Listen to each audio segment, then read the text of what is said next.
Hey, I'm Emily Fraser from McDermott Cues. I hope you all like and follow Shark Street. Hi, I'm Lucas Casaver. Join us on the Shark Street. Hello, I'm Salotto, and join us on Shark Street. Hello everyone, I'm Francisco Sanchez Ruiz. Join us to the Shark Stream. Let's go! Hello, I am David Alcaide. Join us in Shark Stream. Hey guys, I'm Fedor. Join us on the Shark Stream. I'm Christina Tkach. Join us on the Shark Stream. Hey guys, it's Jason Shaw. Join us on the Shark Stream tonight. I am John Moore. Join me on the Shark Stream. Hi, I'm Savannah Easton. Join us on the Shark Stream. Hi, my name is Georgia Georgiev, and you can join us at the Shark Stream.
Salotto is the world's premier pool community.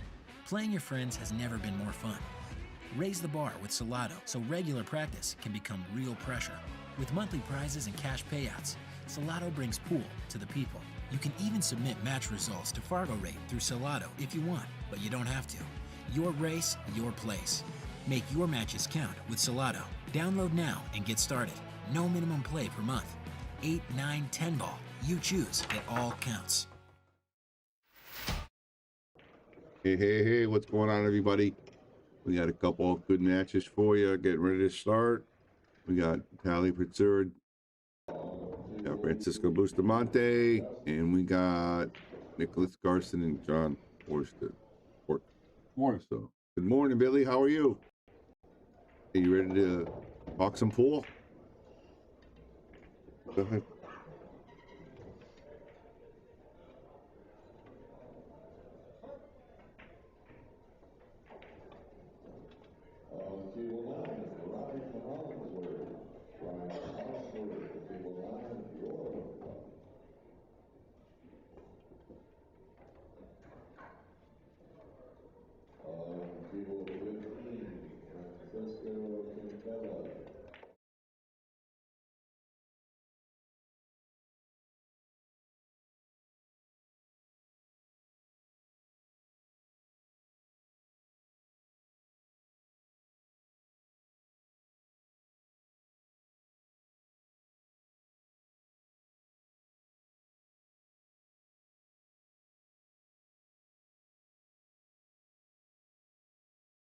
Don't go nowhere. We're just getting started, guys. Just setting it up. So don't go anywhere. We're going to have some great matches for you today.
start right here. Let's do a boosty.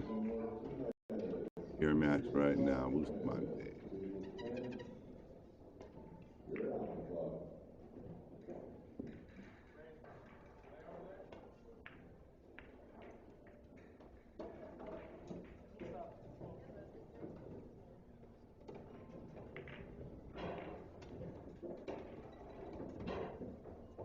Good morning, everybody.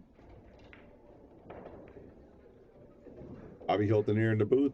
I got Billy coming in a few minutes. He's going to take you through the one pocket. I'll be back later on for some banks and a lot of amazing pool for you for the next week. So tune in, share, like, and get comfortable. I'm just going to be watching pool all day.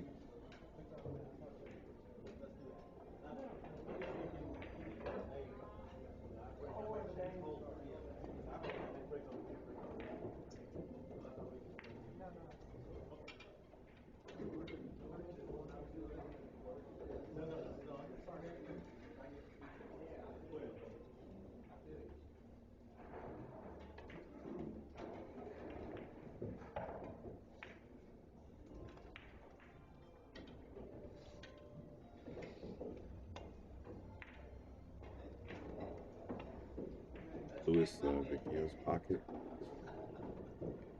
He actually made that right into Francisco's pocket. Francisco smiled a little bit. But thank you very much for that.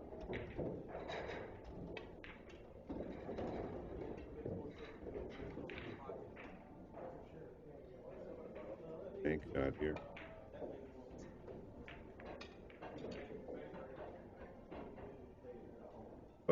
Missed it. The deep shelf got him. What we doing today? We're doing awesome, Billy. How are you? Pocket. You survived the snow, yes, sir. Oh yeah, yeah. It was just the worst kind of snow when it rains first. Yeah, heavy, right? It sticks to everything, and you can't clean your truck off, car off, whatever. It looks so beautiful out there, though, doesn't it? Yeah. I couldn't hardly see walking in the door. It blinded me so much. I know. Right. Who we got today? So I'm going to show you a couple things real quick. Crazy.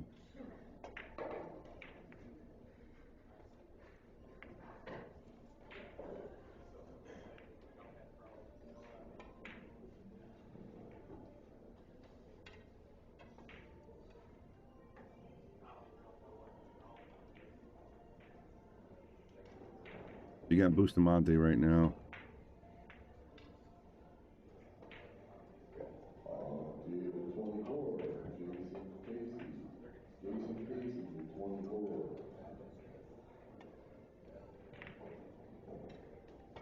The people out there, if they want to tip us a couple bucks, help us out here.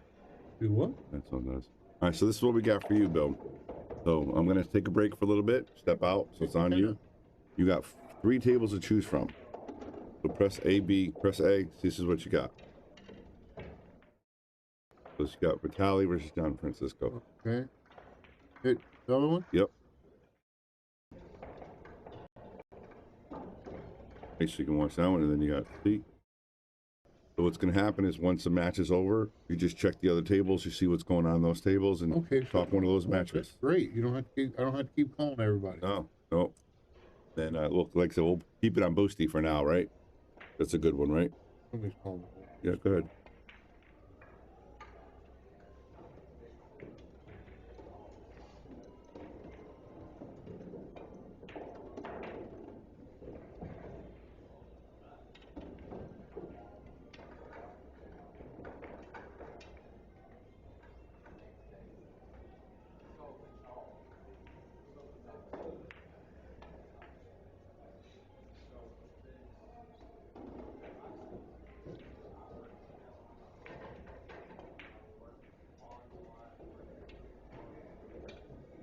Okay, so anytime I always have 3 tables. Always have 3 tables. Don't know who it's going to be, but if this match is done, you can go to the other table and talk out. Gotcha. That's good. I like that better than having to call something. You're good. All right. And you try it again. Try to do the lines. Let's just clear it right away, right? Do Bustamante? Yeah, Bustamante. Okay. Ali Fedor, who's a great. Vitali's real good too. And Johnny Francisco. I like watching this guy play. He plays real.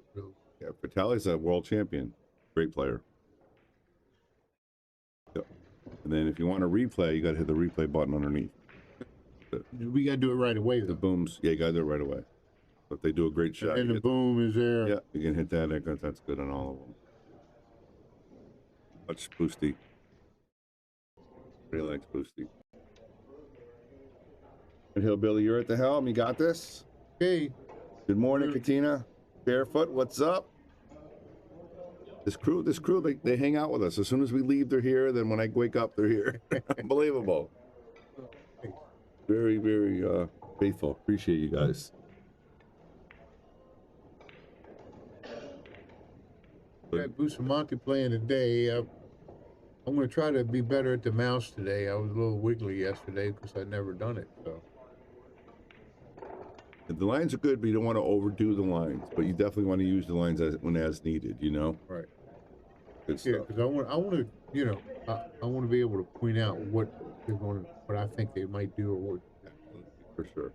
So you're doing a great job. Yep. So you got Billy the Hillbilly in all day long, and I'm going to go home and get a little nap, and then I'll be back for the rest of the shift. You take your time, man. You got it. I'm going to lock you in, so you're good. You want something to drink? Okay. No, I'll go get it. I'll take it. All right, you got everything, right? Yeah. You can call me if you need anything. Okay. All right. Enjoy, everybody. Great. See you later, Bob. Yep.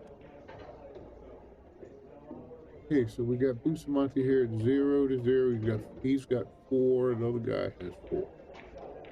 Okay, so I don't even know what pocket it is. Hopefully it's okay. So the 1 ball is his. And he's got 5. Oh, it's freezing up again already this morning. So here, in order to get back over to here, I'd use high left. But who knows? Maybe he'll just draw it back.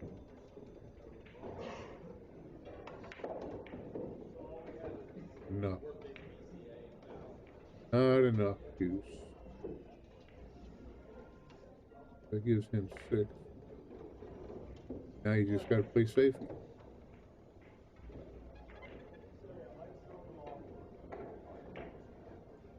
We were supposed to get about a foot of snow. That was crazy. Yeah. We were supposed to get a foot of snow last night, but we got about 4 inches, 3-4 inches, not much. But it was ice on there first. That's what makes it. Hey, good morning. But you know, I'm gonna be cleaning the tables and practicing the pool. Bobby said, "Let you know I was here, so I didn't freak you out." Yeah, because I didn't know nobody else was there. First lock. Bill's my name. Bill, Mike. Mike, glad to meet you. That little mistake there could cost him the game. Louis Victoria. He does here. He's got 2 for sure.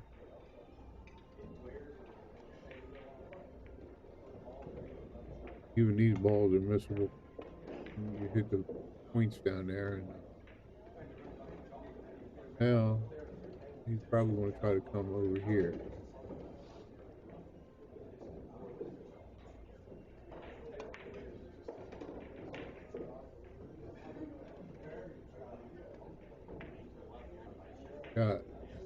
You know, you can try the combination, but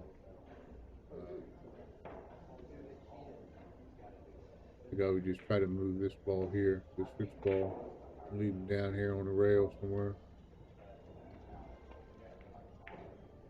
Okay. It is a good shot, but if you can leave him on the rail when you do that, it takes away a lot of what he can do. Now he can just hit the 1 ball up here, bring the cue ball over to here, down to here.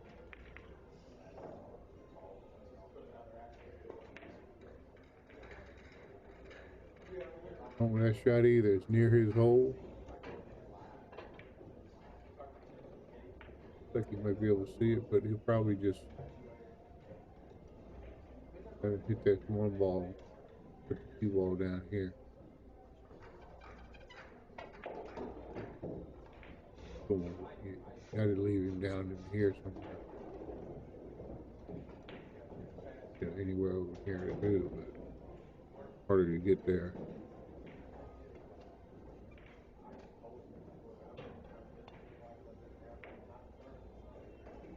Okay. Yeah. Now this ball will bank. High left-hand English, he's going to come up here, but he might hit one of these balls. No, he's not doing it. Okay. Leave that ball there.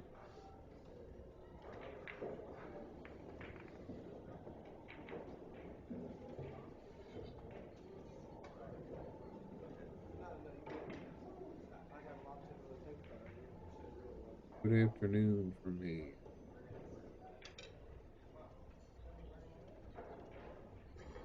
Barefoot.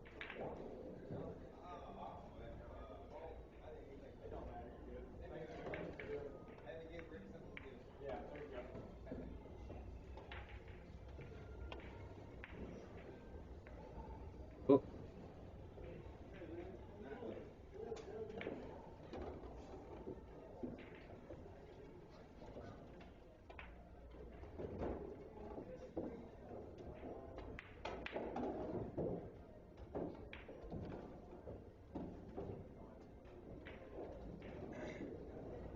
My right's been coming back to here.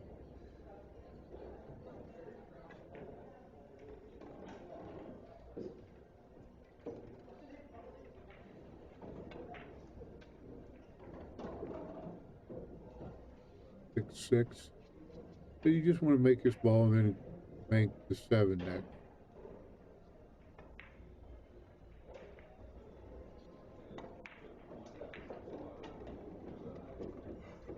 Seven.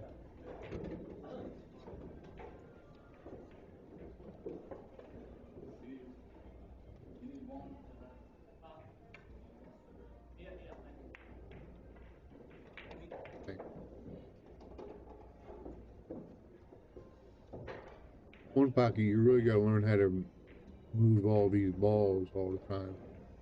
You always the opponent's always going to try to put them in there somewhere. So you really got to learn how to move balls, get balls out of them corners. The bank.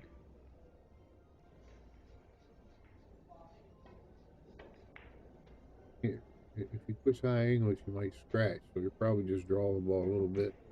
If he's off the rail, he can.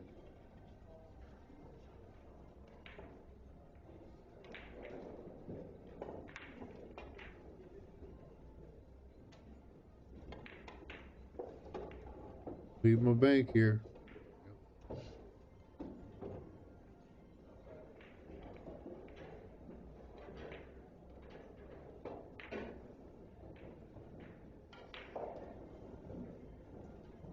I was banking the, must be somebody over here. Yeah.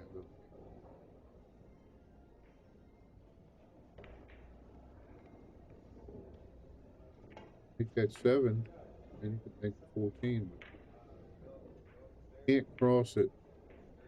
I think it'll double kiss if he tries to cross it. I think he's going to have to kill it with low, draw the ball with a little bit of right-hand English. Kill it. If he's crossing it. Double kiss.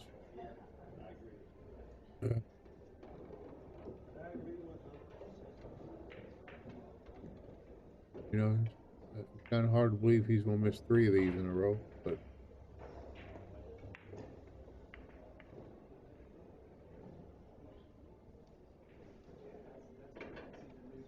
okay, now this one will cross without a double kiss. He can hit it just at pocket speed. The cue ball might end up right here.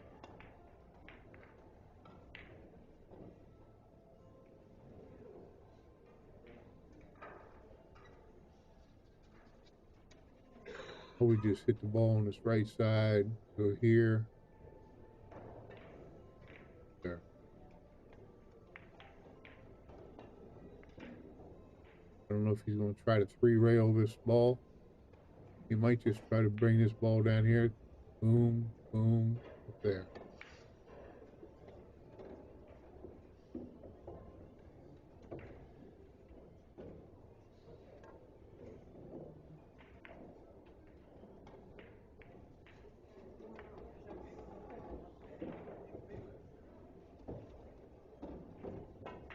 Goes this ball would have been over here somewhere.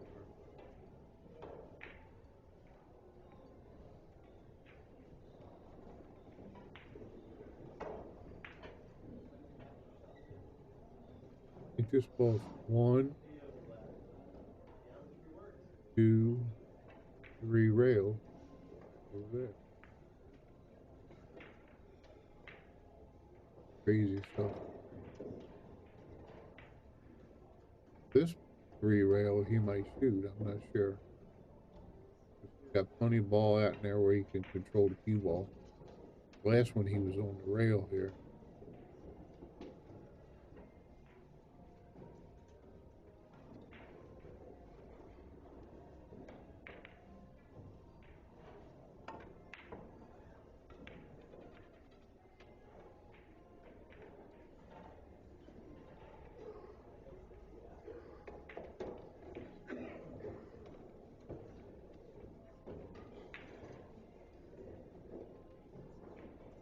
Ball on the side.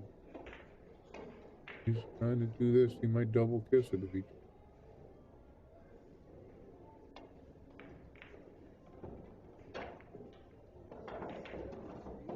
Close. Scary, huh?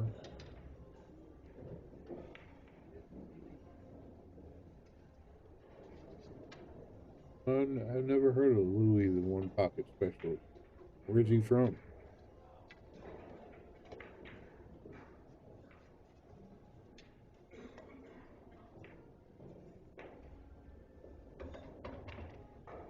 He takes a chance of scratching doing that.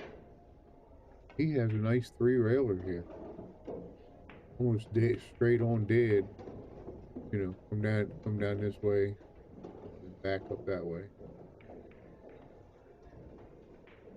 Just stop the cue ball. But the scary thing about that is you might leave the ball here, and he can bank it. Yep, that's the way he did it. It is.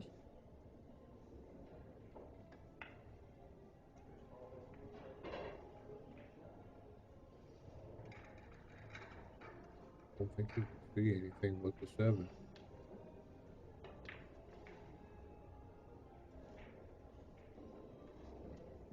Barely hit it. Tuck it in behind. Comes down here, he's going to have to make sure he comes back hard enough to do that.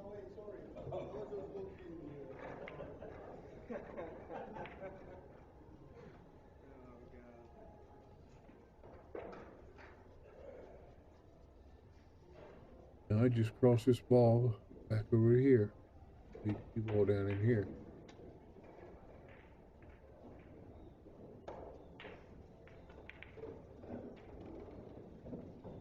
Leave it on the rail here. It's going to be hard for him to bank that ball over there. See? That's him a 2 railer.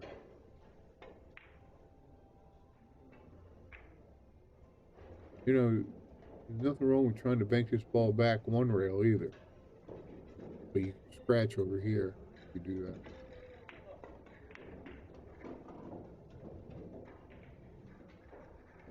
This could cost him the game here. Fire this ball in over here with low left-hand English. Fire it in over there. And just kill it with left-hand English. And win the game.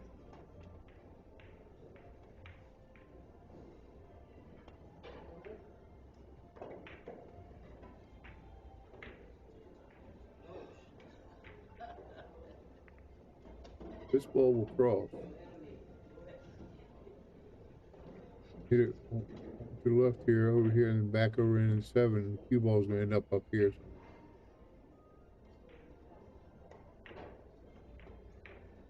Made it.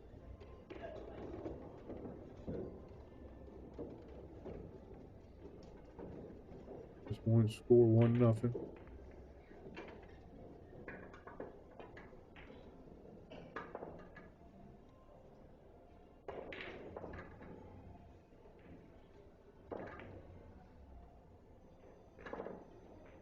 Louis is from Houston.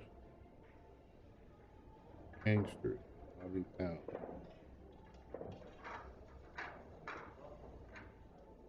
Cargo rating Right, Reggie says, Brett, see,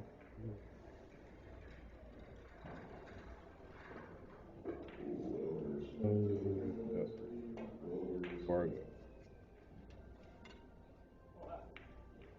And Antonio. There'll be a bunch of them on today.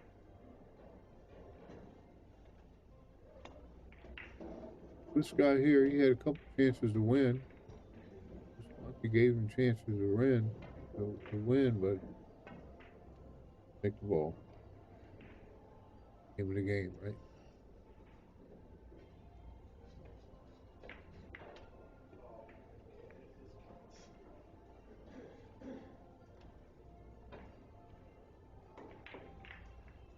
Experienced than anyone, this guy says. Brett Harlan.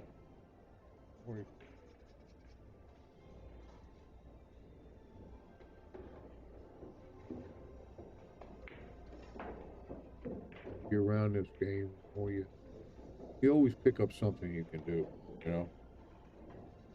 Little tricks of getting balls out of the pocket, just moving. I mean, sometimes you get stuck, you don't know what to do, and then you see the guy do something. Oh, simple little thing.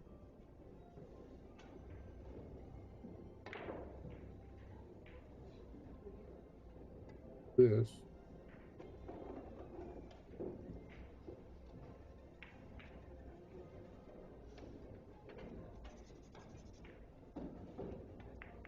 You can kiss from behind here and just make the cue ball go over here.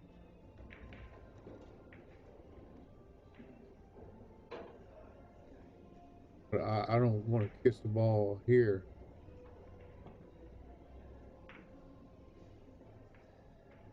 What he's doing, I don't know. Got, but you play somebody that I think might miss. Go in for that. You know, that's like leaving a little bit of bait on the hook here to make this ball. If he misses it, then you know. Well, I don't know. Don't look like too many balls go over in here.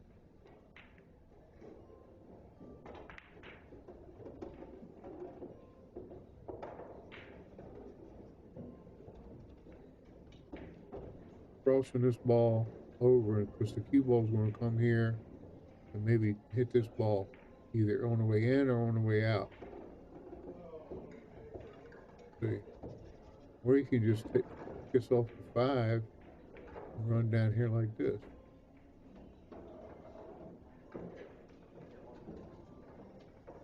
Natural position 5.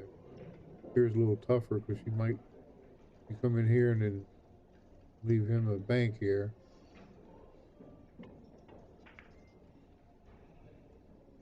What are you going to do? See this combination here? Looks like that ball might be dead. Good shot. I don't know.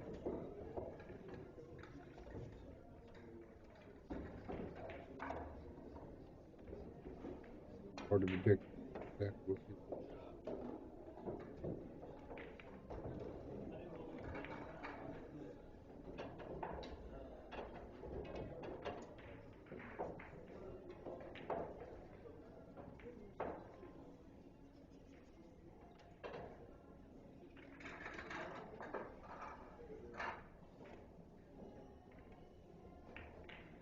Yeah, that's the thing. That's what I was trying to tell people yesterday. You might be able to beat somebody at 9-ball, but if they know the game of one pocket, they'll beat you in one pocket every time, even though you're a better ball maker and all that, better position. The key to one pocket is knowing that you got to switch your whole mindset.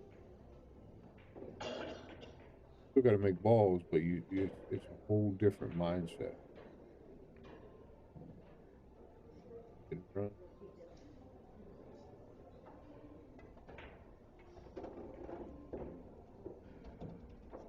It needs to. It was reading the comments, and that's what it's saying.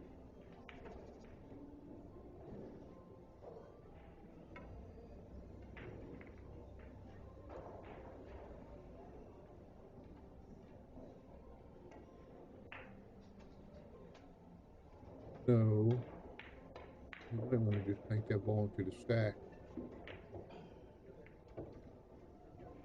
Two balls in the stack. Do either way. Sometimes people will like paint that ball in the stack and bring the cue ball over here so you can put him in a nice tight spot.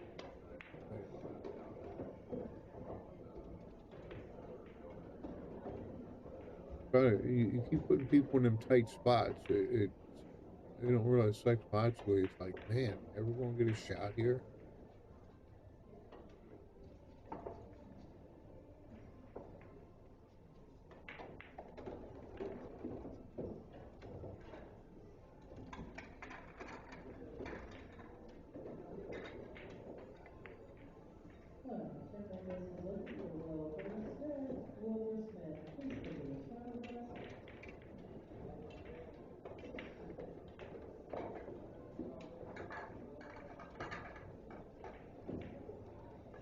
It is, yeah. Messy hit. This commentator take me, I would set Louis all day at 9-ball. Would have no out against him. That is so true. Say that, some people look at you and snark. But they try. Little moves, one little. You keep getting jacked up over a ball. You get on the rail all the time, or you never get a shot. It's just like I'm always trying to get out of it. It'll wear on.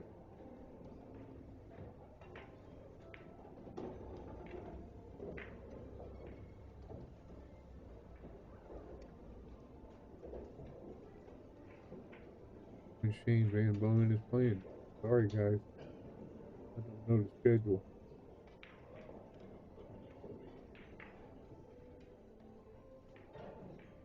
Great chest, like you're right. Oops.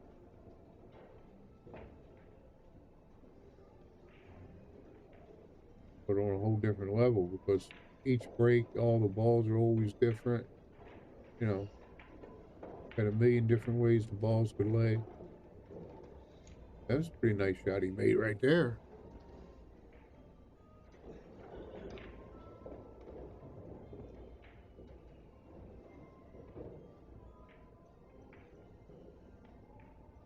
This cat.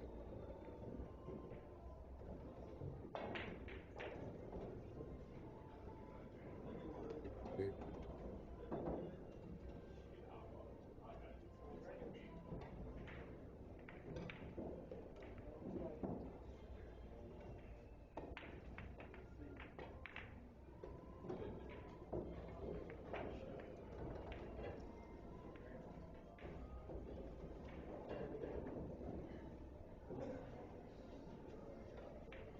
Read the comments now.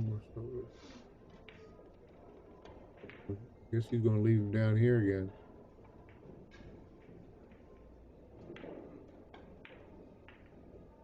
I like calling this my little living room here for my opponent.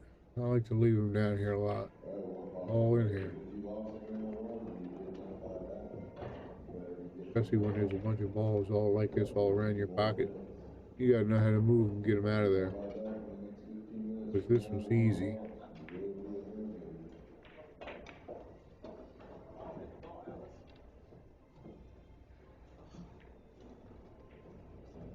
If he'd hit that harder, he would have moved like 3 balls out of his pocket, put them out in here somewhere.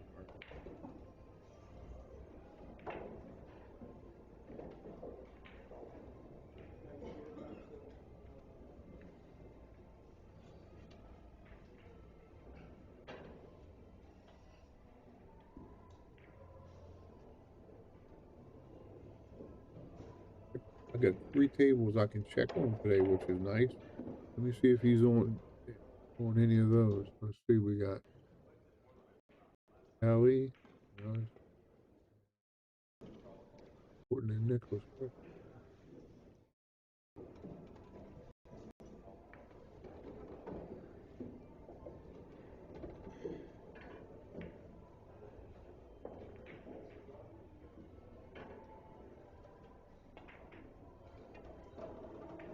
now, Bustamante, you can't make a ball here. Left him in a good position here.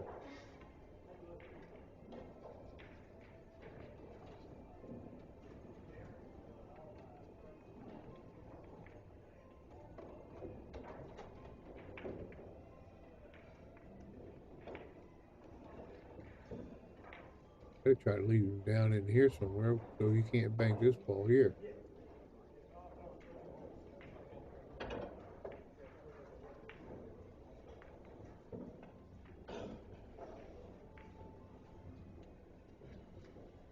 Man, there's so many different ways to do things.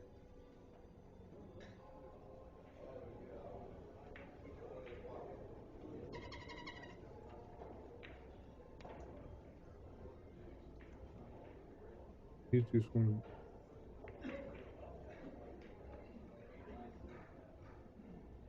to... We don't have a shot. You know, the 11 looks like it'll go through here, but are you going to try it? Maybe. Depends how good you're playing. A lot of times you got to think, how good am I hitting the balls? Can I make this shot? It'll definitely go. Do you want to try it?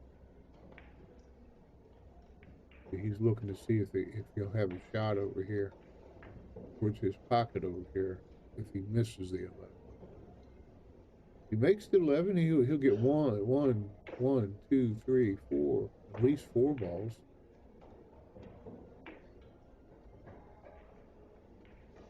The ball's 5. Yeah, he's going for it.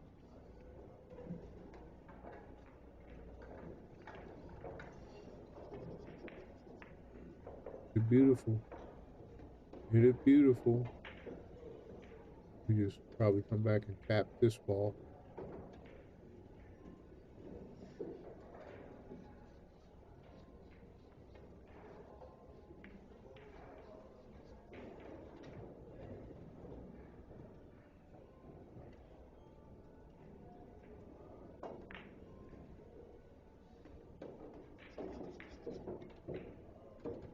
Now you don't have to reach.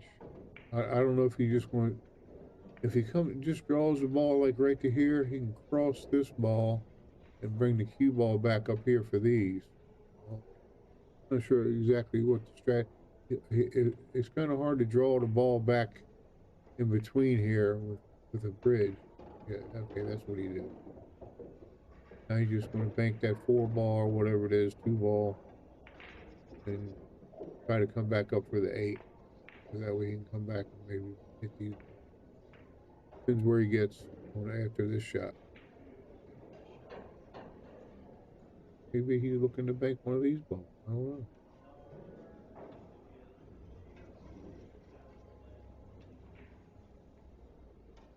Fix it.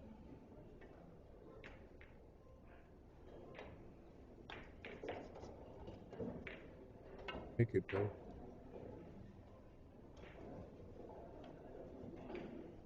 Nice shot on the 11.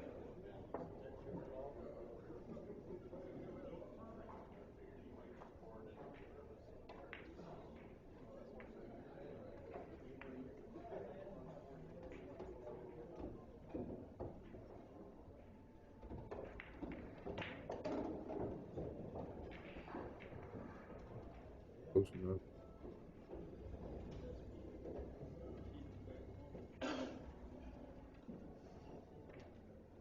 Ball bank if you hit it hard and kill it with a little bit of left-hand English. Do you want to try it? Go forward and put it over on the side.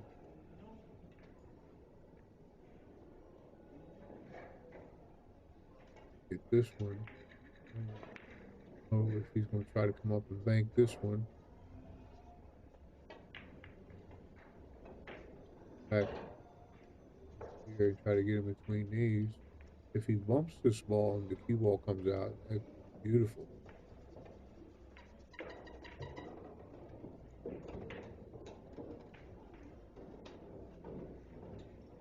Now he'll probably bank that ball in there and try to leave the cue ball over here on the rail.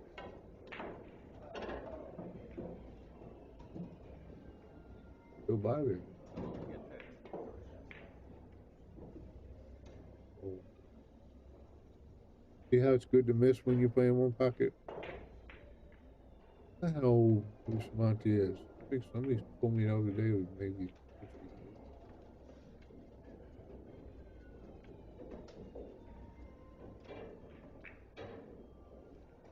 Or somebody will look it up.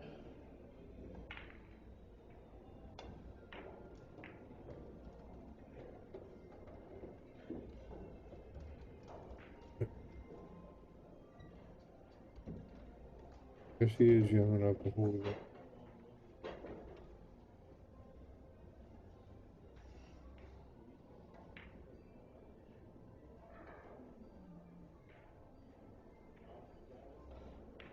Those are good.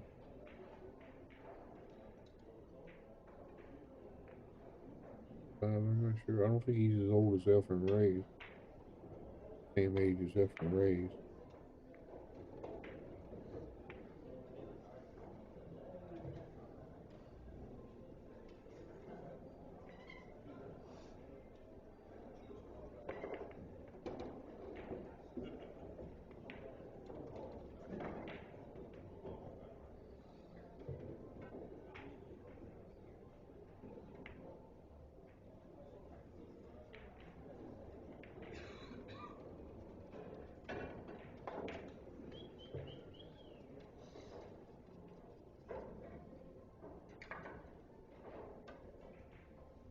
He'll make that 7 or not. It's so close. Look at it. No. Back over here, but he's not even looking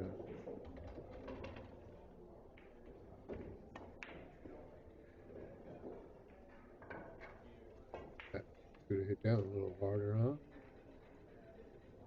Who does that?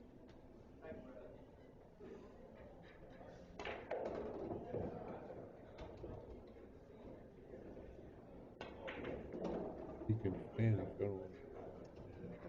It might not even be Spanish.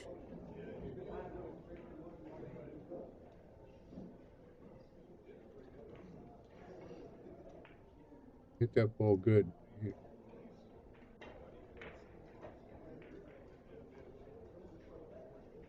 Okay.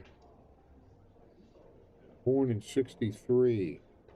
So I was born in 54, but that would make him 9 years. He's 61.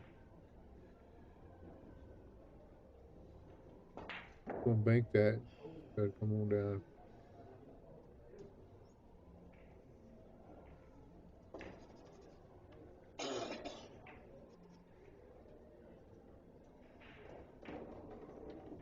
Now you want to try to hit this ball and come right back into the stack. Hopefully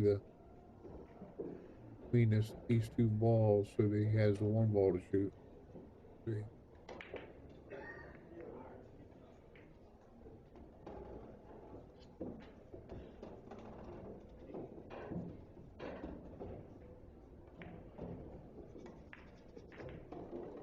Hey, that's me. Hit him. Just like what I said. Now you come back for this ball.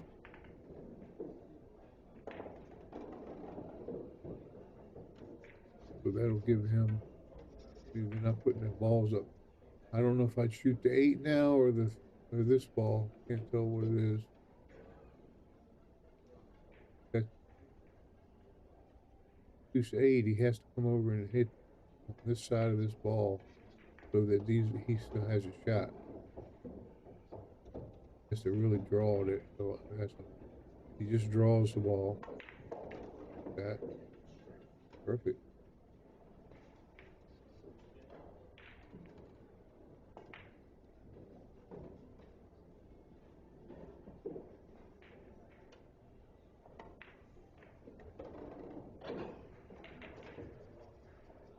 How many he's got?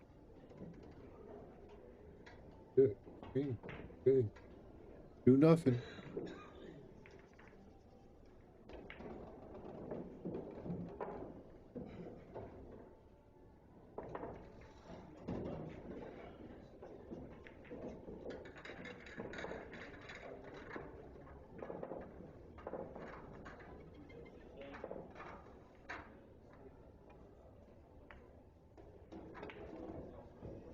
I can be here during the day, except for the next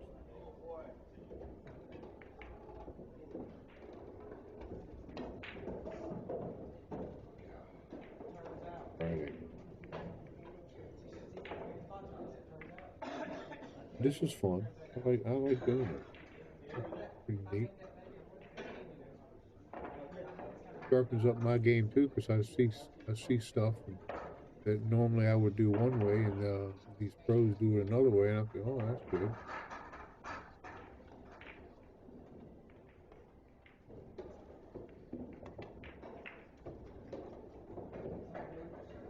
But you always try to want to lead the cue ball in between these two diamonds when you break. With a little bit of left hand more English, he would have killed it. It would have been on the rail. I like putting a little bit more left English. A lot of people don't because they scratch.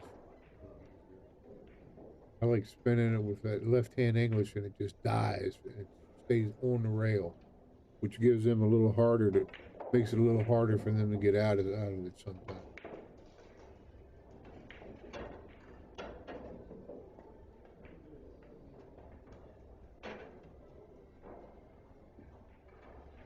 One thing I learned too is a lot of times on these shots you think you got to leave them down here. If you just hit it harder. You come over in here somewhere, and it's better than leaving them down in here. They can't down in here. They can reach this ball.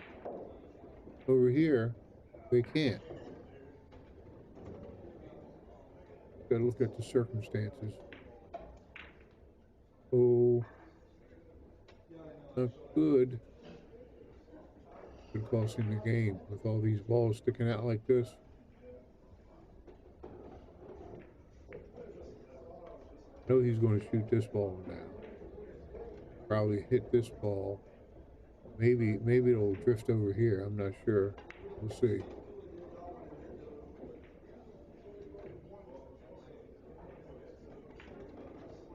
He didn't want to be on the rail, did he?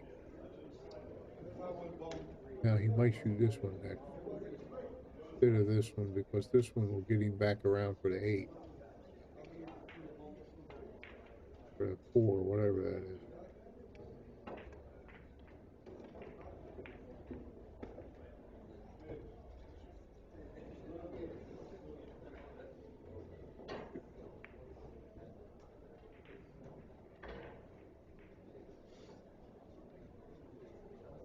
And it must have a big tournament coming up, 750K, huh? Yeah, they'll probably be flocking over to there. I would if I was one of these pros, young and healthy like that. Definitely. Gotta watch what you do over there when you go to these other countries.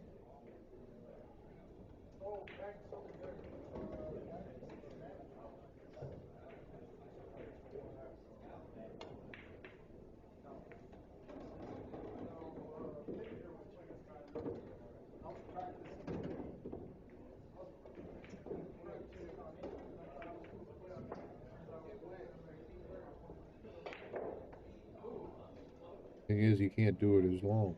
It's like me. I 3 or 4 hours, I play like a champion, and all of a sudden, my energy goes boom.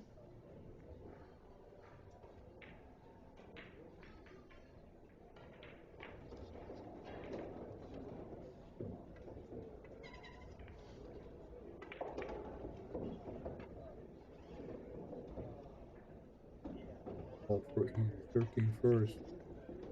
Oh, look at that! How beautiful was that? A little harder would have been nice, but still, I mean, you got now. You're gonna have to go around. I think he's just gonna.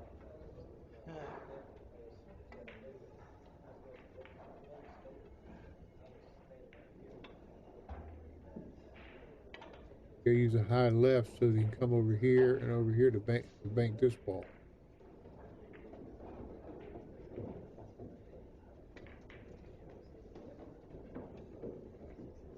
Open that 6 to get up and bank. You can't bank it from there. You can't get the cue ball out of the way. Only thing you can do is move it over here or try to bank it and kiss it off of this 5 to go in his pocket.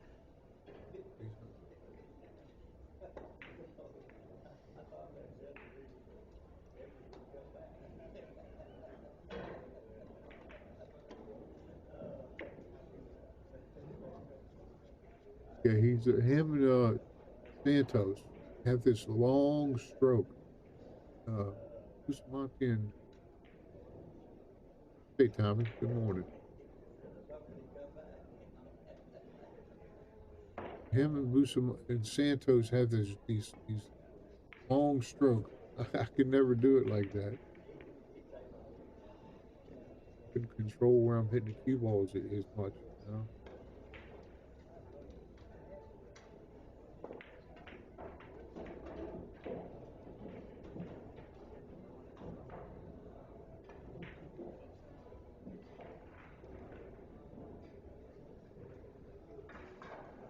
My all-time favorite one pocket match. Watched Justin Bergen play Tony Chohan last week or two. It was Hill, and Bergman needed 9. He banked this 3 ball. He ran a beautiful 9. I can't say it's my favorite, but it's one of my favorites. It's really beautiful to watch. You know, I like watching him Bergman play. I like his attitude, you know, and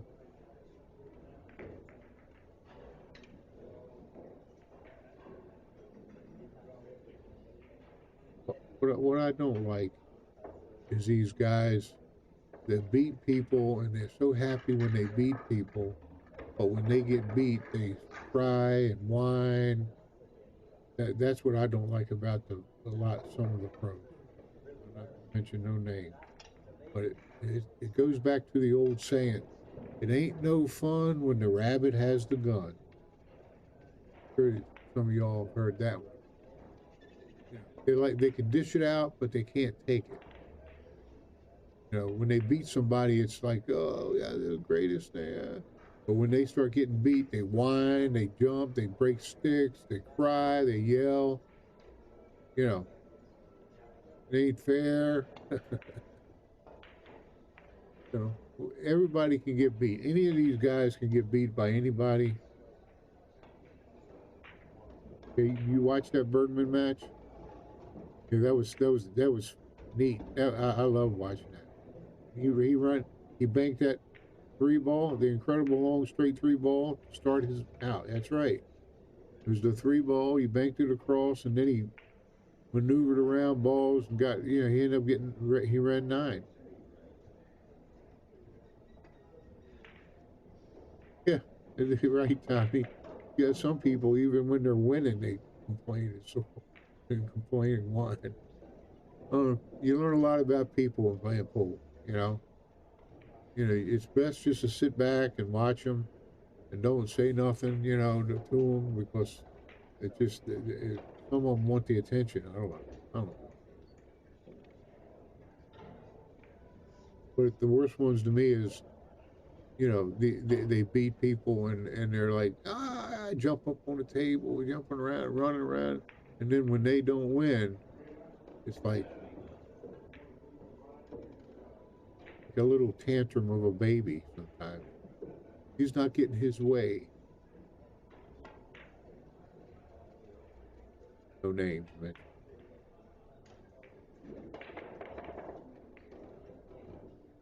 Like they said, when you throw a rock down an alley, and if it hits a dog and you hear the dog yelp, then that's what that meaning was for. So if you're offended by that, maybe it's you. Sorry.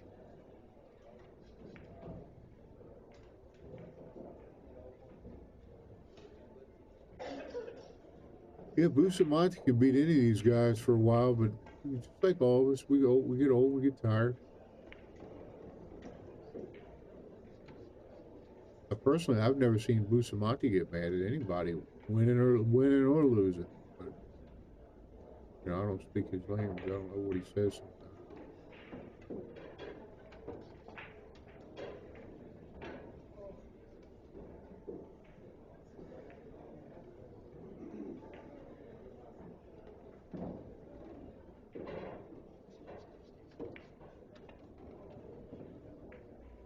Chicken, chicken.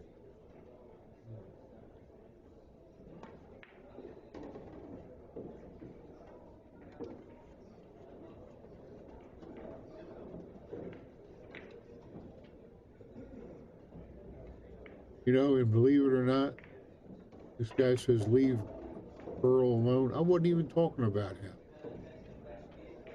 I like Earl. Got a lot of other people you don't even know.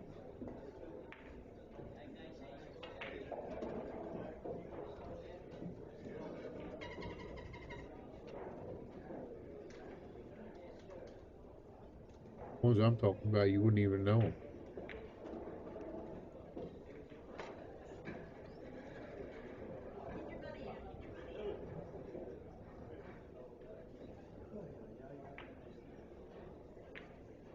No, I was not talking about her.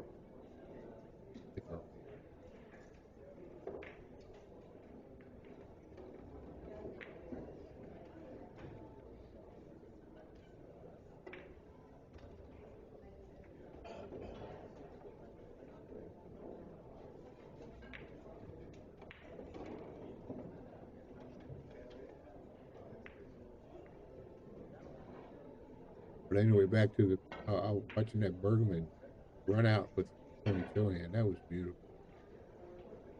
Just a beautiful run out.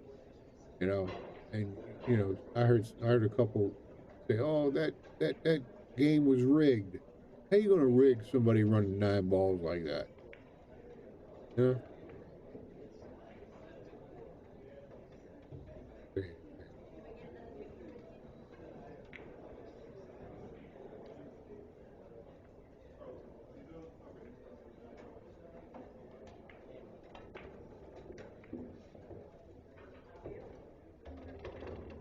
Comments.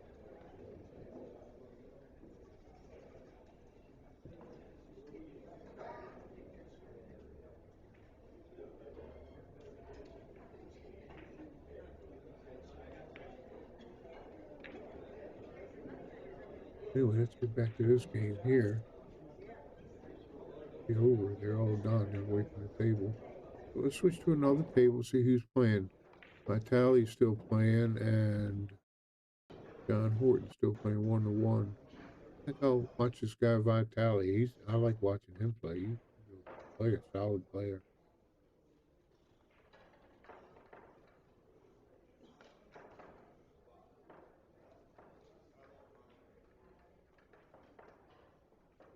Frozen, so you just want to hit it a little bit of high English and stop, get it out of there. This is his pocket over here. He might be thinking about banking the 9. I don't know what he's aiming at.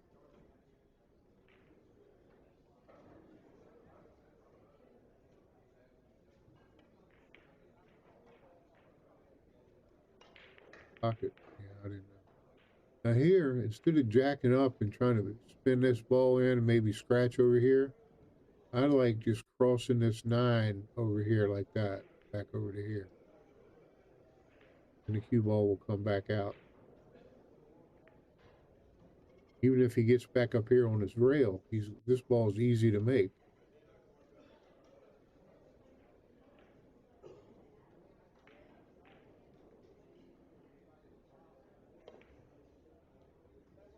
You're pretty good.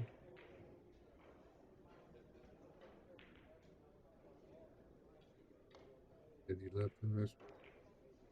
But it looks like I don't know if this ball goes or not. But he gets 1 from here, but then he's going to have to give him the 9. I think he can hit the stack at that angle here. I don't think it'll hit the stack. If this goes, he'll play position for this one. I don't know. See it.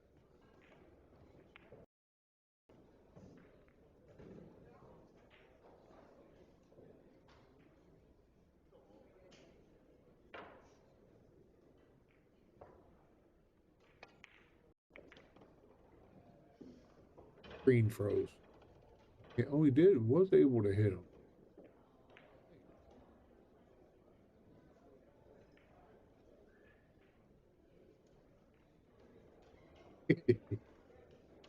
Yeah, pretty good with this mouse, ain't it? Nice and squiggly.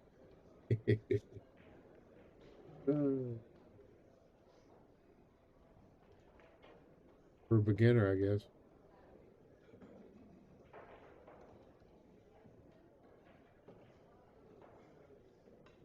You know, that's another, you know, you bring up a good point about traveling. You know, these guys are on the road all the time. You know, that's got to be tough. It's got to be tough all the time.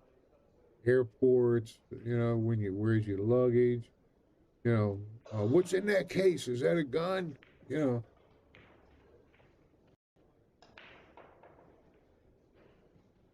Got to give him that credit too, traveling like that.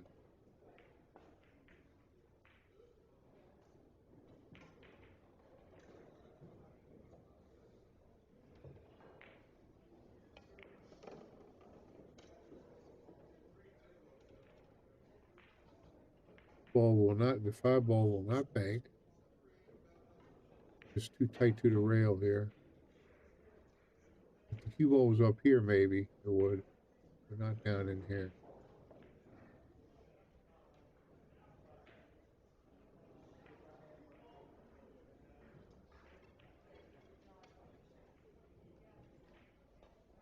You mean what do you mean travel taxes? You got to pay taxes to travel? A new one. I've never heard of that.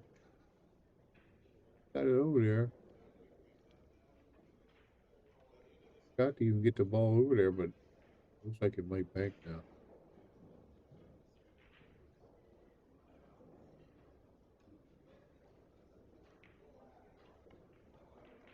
I mean, it taxes you as physical, you mean? Like, just taxes you, gets the physical out of you? Is that what you mean? Oh, yeah, your body. Yeah, right. Okay, yeah. Gotcha. Yeah. I mean, you know, you're used to the time zone of one, and then you got to go and be at another whole time zone and stay awake. And, you know, that ain't for the young of heart, I can tell you. I don't know if the matches are downloadable.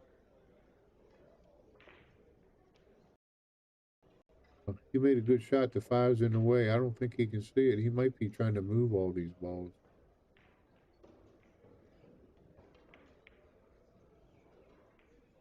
Thanks. Good. You'll get 1 out of here. And then just probably bank the 2. Hit it easy, make it, and then try to bank this ball or this ball.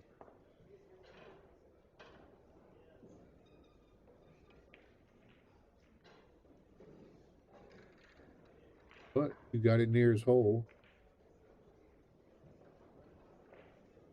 He said they are downloadable.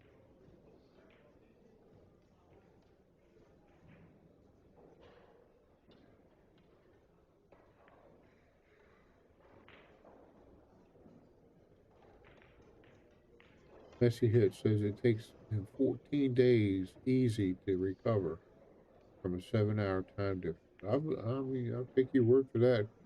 I've never done it, but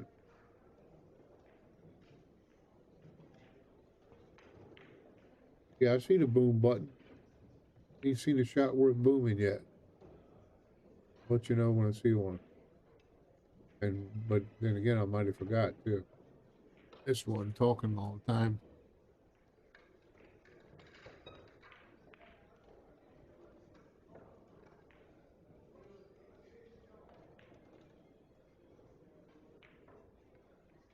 Beat them guys, you must be a pretty good player. Gideon.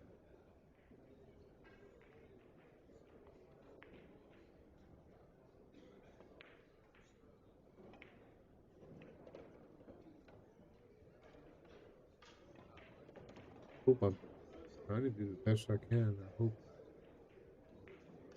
AC, I hope you're happy with what I'm doing. I don't know.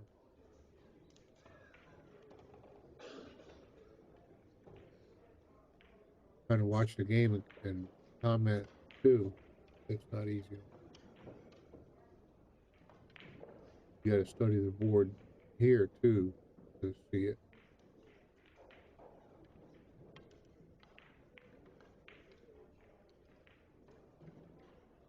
You know, here you can't, you might be able to cross that one down.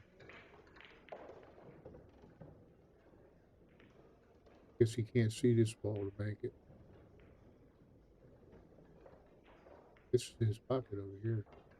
But he's going to make it. Try to bring the cue ball back over in here, probably. Through. How sweet is that? A little harder. That ball would have been over here.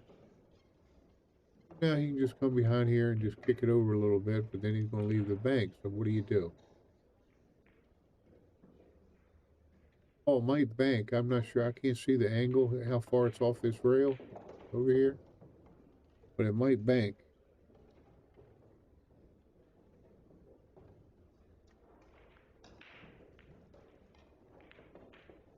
He's going to bank the 11. See, that's a shot. You're going to, if you make it, you lose. He didn't make it.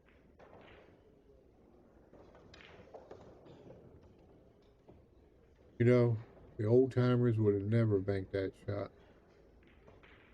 Old timers, you'd be playing for 2 or 3 hours. They would have kicked that ball out somehow, draw the back over here so he couldn't bank the 8. You know, they old timers, they one pocket is a little different than nowadays. Nowadays, they want to shoot at a lot of things that shouldn't be. But the problem is that they make it a lot more.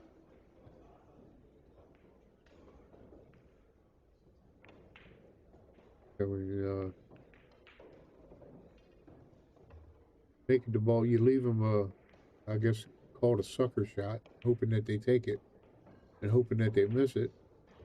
And then all, you know, nowadays these young bucks with the eye, they make them. So then you're stuck because you end up losing. You got to change your whole strategy playing these people, these young guys. Yeah, old timers had patience. That's right, a lot more patience.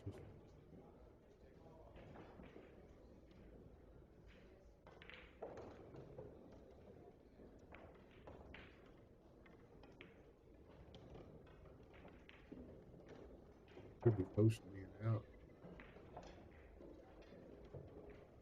Wish they marked up the score a little better.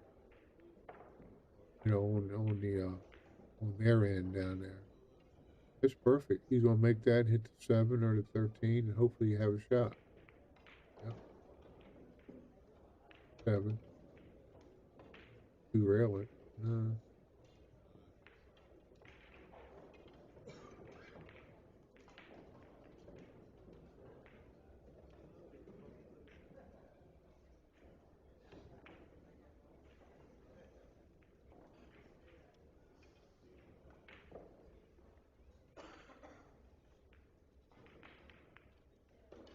But at least if he don't make it, it's going to be down near his hole.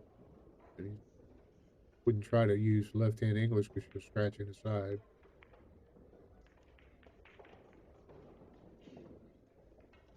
And he needs.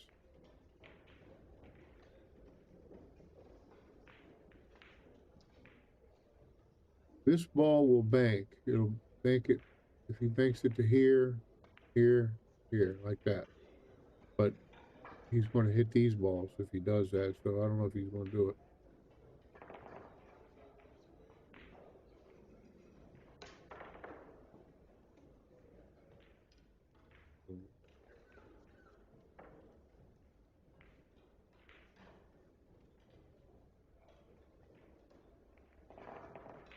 Yeah, you got to put with Filler and Fedor and all these guys. Nowadays, you got to change your whole one pocket game. I mean, back in the old days, you know, the old timer, they ain't going to go for that sucker shot. The long cut backwards a little bit. They're not going to go for it.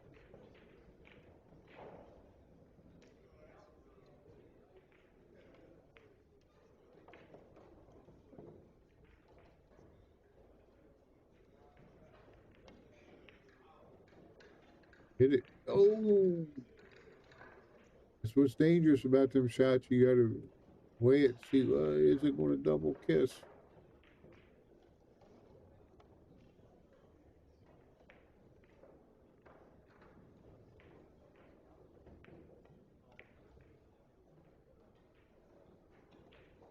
Okay.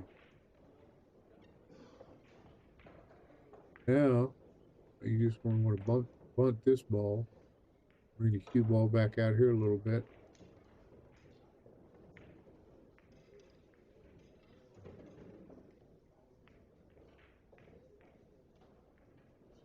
Now you can bank this ball.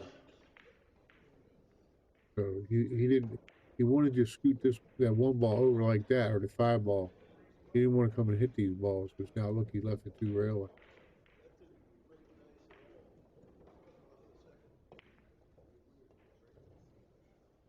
Hit it.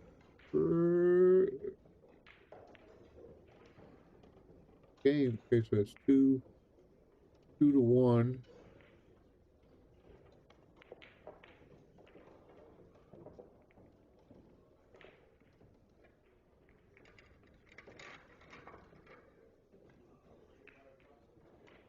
Well, thanks for the compliment, the Shark Stream. Never been much on commentating, but I like to know what I'm talking. If I'm going to commentate, know what I'm talking about. One pocket I've been playing my whole life. Kind of like got most of the gist of it. Like I say, these guys show me stuff that I'll use against my friend Tommy.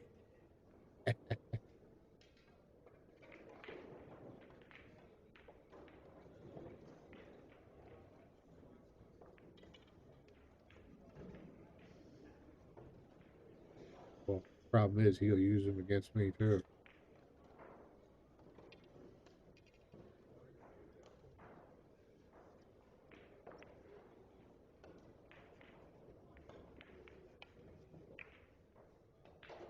See how he didn't use a lot of left-hand English, right-hand English? When that ball hit here, if he'd had more English on it, it would be frozen against the rail. All you do is put a little bit more English on it. Like putting a little bit more English on it. So when it's frozen here, and they try to move this one, and now he can do this and just draw his cue ball back over in here somewhere. If he had to. Whereas if it's on the rail, you can't do that. Which that was a beautiful shot he just made.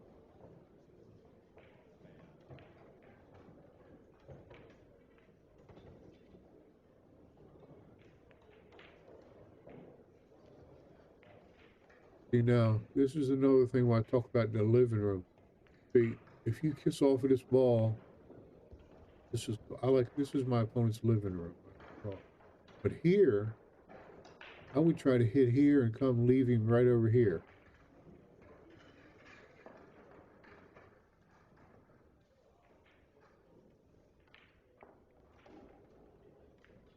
Look at this, you left him a shot. You know, that's bad.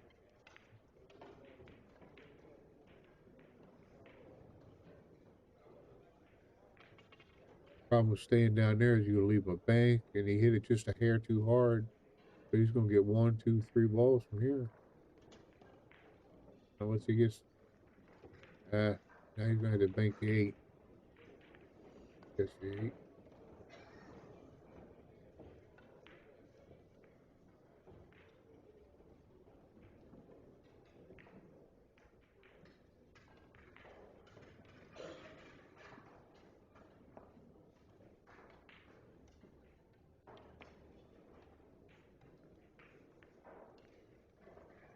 He turned the rack around. See how that?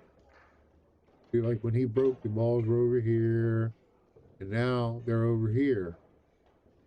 That's what you want to do when you play one pocket. If you can turn the rack around, I don't know if this 9 is dead off the 8. He might kiss off of this ball. I don't know. See what he's going to do. Maybe he's just going to try to get it over near his hole and stop the cue ball.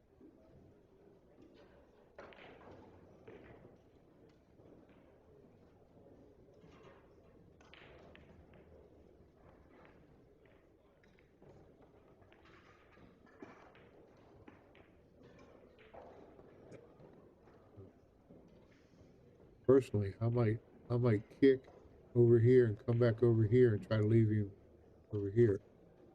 But he's going to try to scare him here. Like I say, I can't see it. Oh, see how close it was to kissing? Could have kissed off the ball, but now he's got to bank the 9. Hopefully make the 8 or the 7.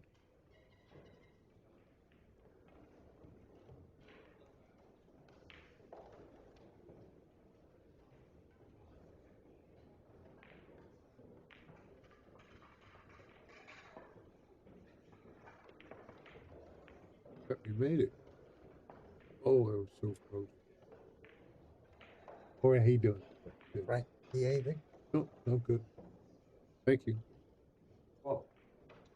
See how you left that cue ball over here behind here? And whenever you can do that and hide your opponent, that's what you want to do in one pocket.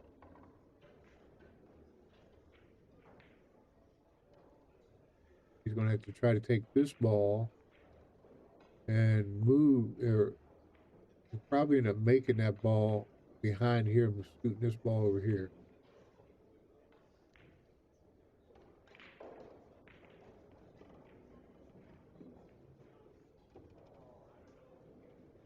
Got a ball.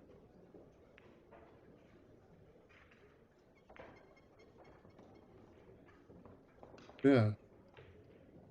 This is his hole over here, so if he hits this ball real hard against that one and these two, he's going to move them. No, he's not doing that. He's doing something else.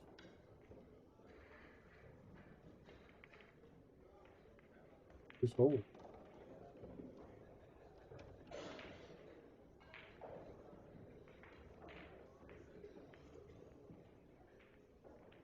Yeah, like how he is. He's up and line player too. Now, left himself, he'd really has to try the combination here.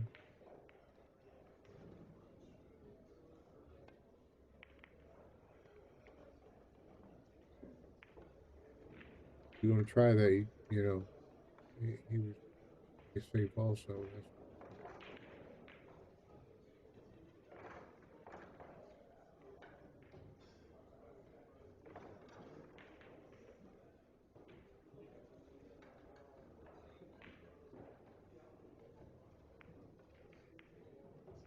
so he can try that. But if he brings the cue ball over here like this, he's going to leave him a bank on these 2 balls. There's so many places you got to watch when you're trying to play safe and not leave your opponent a bank, or, you know, not just not having a straight in shot, it's banks. He can kick and leave you in a worse safe.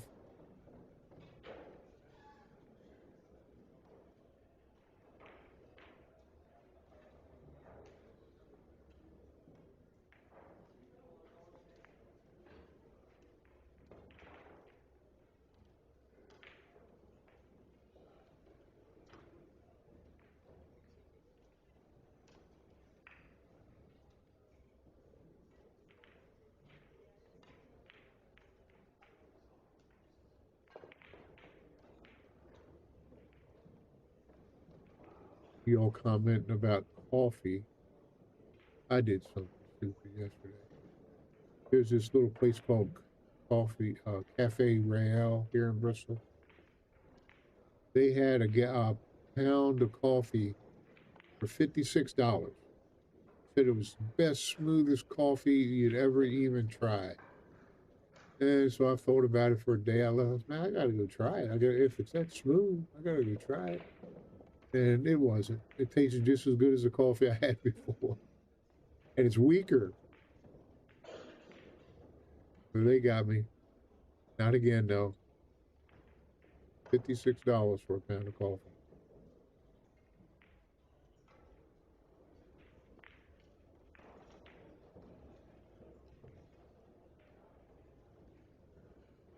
This is the E. Now I'm confused to D. I don't understand.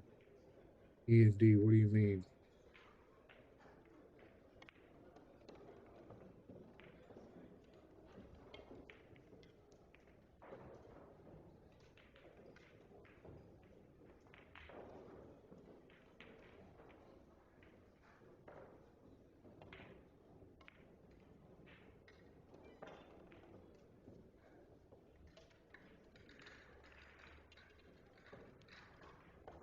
take a commentator's break real quick.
Okay, I'm back. Thanks. Sorry for the interruption.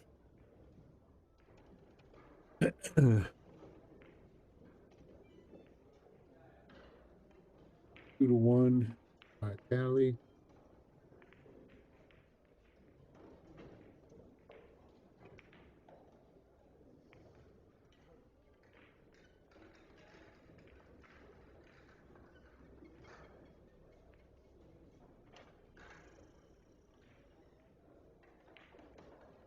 Cat poop coffee. No thank you. Yeah, they like running the poop through animals, elephants, all kinds of things, pigeons.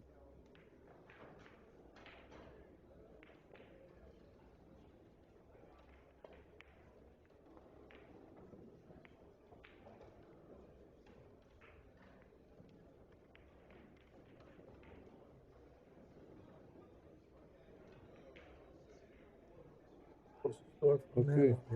Thank you.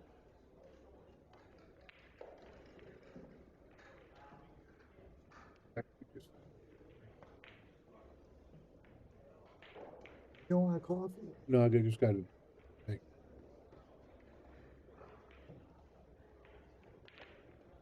you. Okay, thank you.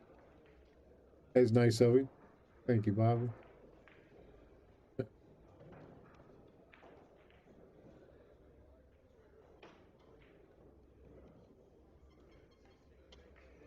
Ball will bank. Barely. You just got to hit it straight on.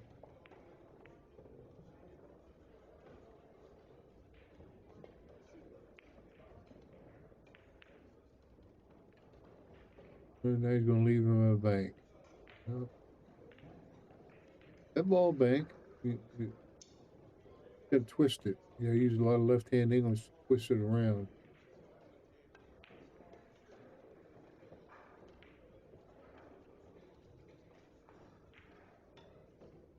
It's Irish brew coffee.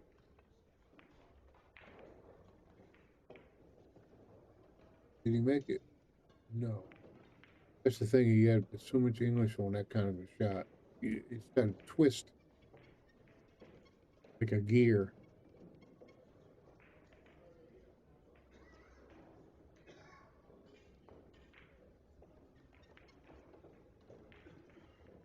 You know, this ball being froze, I don't know how many balls he needs. It's a lot easier to make this ball when it's froze. All you do is use a lot of right-hand English and just go in. It's a lot. You try making this ball with left-hand English, almost impossible. You can do it, but right-hand English will kick it, just spin it right on down there. Right. Lost him.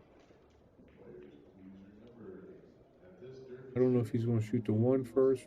He'll probably shoot this 9 and then bank this ball, I guess.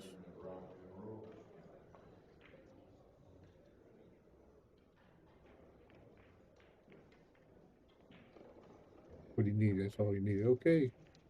Vitali wins Rajon Francisco 3-1. Let's see what's on the middle table here. Now we're playing, it looks like no name is up. Maybe they're just practicing right now.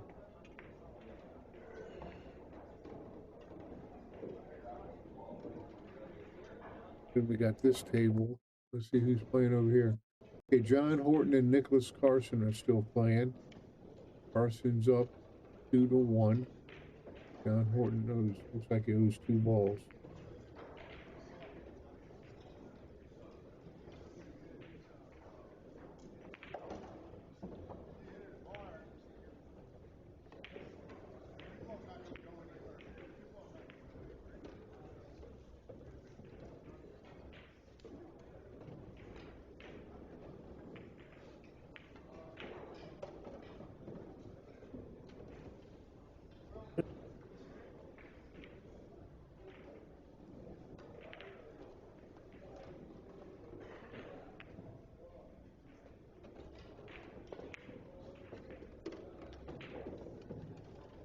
Threw the ball back to the rail.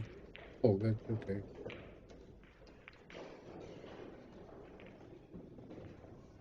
Okay.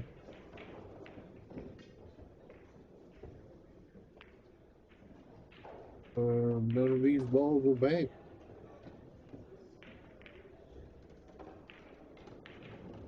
They might, yeah.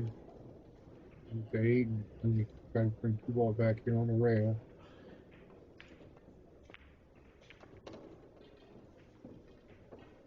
It's there, it almost double kiss and stop.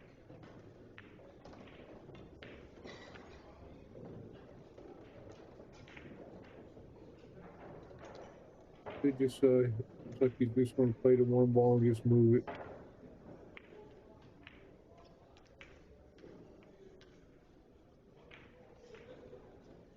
I don't know if we didn't watch the Hobbs match, so I have no idea, sorry.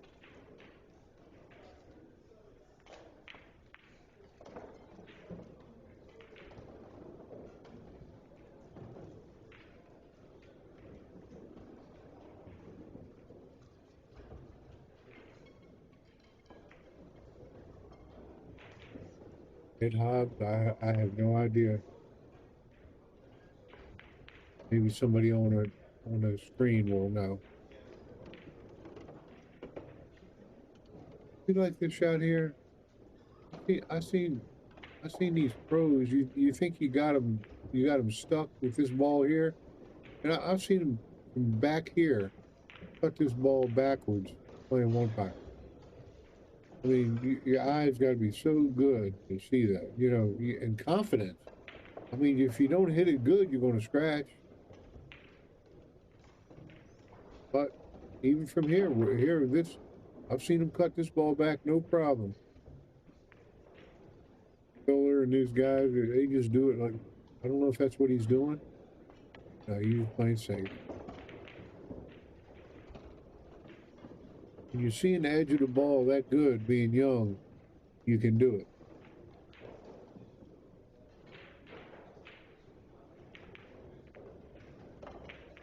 He got mangled in Banks. He was just playing 1 pocket. He went over there that quick.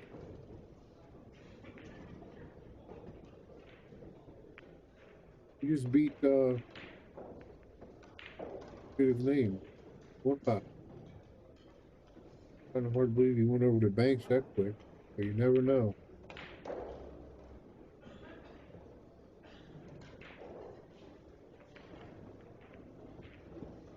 Yeah, I don't know who that was.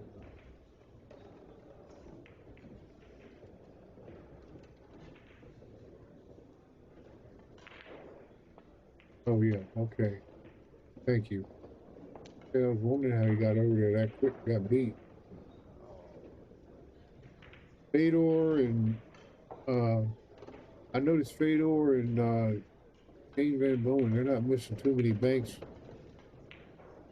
I'm sure there's a few others that I haven't seen. I don't get to see all of them.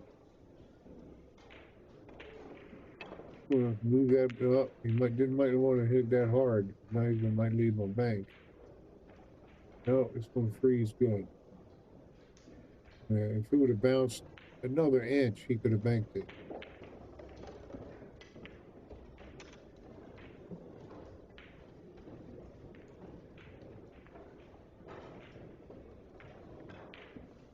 Yeah, Fedor and Shane, really, they weren't missing any banks when I watched them both play 1 match. And it was like,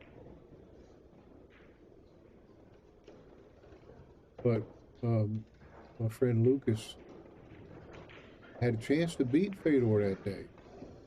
Lucas was playing good. He just missed a couple key banks. He had a chance to beat him. You know, that's the old story. Oh, if it hit that corner, it would have been popped right on out and gave him a shot. But now what do? Do you play the 1? No. You just move that ball over to your side somewhere.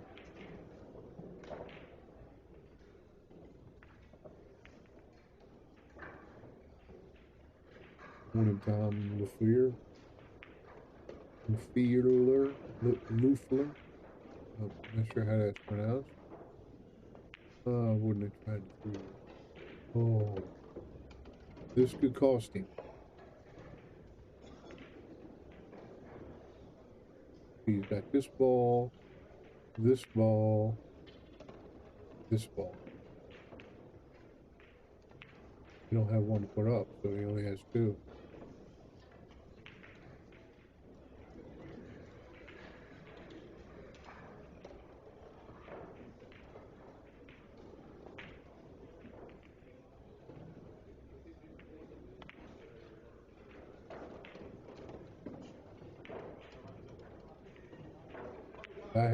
Oh, that was his out ball. He only needed one. Oh, was that Nicholas? Maybe. Are they taking their stick apart? I can't tell. Let's go back to table one. Nobody's playing yet. Table two. Nobody's playing yet. Table three. This just got over. It's nobody's playing what, so we're gonna have to take a little break.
They still no. I have no tables to stream right now.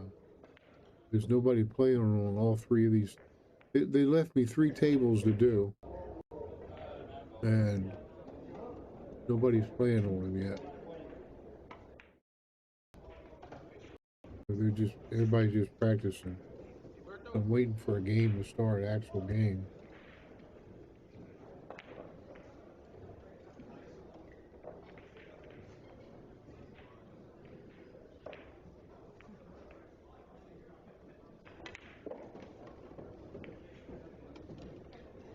These guys I've never seen.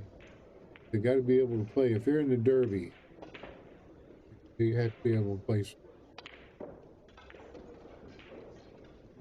But then some people just like, like the competition, just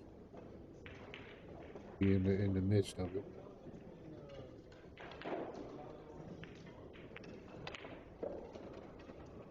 Guy looks like he's got a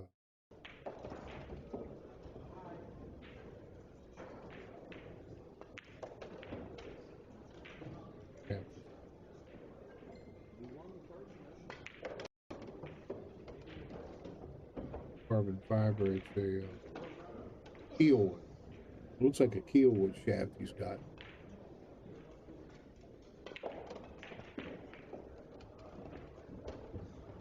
There's so many different kinds of shafts and stuff out nowadays. Tell you a little secret about finding your stick. You can try all you want, but if you find one that does what you're thinking when you're playing pool, that's the one you stick with. I don't care if it's a $5 house stick, or a $5, $10 Sneaky Pete. If it's a $10,000 Balabushka, Zambodi, whatever, whatever kind of cue it is, because you got to find the one that fits your body and it does what you're thinking. Doesn't do what you're thinking, you work on it for a bit. You don't just give up, but you work on it. If it don't never fit you, try a different shaft. Try a different weight. Try a different stick.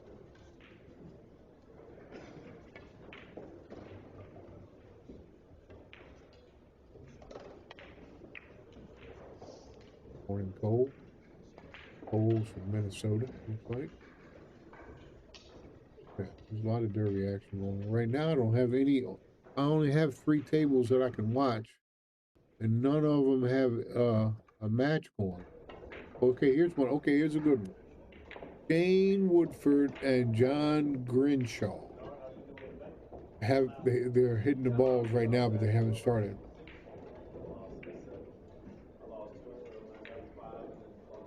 Yeah. But I know a guy who used to beat people with a broomstick, man. He'd chalk it up and everything. He'd draw the ball with it. It was crazy. His name was Herbie. Mike Sturgis out of Maryland. Tim Scruggs, they're Grace Cues. That's where I'm from, Maryland. Somebody stole my stick in a pool tournament down there when I was in Strawberry's tournament. I called Timmy Scruggs up, and he brought me down a Sneaky Pete for $150. Hickory, yeah, I have a hickory shaft. I have my buddy Steve Murphy makes sticks, and who made all my stuff, and he's got some 125-year-old regular maple wood that's bowling alley wood that was come out of bowling alley. Man, that's my favorite hitting stick. I've tried my other ones. I try other ones, but when it comes down to if I'm getting serious about playing, I always go back to my Sneaky Pete with the 125-year-old wood. He makes keel woods, he makes the carbon fibers, he makes all those, and that's what I'm saying. You find one that you like. Find one that does what you're thinking. Yeah, Gus and Barry Zambodi cues. Yeah, I mean, Well, we're very good hitting cues, but the same way, if you find one that is not, if it ain't doing what you're thinking, I don't care who makes it. What good is it? You know, it can look like the most beautiful stick in the world, and if you can't make a ball with it, what good is it? You know, it's just for show. I mean, there's plenty of good Timmy Scruggs cues out there, man. I bought one from a friend of mine, Sneaky Pete. He had special made years. It was like, I don't know, 30 or 40 years ago. And it was a Sneaky Pete, but it was 60 inches long, which Timmy never made them that way. Yeah, $150. This was 35 years ago. Paid 150. He bought it up for me for 150. But anyway, that Sneaky Pete that I bought from my friend had ivory ferrules,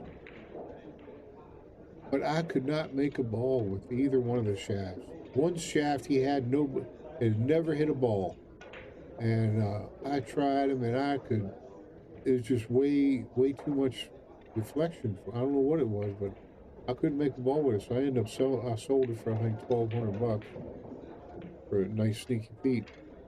But some people might play with that and never miss a ball.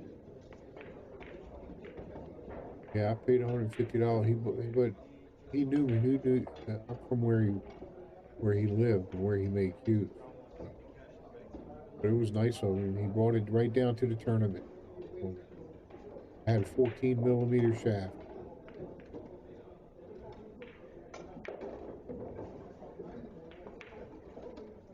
It was pretty cold out here today in Connecticut. We had the worst kind of snow last night. They said it was going to be a foot. But what happened was it was rainy ice before. So you go out there, you try to clean your car off, it's just covered in ice. The snow came off easy when it finally snowed. The snow was like, you know, fluffy. It came off beautiful. But the ice was just like 1/4 inch thick. 1/2 inch thick on some spots. 1994 blonde maple. Yes. Yeah. Wonder what that sells for. 94 and 1989 4-point both with ivory ferrules.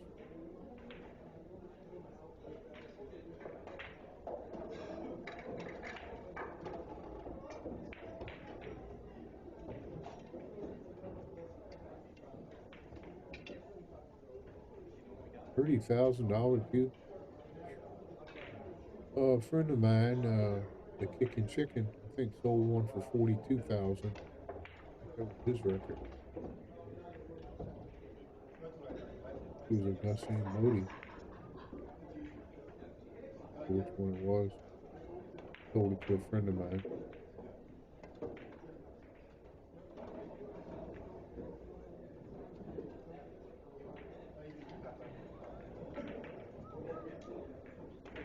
Oh, sorry, Franny. You know, they're out there. You keep eye on Facebook and stuff.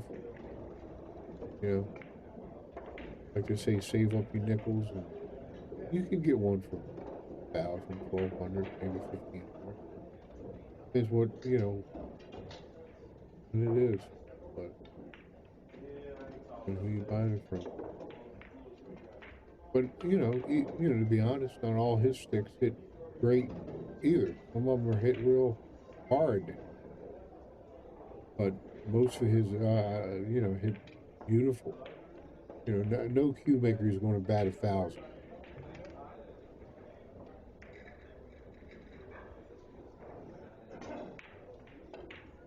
But what expensive cue does Shaw have? I don't know.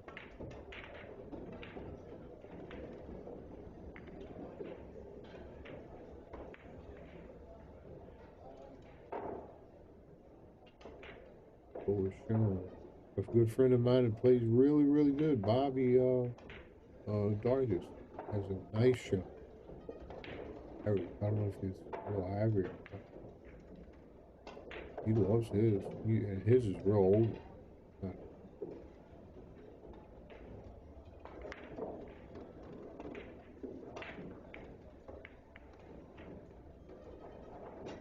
like there's this game started. They still practicing. Looks like they're still practicing. Shane Woodford. That's going to be a good match. Shane Woodford and John Grinshaw. They're just still hitting balls, and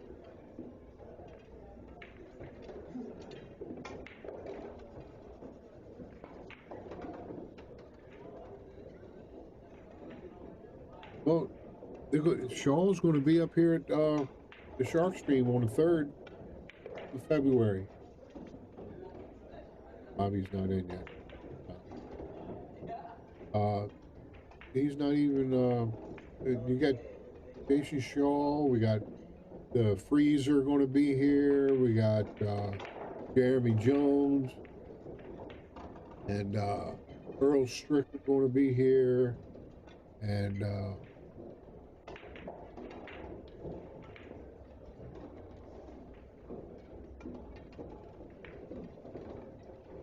they're all going to be here on the 2nd and 3rd. They're having a big buffet, $225 a seat.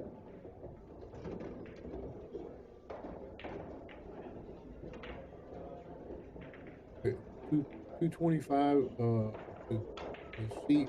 They're going to have a nice buffet. You can greet and meet. You can play them a game. I think you can get a cue ball signed.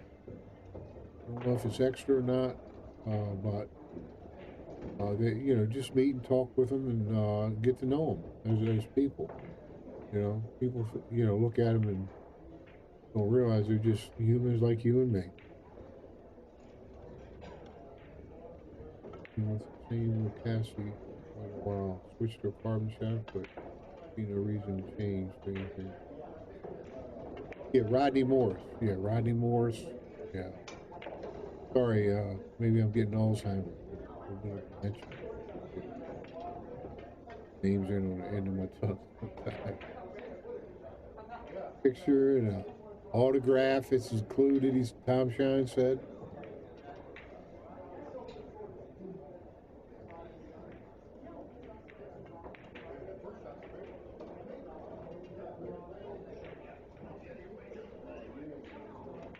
We'll wait for somebody. Game is. Yeah, so it's going to be, I don't know if they got any seats left. They probably do. They probably got a couple seats left. If you're interested, that's at Yale Billiards in Wallingford, Connecticut on the 2nd and 3rd of February. They're all going to be here for 2 days. Jason Shaw and Mortz, I don't know how to pronounce his last name, Mortz. That other young kid coming up that's hitting them like unbelievable. They're going to play they'll be playing a match on the 3rd.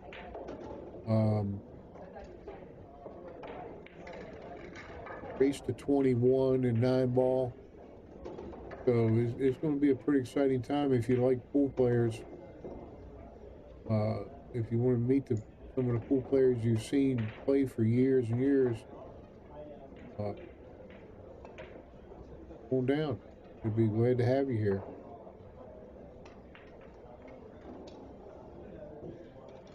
Trenton says he has an older Sneaky Pete. I don't know, did Timmy Scruggs make it or somebody else? Steve Murphy made mine. I love I call it Old Faithful. Plus he custom made me a real nice cue too. We both designed it together. Believe it or not, I designed it after the colors of the robes of Aaron, the high priest, in the Old Testament. I don't want to offend nobody.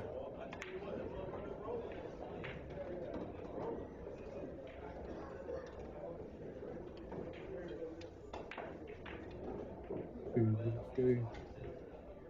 That's what somebody else told me, that they said if you cut different where they're hanging the balls, the more the bangs up. Yeah, I agree with you. But the balls are not slick either, though. You know what I'm saying? They're a little bit yellow. You know what I'm saying? The balls are clean, they go. I think it's because the balls are sticking. I can't, I can't run my thumb across them. You know what I'm saying? Like, There you go. nice Sneaky Pete, you can go to Smoky and get you a nice Smoky for $200 or $300. But they hit good. Yeah. Hopefully it hits real good, the one they send you. But like I say, you know, nobody bats 1,000. General admission is $50, Time says. But the other things are VPI seats, I guess, VIP seats that go right up, sit next to the tables they're playing on, and they have a real nice buffet. Back salad, front blunt.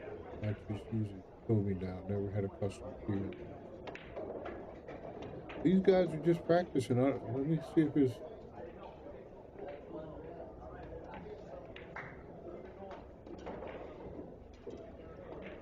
They can't. I don't care if you play bad or not. There's nothing wrong with having a nice cue, man. You learn to play. People talk to you about pool. See if there's another table with a game on. Okay. Now, let's see. We got TJ Black and Mickey Krause. I like Mickey Krause. He's an upcoming guy. He's standing up to all these big players. So many nice, good young players out there.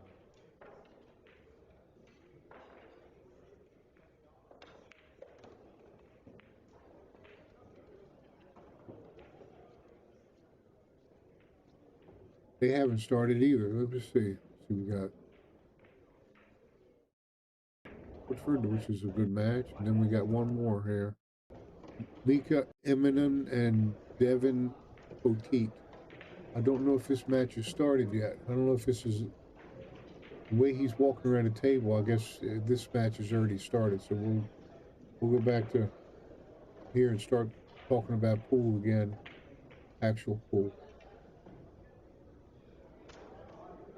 Well, why do they call it a Sneaky Pete? Good question. Ask your phone. That little phone in your hand will tell you anything.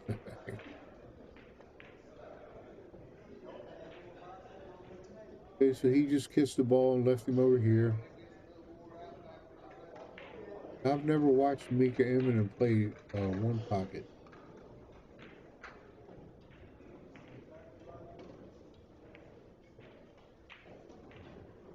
Watch him play 9-10 ball a lot, not one pocket. So Mickey won already?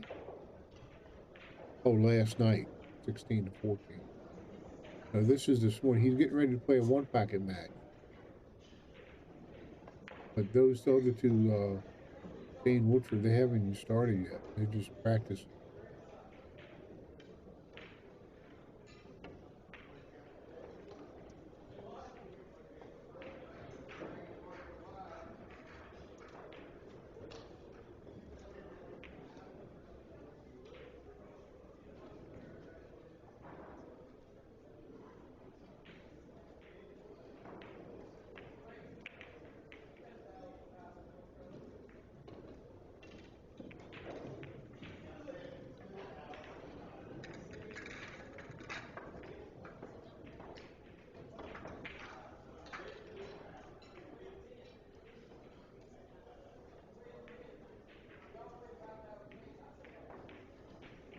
I don't know where Sneaky Pete came from.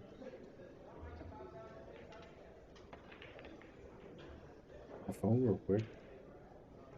Who named the stick Sneaky Pete and when?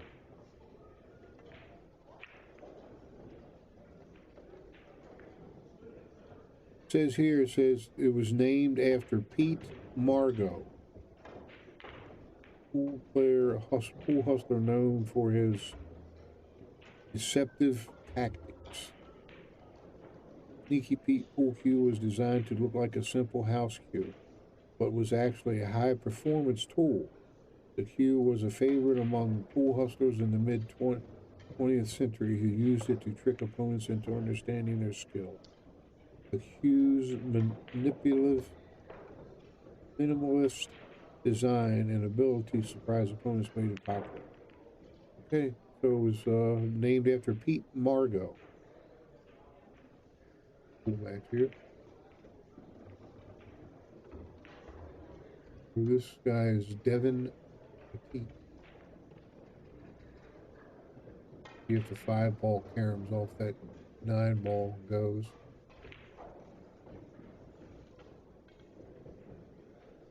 See, it looks like he can try that combination and lead the cue ball right here.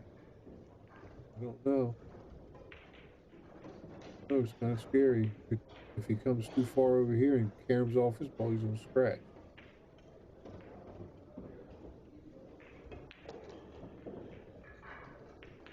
Hits it too hard and comes back over here, he's gonna leave him a shot. No, that's good. Look, see how he left him behind them balls? That's what you want to do. Duck and hide, duck and hide. Pete Margot, man. I think that was so many years ago, he's probably not even alive. Sneaky Pete's have been around since I was a kid. I'm 70. Okay, so you got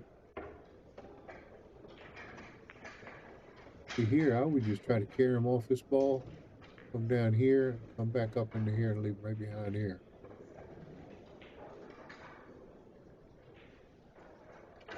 Tuck up in that ball, let him get out of that.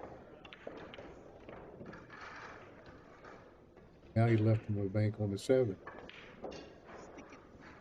Don't know if he's gonna be able to touch this ball and move it out of the way, but he can bank the 7 and don't make it. Try not to make it. Just get it over here and lead the cue ball down here.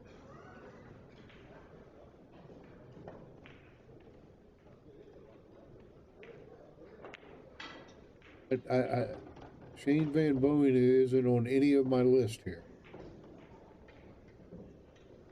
Shane Woodford is, and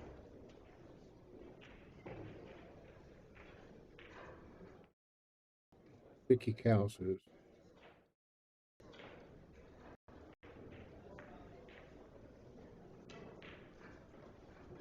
I don't know what the prize money is in the Derby, to tell you the truth, so can't make no comments on that. I don't think banks are over either. Yesterday there was still 200 players. You got 450 players in a tournament. I mean, it's going to take a while. Okay, so he chose not to even try to bank. Try to stick him behind this 8.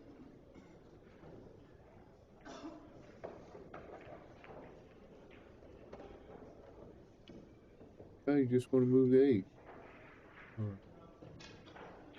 You know, he could bank the 7. Get it near his hole.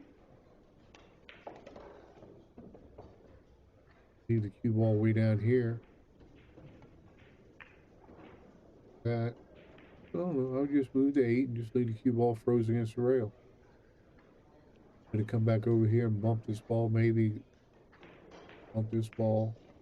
Move the stack a little bit. Maybe you might end up with a dead one.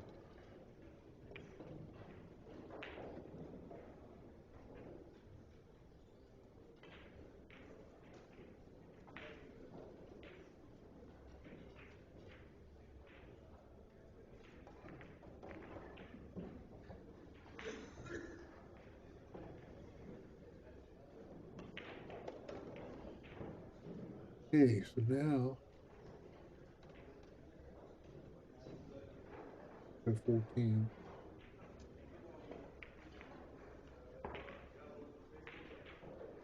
Tuck on the ball, making sure always shoot in a certain direction. Good banks started at 2, huh? Good. Well, I don't have access to none of those right now.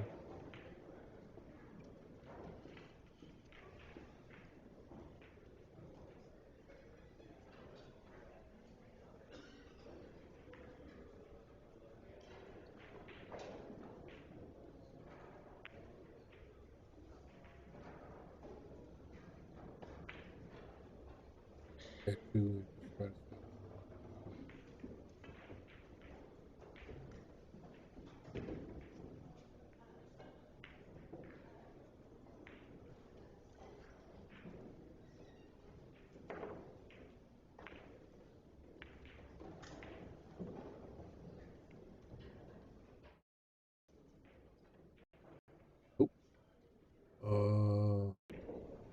Woodford. Okay, it looks like this started.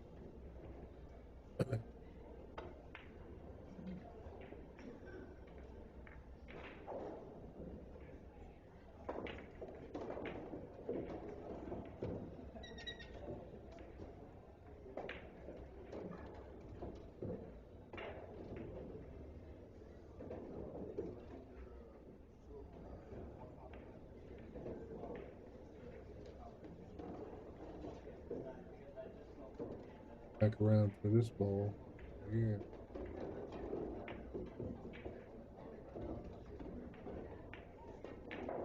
Eat it.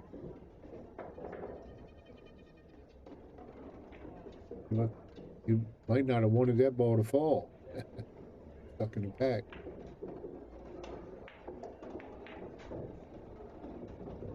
You're just gonna have to just come over here.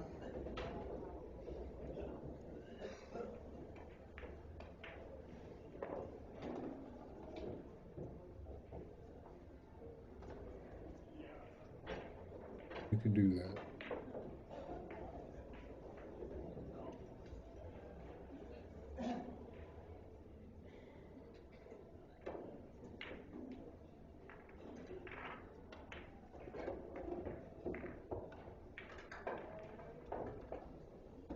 Get your pin fixed. Send it back to them. They'll fix it for you.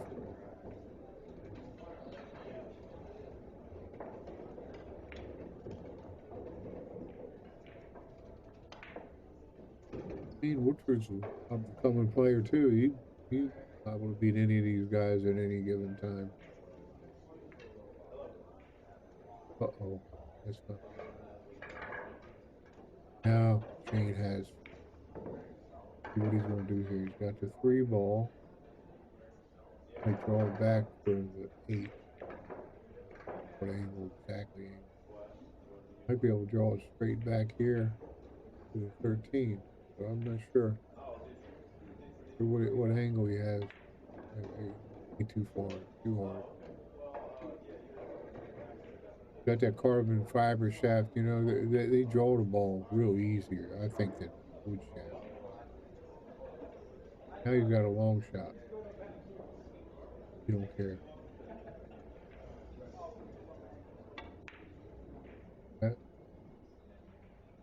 it's a little tougher. Now he left his opponent's shot here. See what he's got here.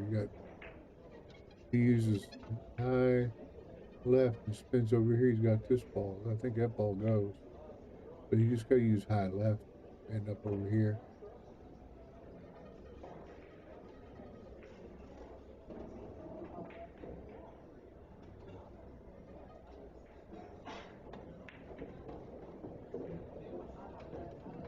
Now he's got the 6. Shoot the 6. Come over for the 9. For this 13 or 9.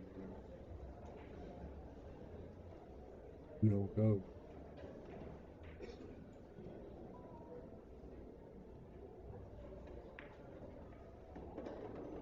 Not hard enough. Yeah, perfect. Now.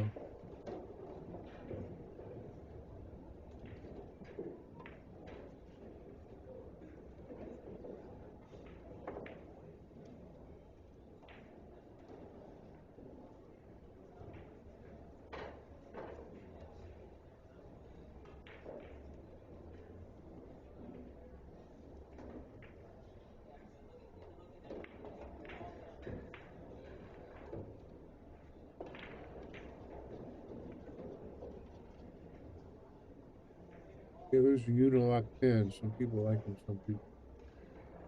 So is he going to try to bank the 8? Let's see if he tries. Got one ball.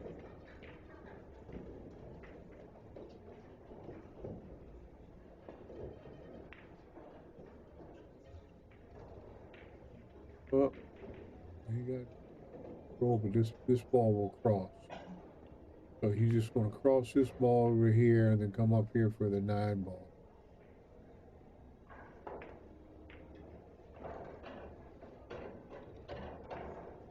Not zeroed in yet. I guess Might be his first match of the day.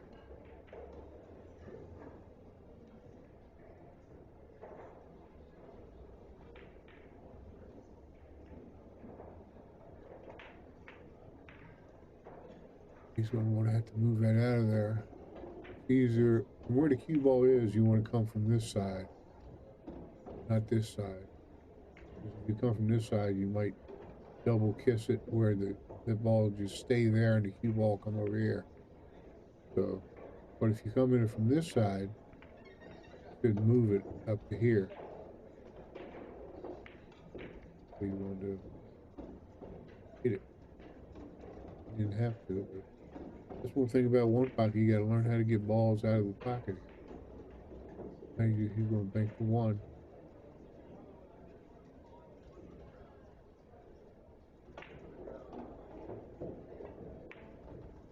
Hit it good. Oh, kitty there. I mean, tip.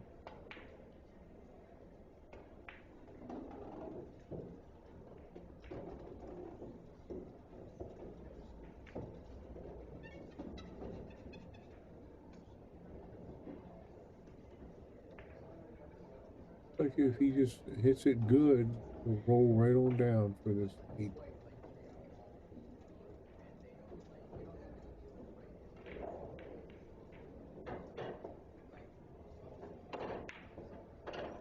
Jump straight up in the air.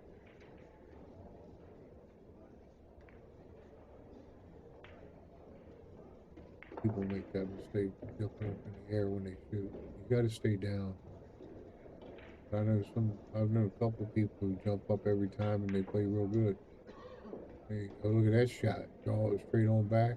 One thing good about those carbon fiber shafts, they do draw the ball, I think. I mean, you can do that with a wood shaft too.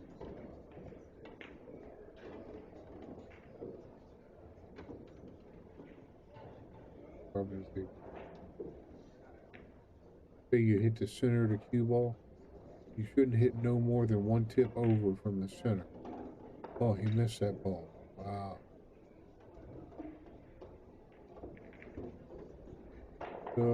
Not making two balls a lot today. I don't know what's going on with him.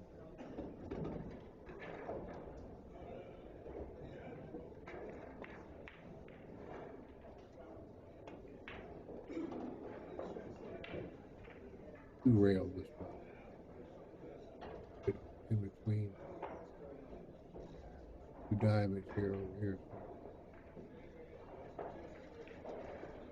I hit it right in here.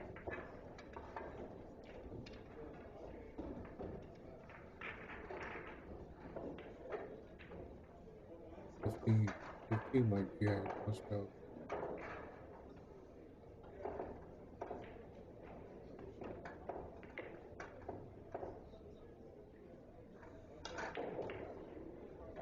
Ray. Got Mickey Couse to see if he's playing yet. Mickey Couse. Practicing.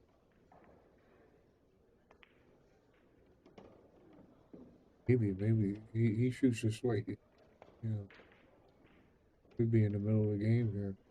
Oh yeah, because Mickey Mouse has 2 balls, so he missed it.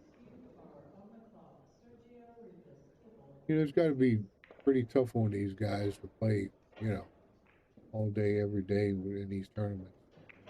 And then sit there and sit there and sit there and wait for your next match.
Sorry, guys. Okay, let's see what he's doing here.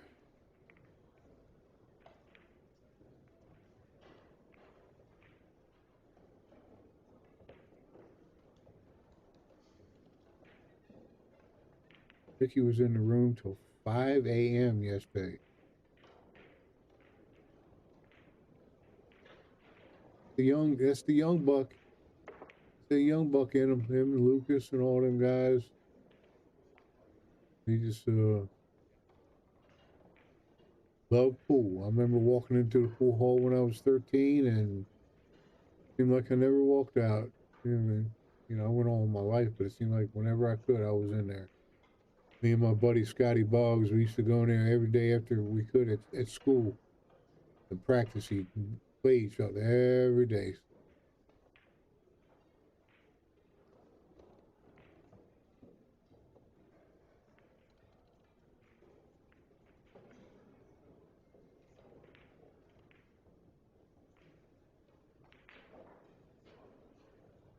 This ball here is dead. You don't want to mess with it. You want to try to hide him. I would try to shoot this 5 and just make this ball and follow with the cue ball over to here. Like if you could make it right in here, that'd be good. That way you're hidden. You don't want to break up these balls. That's you know, you can make that ball from here over here.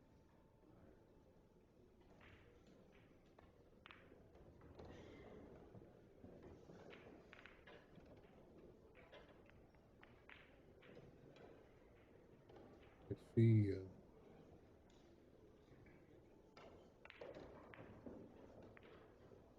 What are you going to do? Guess he's thought about kicking up here, down here to make just to hit that ball.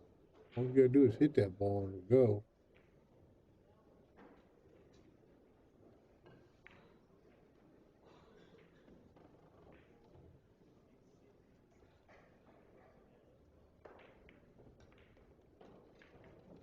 Good. Well, you did what I said there.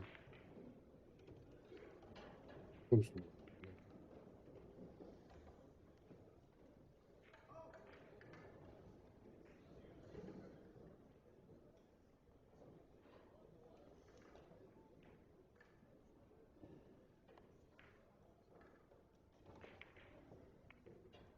Yeah, he broke them up.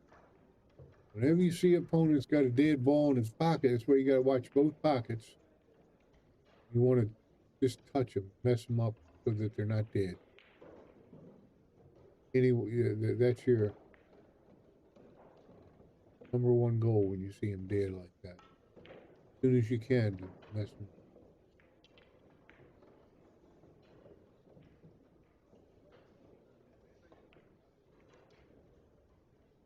That shot. Now he's behind the 5 ball. And he's just going to probably just touch it.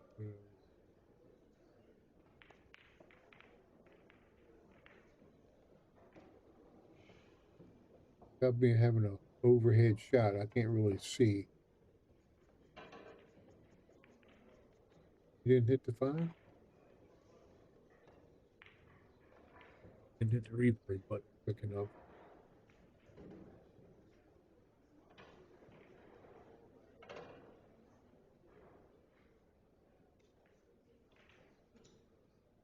This ball, if he gets on the right side of that ball, 2 ball will come over here and move the 9 and the 2.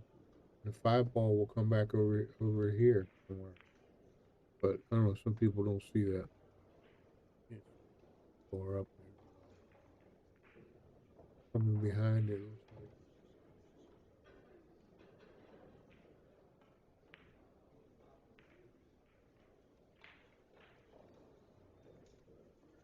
Good shot. Now none of them balls go.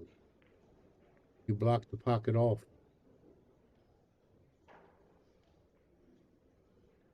Only good for him. He can bank the 5. Get over here. Make them 2 balls.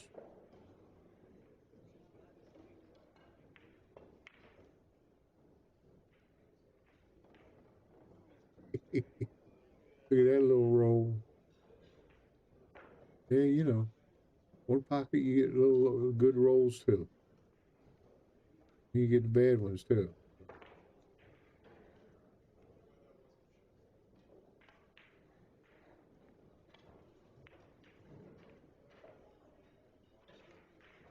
You know,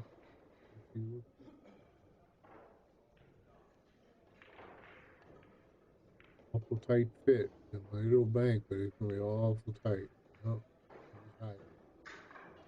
Good shot.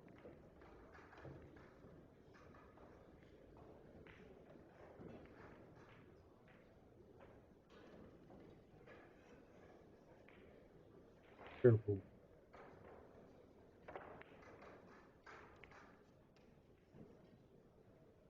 So be careful nowadays. A lot of people that, when it's that close like that, some of these pros think because they're a pro, they can double hit it. If this cue ball is real close to here, and you shoot it and the cue ball goes forward at all, usually it's a double hit. But a lot of these pros, they got this ball, their stick jacked up so high, they think because their stick is jacked up so high that it ain't a double hit. But if that cue ball goes forward, it's a double hit. You can hear it. You can hear the double click. I've seen them, you know. That wasn't no double. Yeah, it was. Well, that's my opinion, anyway. Because you're a pro don't mean you can get away with hitting the ball, hitting the cue ball twice. And a lot of them don't. There are only a couple I've ever seen really think they can get away with it. Some people know it's a double hit. I'm trying to play that game.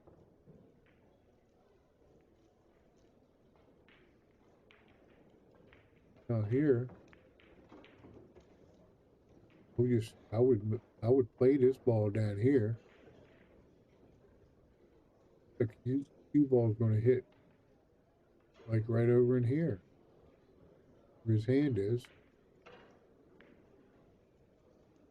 Might get a good roll and land it right here.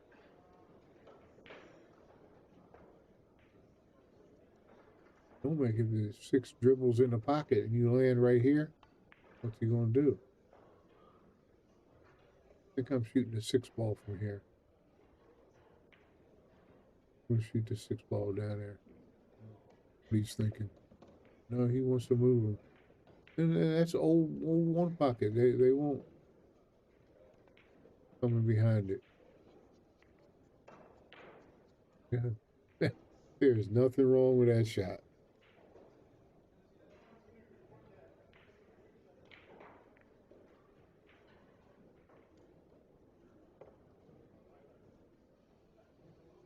I just leave him behind here, which is good. Now this 14 will bank. He can come right back out with the cue ball and just get the cue ball to stop. But it's a chance shot. It's not a...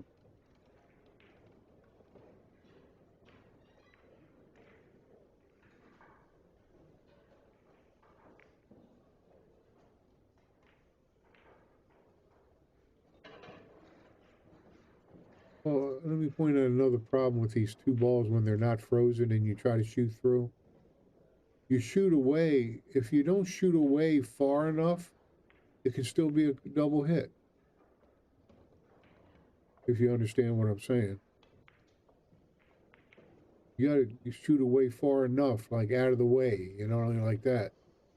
Like if you try to shoot out of the way and over this way, it can still be a double hit. If that's if the cue ball's right here.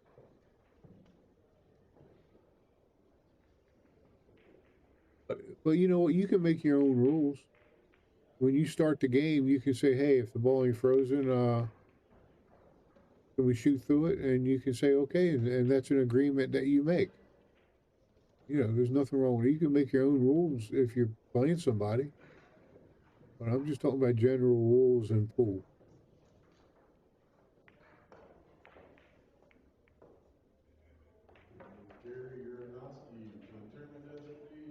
This is not good. See, now me, I would play this ball off the 3 ball over to here and just force follow the cue ball. I don't know if y'all know what that is. So some people don't know what that is, but you got to practice that to learn how to force follow. That means you're hitting it hard, but the cue ball is drifting forward slow.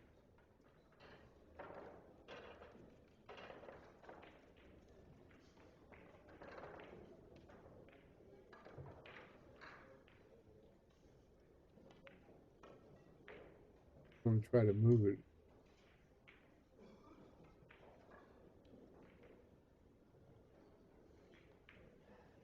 Then again, if he tries this shot I'm talking about and leaves him a bank, if he don't hit it good, you know, and you force foul and lead the cue ball here, but this ball don't go and you leave him up here, you left him a bank. So, you know, you got to count the cost when you do these.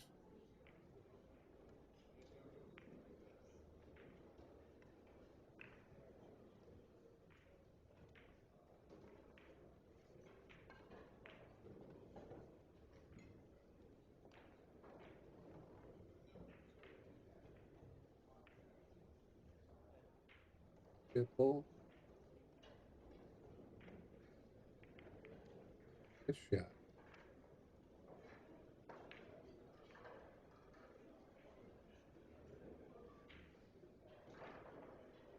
Well, if the 3 goes, but if he shoots the 9, he's going to use high right and come back over here.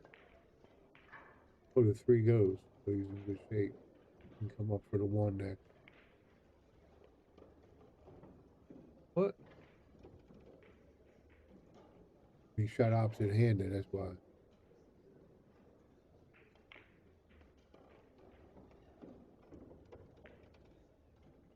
Okay, so that's 1-0, Mickey. See these other players, see who's playing. Got Shane. Oh, there. Oh, if you want to learn one pocket, you watch what these guys do when they only need 1, or with there's 3 balls and they both need 2. Watch how they move. That's not a good shot. This ball will cross without double kissing, or if that's his hole, he's in trouble. I don't know which pocket is his. Looks like he's shooting it straight down. Go. That's it. Okay, that's 1-0 Shane Wolford. Let's see what got Mika Eminen. He lost his first game. Devin O'Keefe winning 1 game to 0.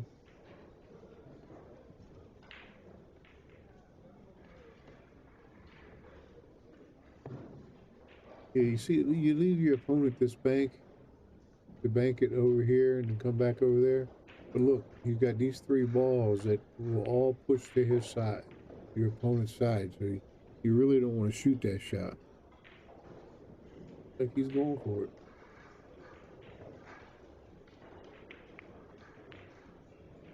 Make it you. Well, you got a good roll. And bank that 5. He makes this 5. You look, you got 1, 2, 3, 4, 5.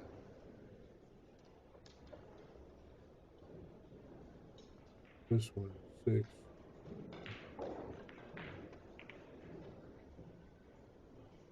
Too much.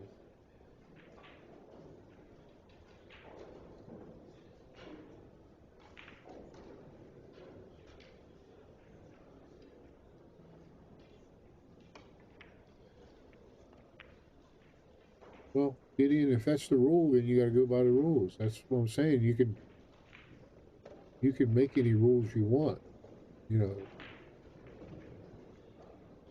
Yeah. And I think that's what the pros, they try to say, well, if you're 45 degrees,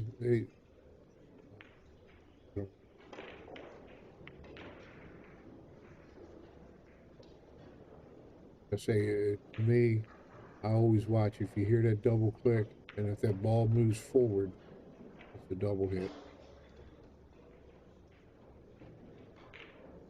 You could actually elevate your stick to over the top, over, and still hit it so the cue ball comes back, and it'd be a single hit. But that's not easy to do.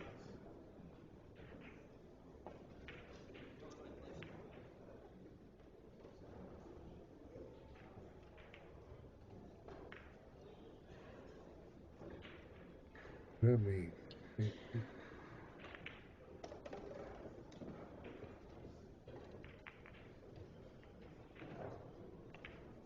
different language.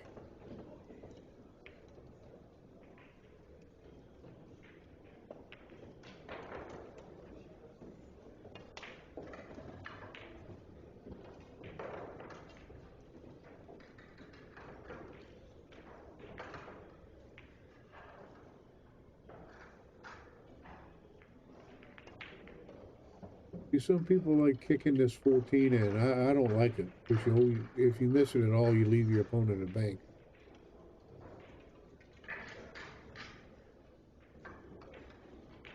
So some people like it.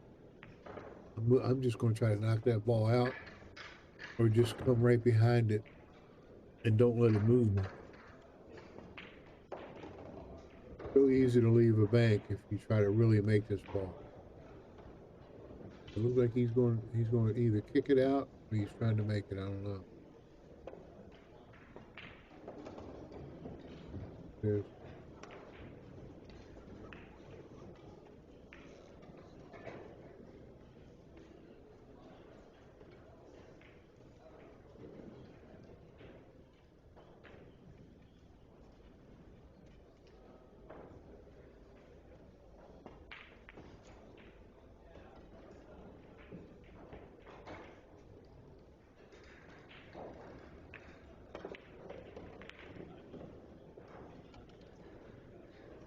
one, two, three.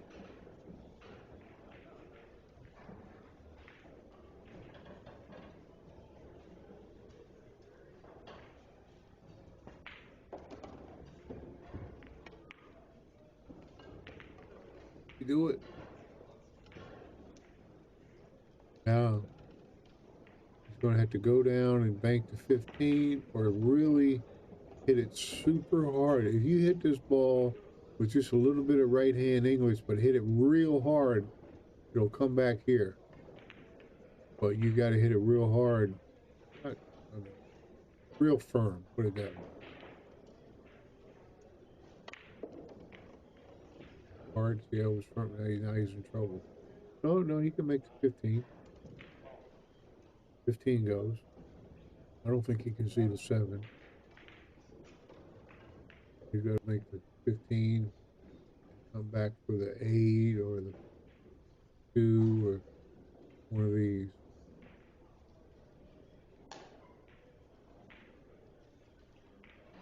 Just a hair too hard.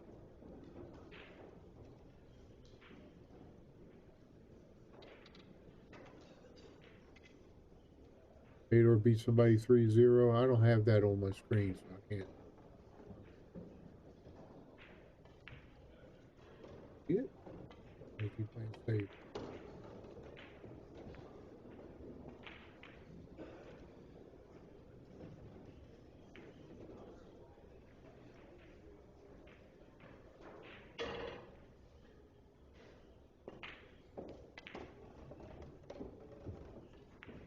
There.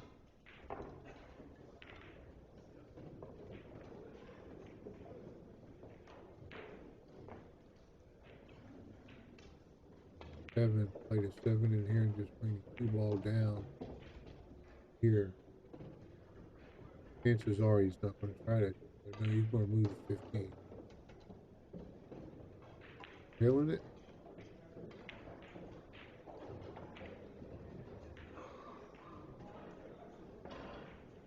Well, the 13 will cross here.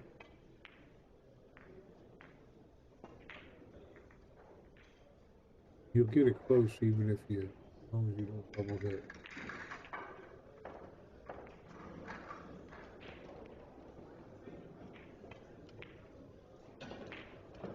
These two balls won't go, so he can come all the way up here.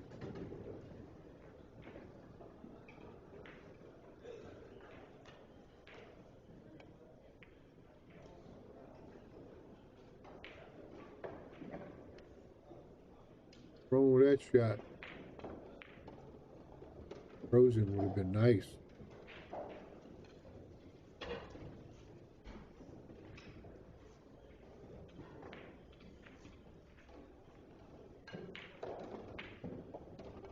Who played Fedor? Max too.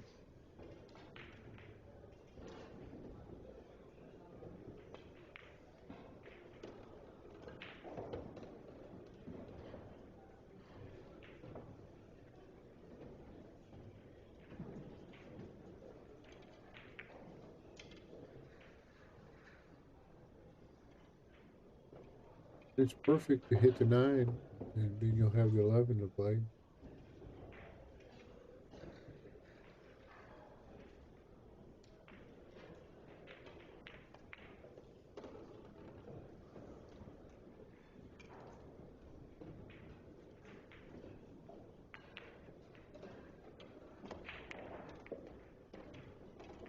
Hit it good. Let's see, where's the boom at here? There you go.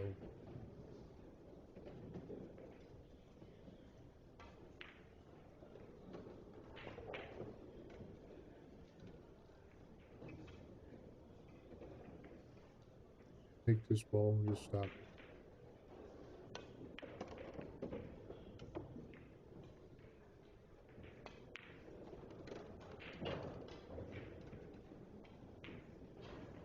Shane worn out. Let's see. Go back. Shane. Mickey. Here's Shane Woodford.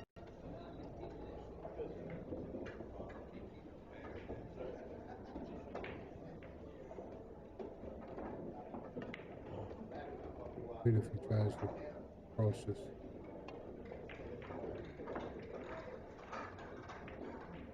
Here.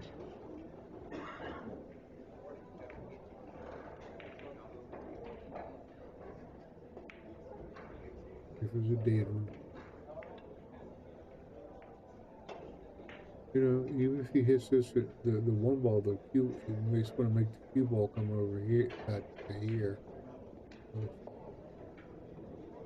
Big shot just to get over near your hole.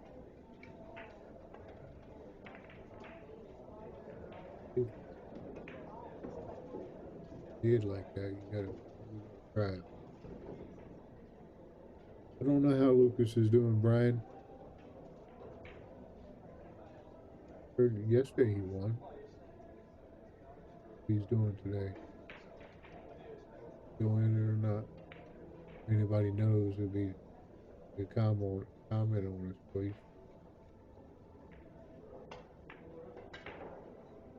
Looks like that ball might be.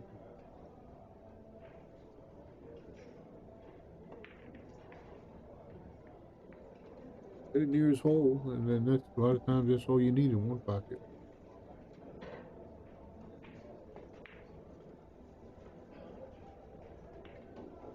When they freeze like that in here over there, it's so hard to get them out. Boom. Okay, now he'll bank this ball. It will bank across and miss these balls if he hits it.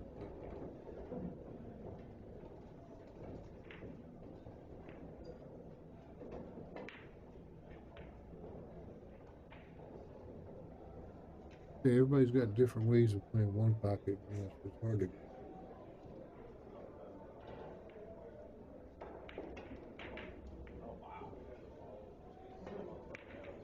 Yeah, see, me, I might try to bank this one.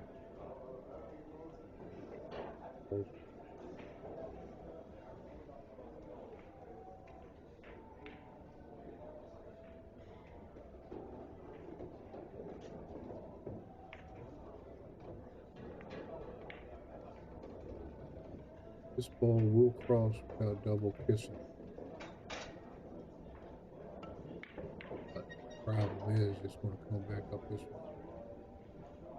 Here, over here. It all depends.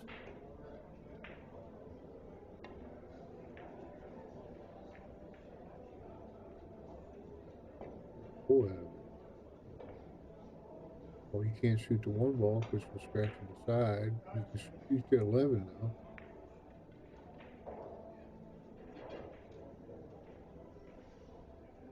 exactly how the angle is. Got to bring the cue ball back over here, probably.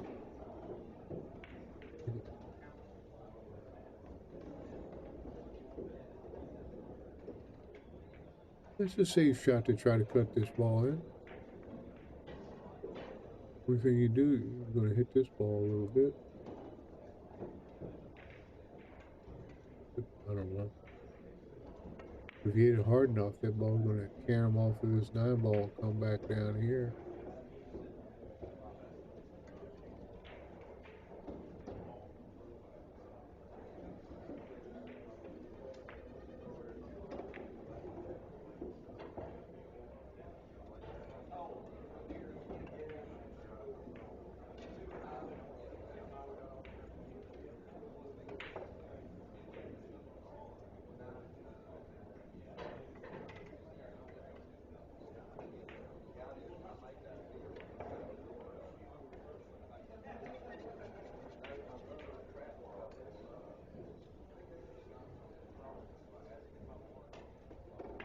Yeah, I would just go up and just touch this ball.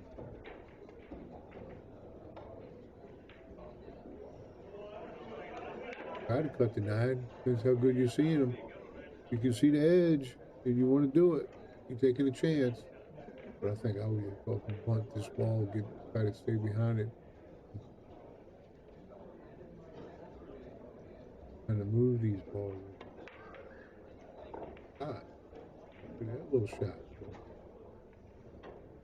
Boom shot.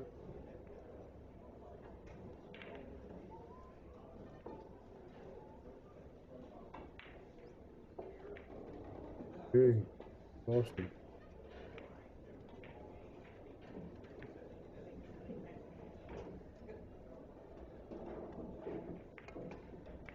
Pretty good though. Good. Good. 2 games to nothing.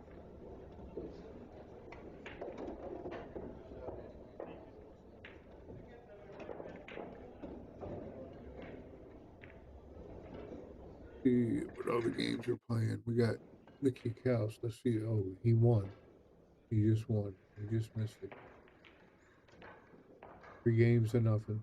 TJ Black. Then we got this one. Nick Eminem. It's 5-5 in the second game. How long one pocket game's gonna start? So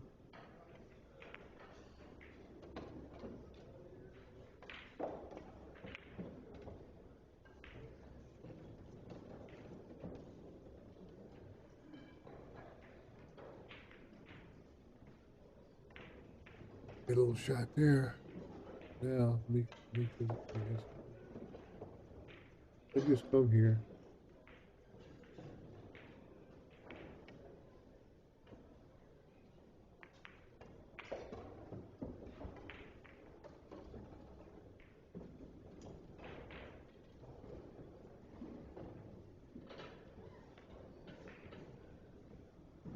Off of this ball over here somewhere.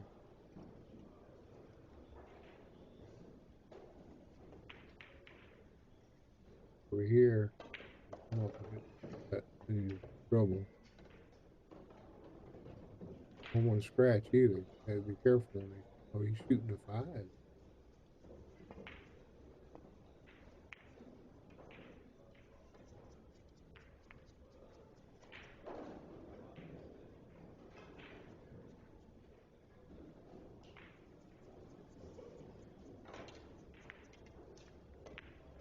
I wish they had a top view. No, I don't think he's going to try to cross that 14 and just follow it. He can just hit it and pop the ball straight through it.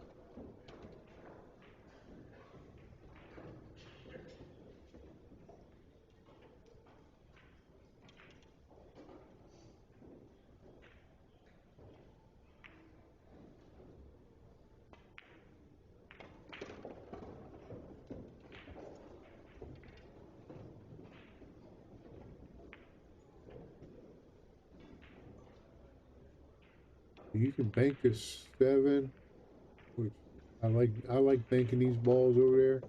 Bring this cue ball back over like this over to here. Then you'll have a combination that you don't want to do.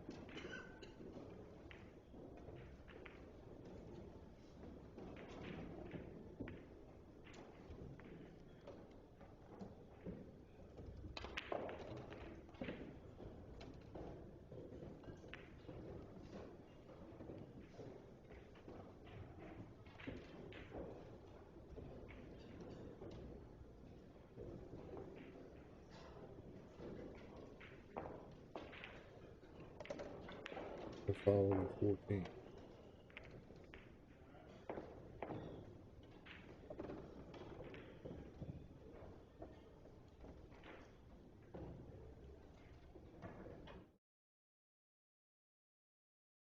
Chance of scratching.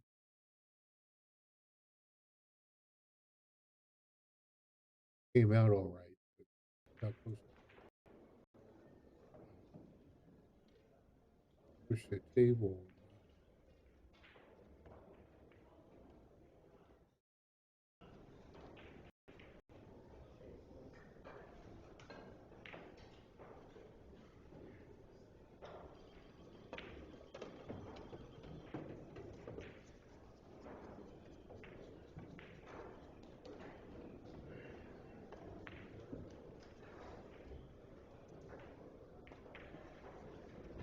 Diagonal cross for you.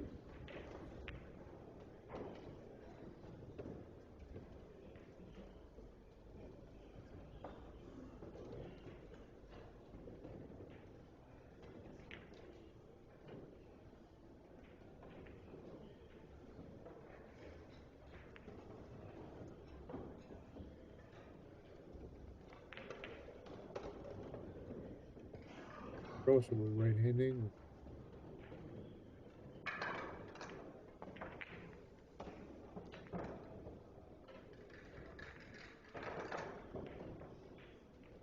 I don't know if you want to try to take a chance or not.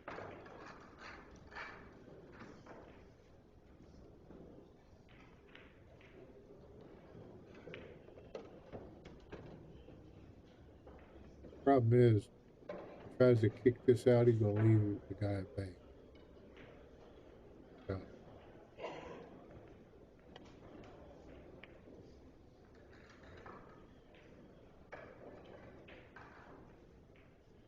Here and you just draw the ball a little bit and come back right back over here. I don't know what the score is. Oh, it says 5-5. Yeah.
Yeah, you hit that ball hard though.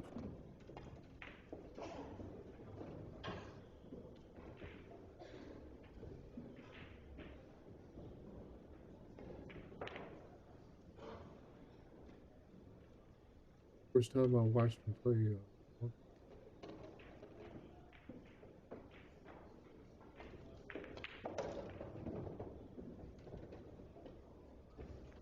Remember back when Josh Filler was just learning one pocket. He learned it really quick. But you could tell when he first started playing, he didn't know the game, but he learned it real quick.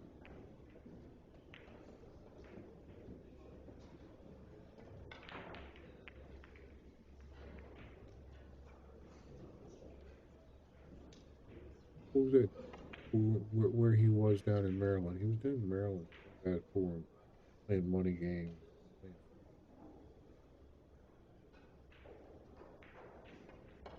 Down there. Try to learn in one pocket.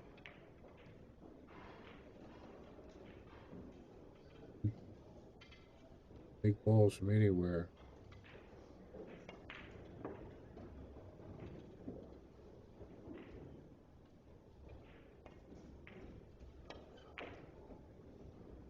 This shit.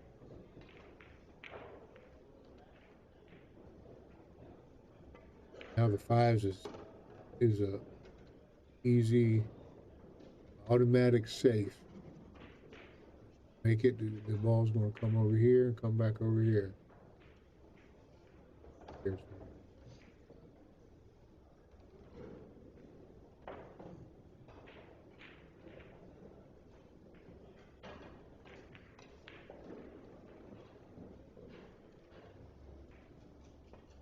Is it easy? He'll leave him out of that.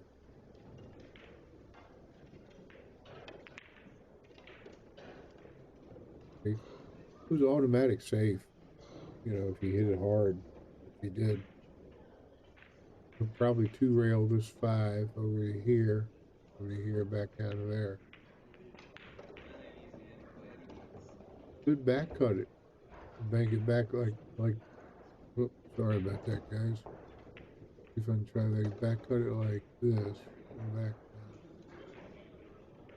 That's a little better that time, huh?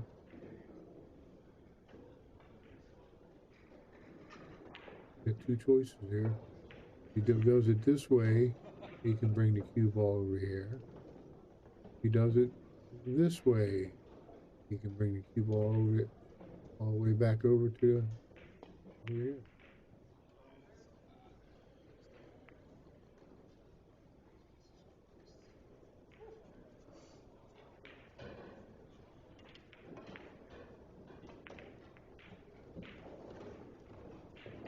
I don't know if I would try cutting that 5. He's gonna leave him to 9 if you don't. If you don't make it. Looks like he's going for it though. Maybe he wants to hit it hard. But the cue ball goes 3 rails, comes back over here somewhere. But he could double kiss it.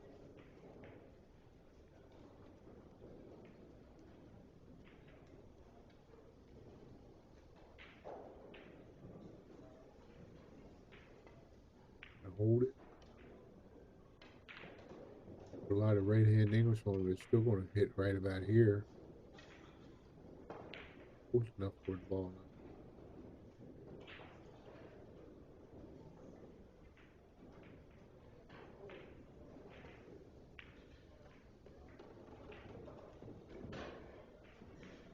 He could just try to play safe, pick this ball and just bring the cue ball down here to there. What do you think?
Kind of hard to bank this. Well, I don't know. You can just bank it one rail, but you got to be careful.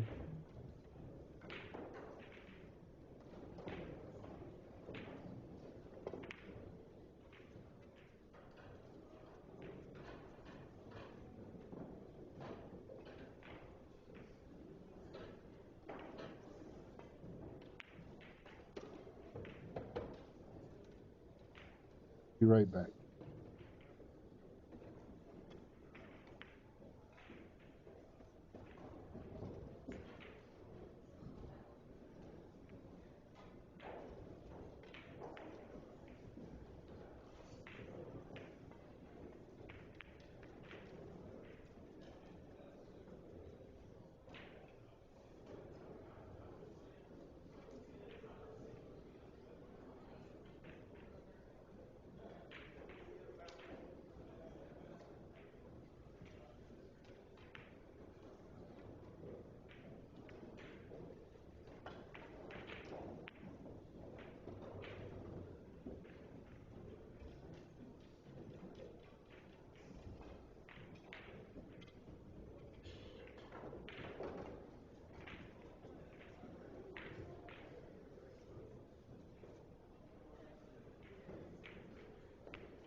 And let somebody in. Yeah, what's he doing here? He's go back and forth with these 3 balls. 6-6. They both need 2. Let's see what he does. You good with this mouse? I'm not. I'm doing it. But yeah. He could. Okay, it's a good match. Well, earlier, yeah, 3 to choose from, but not doing none of them all. All right, well, we can take a look around, see if we can find something. You want to stick with this one for A lot of people have been asking about Shane Van Boening, if you could find him. A lot of people have been asking about him. You can locate him.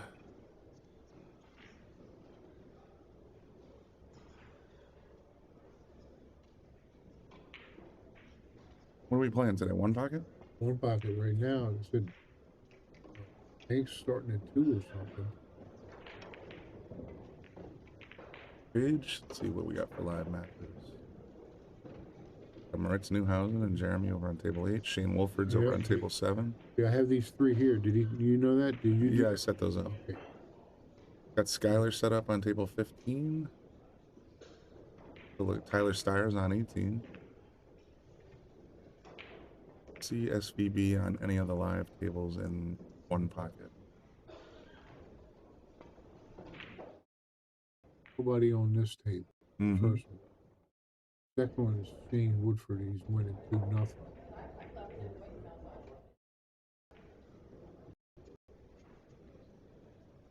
We're going back and forth right now, so that's why I was watching this one. Alrighty. Let's see what people in the comments are saying. PA is doing SVB. Stick with this one. Okay, so SVB somewhere. Oh, Frank Maialetti's doing the Shane Van Boening one. Yeah, there's no reason for us both to be doing it.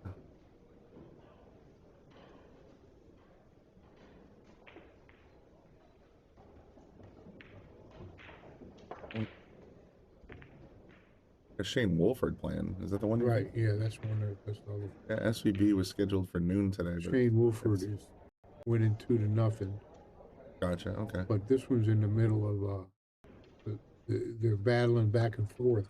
They're both doing a good job here because they're not leaving nobody any bank or anything. And that's tough to do with 3 balls on the table when you're playing one pocket. It seems like you might leave them a bank sooner or later, you know? So they've been at this for a little bit, for like 10 minutes.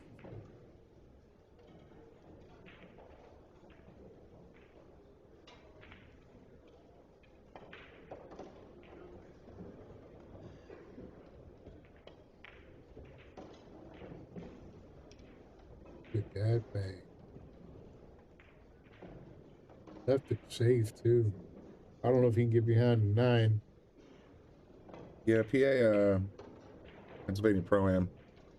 Those guys are, I think I saw the match that you're there. Shane won 3-1.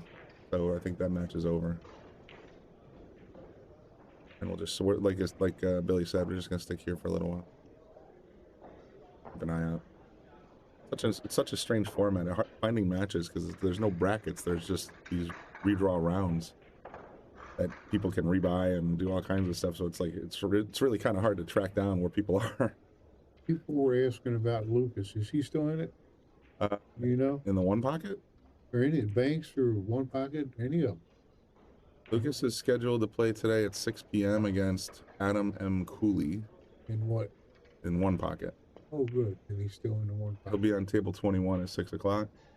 Just made that ball. This ball will cross now. 5 ball will cross. We got to go off of good. Be down another end of the table. So this thing that happens. Even he could try to bank it into the 9, which is safer. Then you're moving both them balls over to your pocket and out of his way. Most likely he's not going to shoot the 8. There you go. See that? Ooh, nice. See that? He made it.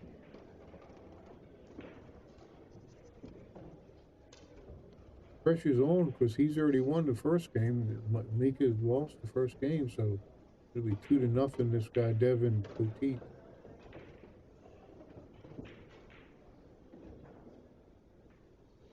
You didn't have to try to make the 5 ball. But that's good.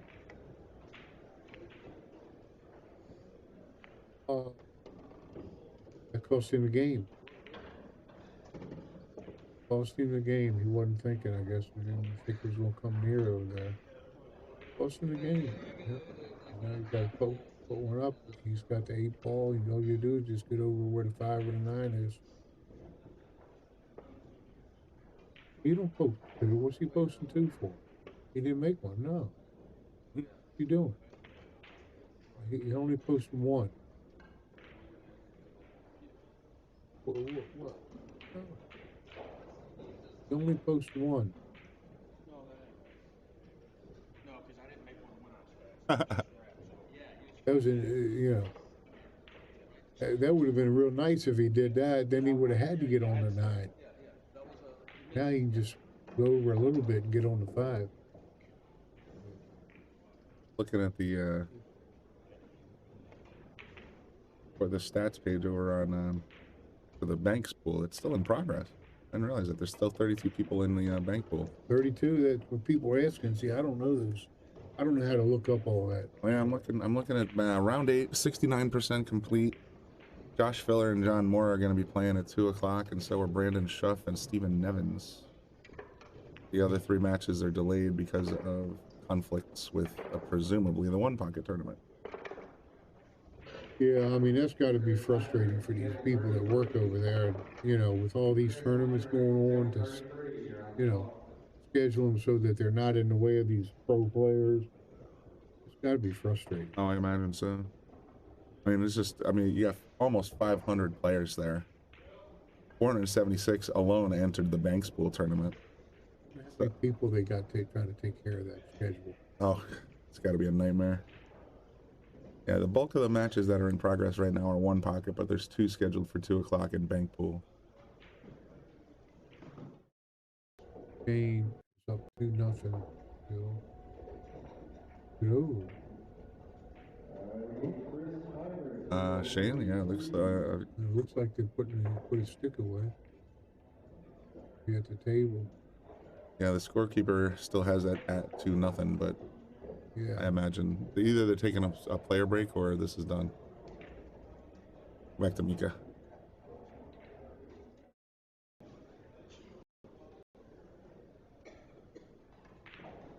Oh yeah. Game of patience, that's for sure. Oh, there was three of them going all at one time there. Then there wasn't none for about 15, 20 minutes. Sometimes that does happen. Let's see. I only had access to 3 of them. Yeah, yeah. See if I can fix that tonight, because changing the table numbers can be a bit of a pain. Can you do 4 tables? I can do 4. That's it, right? Well, for now, I'm going to add some. Need them. I'm going to add some. Gotcha.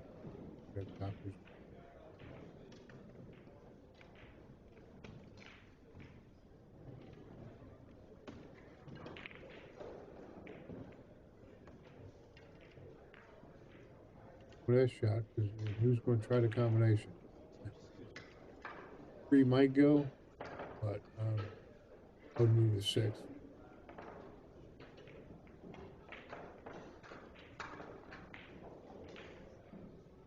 Guy did good right until the end. He made that one mistake that cost him the game.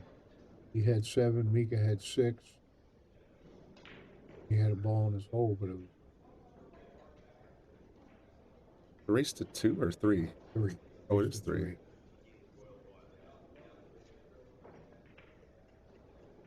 I see. Okay. And at the digital pool site, and there was a bunch of games at 2, so I didn't know the yellow means.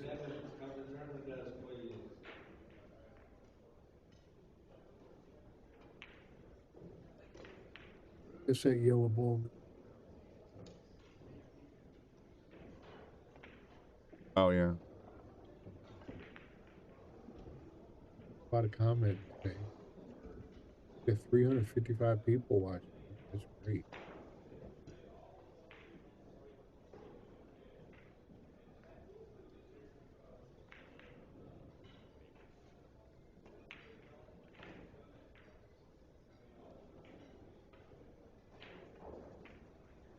Might be frustrated enough to go ahead and try this 3-1.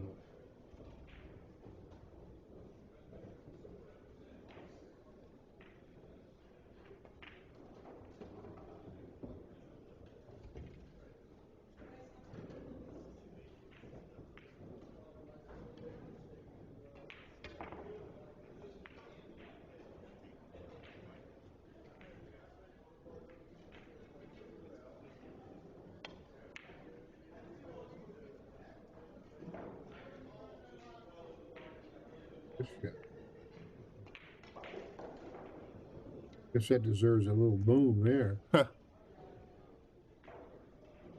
Holding that cue ball like that. Right back on the other end of the table. That's good. Now, Mika's in trouble. Look at him shaking his head. I'd shake my head too. Well, he can hide right behind the 14. If he just do a good shot.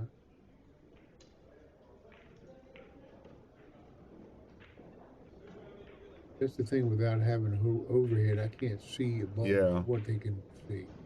And it's kind of weird the way they have the cameras positioned. We're on the head spot instead of the foot spot, and all the action in one pocket generally takes place on the foot spot. Yeah. Can't like see if he can go through balls or nothing, you know. Mm-hmm.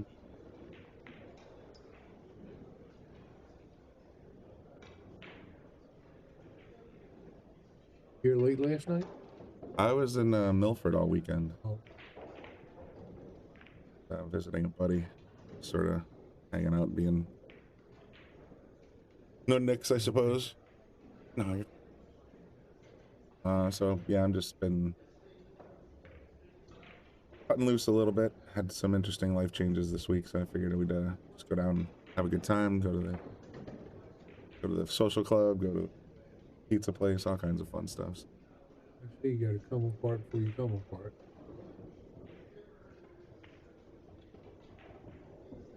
Here. So you can just shoot the 9 straight through and follow the cue ball. Here. Here's somewhere. No, nice.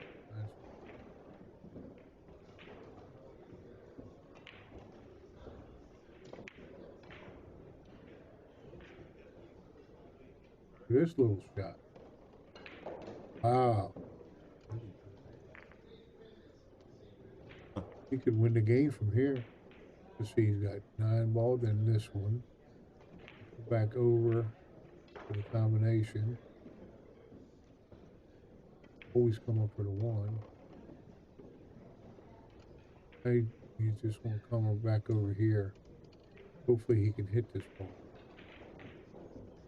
Hits it. If he tries it, he can end up funny here if you don't watch it.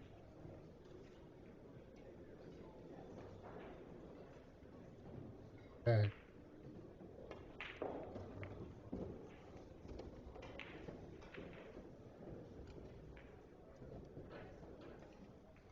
And this ball will roll forward.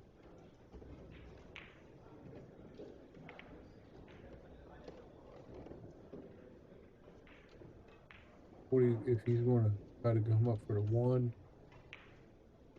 8 doesn't go. Like,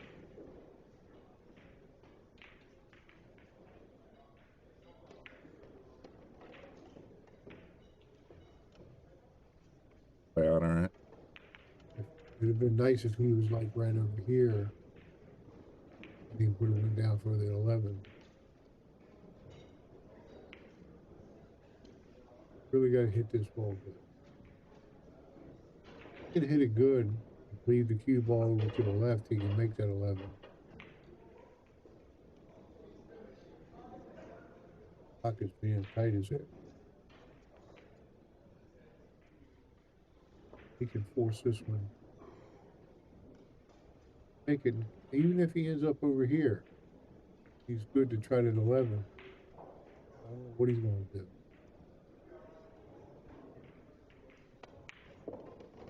There you go. What he's going to do is come up and back. Try to run into the stack. He can go up and back down to here to bank this, or he can just go over here and try to hit these balls. Or what he's going to do.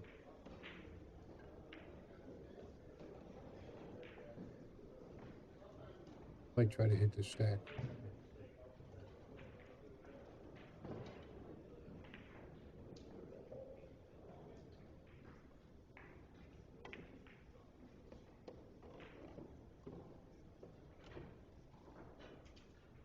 Too hard enough. He'll just move that ball out of there. That's that 8's dead. Or whatever that ball is behind here. I don't think it is. He'll try it. Maybe he'll just tap him and leave the cue ball over here.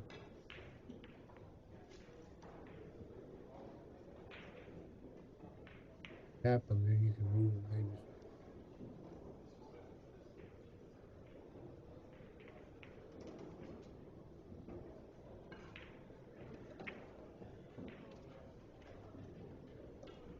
Yeah, he left him a wide open. Yeah. He says, you know, he can break open the stack and get out from here. He can win from here. Or if that 11 goes.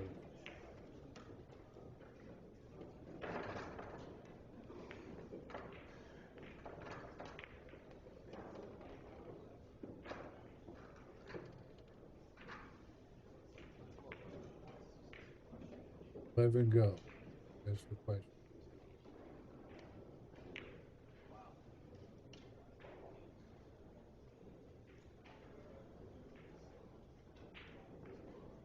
Yeah, nudging that 13 was a big error.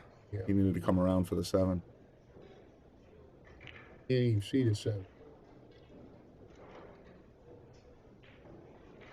11 into the 7, try to carry him over or make the 7. Those are risky shots. Exactly where it landed.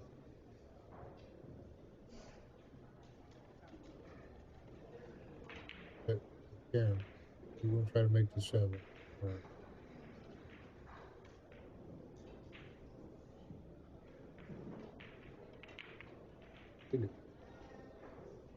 Up short. Oh, that would have been nice if he made that one.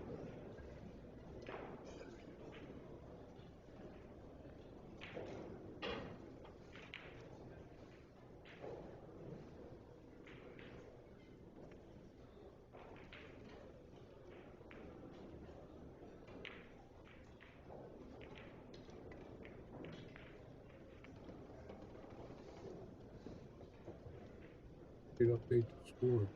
Well, this guy only needs 1 ball again. A lot of grinding to get out of it.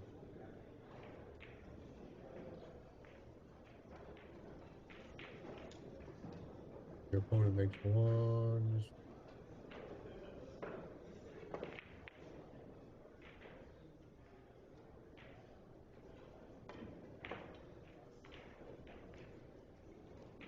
Goes.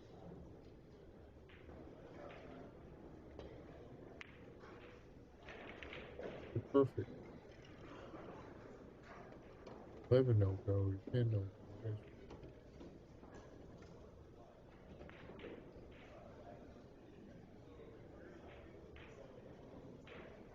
Bank to 8, which is a good shot. If he banks to 8 at that angle, it looks like he can bring the cue ball back over here a little bit. And if this 8 just hangs in here, that'll be a good shot. Even if it don't go, it's a good shot.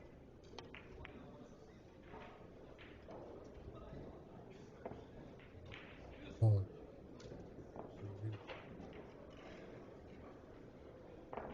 So it looks like this guy is either going to bank this one or this one. Banks this one, you can hit the 5 and maybe just leave the cue ball on the rail here, which is good. Making the 13. He's 1.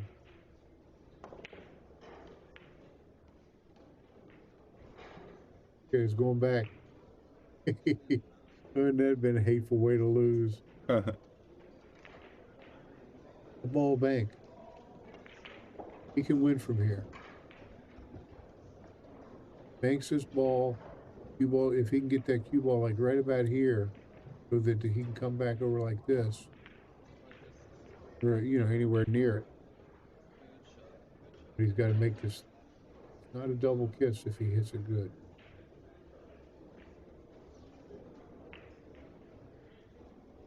Can't see it exactly. He would know if it's a double hit. He's kicking at it.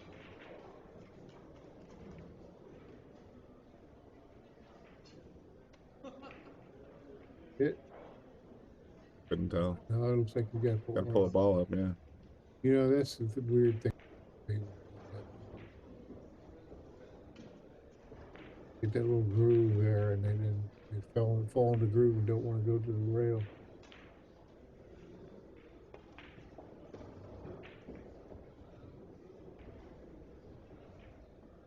No, there's no shot clock. Just, I'm glad there's not no shot clock.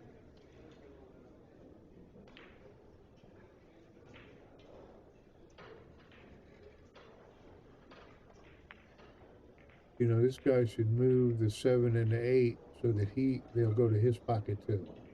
There you go.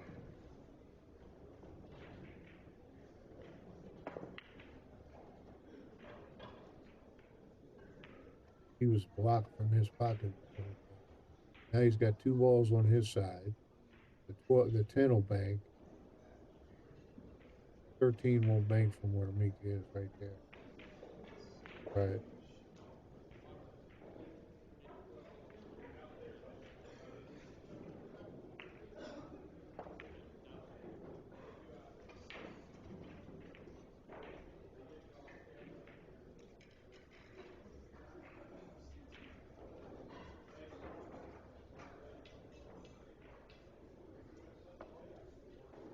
Derby City don't pay you right away? Is that what you're saying, David?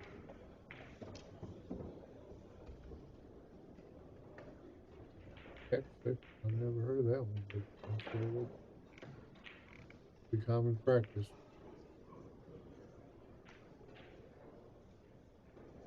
Here, I would just try to move to 13. Ball back with low right. Oh, what's he doing? Rails. Hey, that ball didn't go.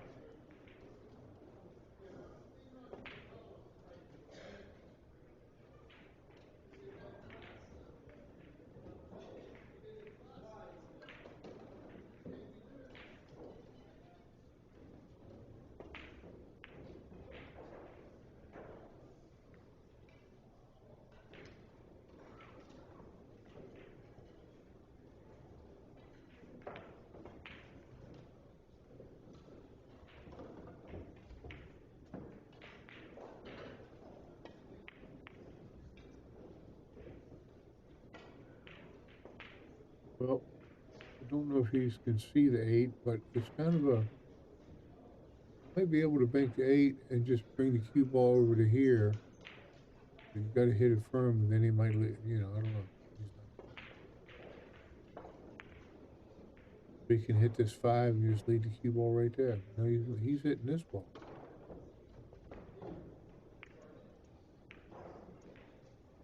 On that shot, he's going to have to hit either the 7,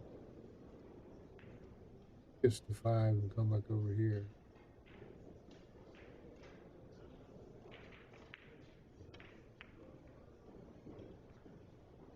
Good shot. We'll just try to hit this 5 ball.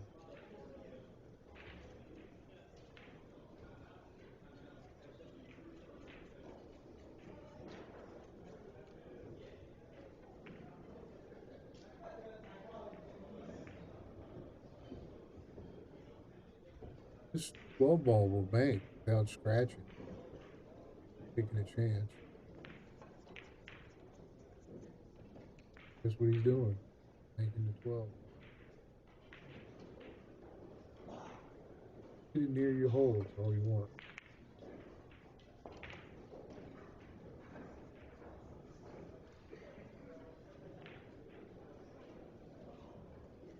Has to move the 12 or try to put it in or do something.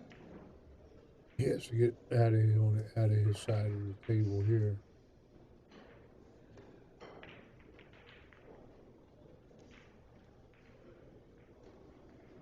We leave him on the rail, it's good.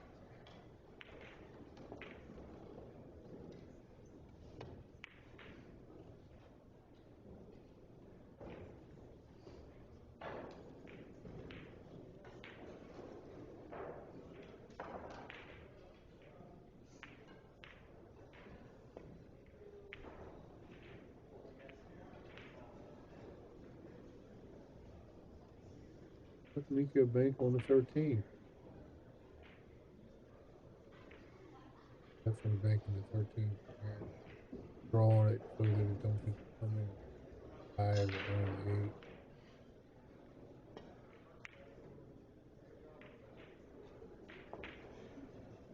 Lost the game. That's what I'm saying. He came up under the 5. He only needs 1, and it's straight in the hole. Looks like he put a touch of draw on there, just didn't get it quite enough. And for the drag draw. He put spin on. He put neutral. Left-hand English.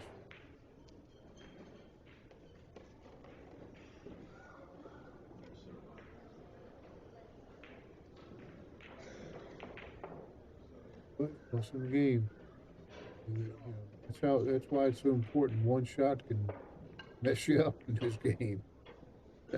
All it takes. It's all it takes. One shot. You're done. It happened to the other guy earlier. Shot costing the game. Now this guy's up 2-1 against Mika Anderson. That's pretty good, I think.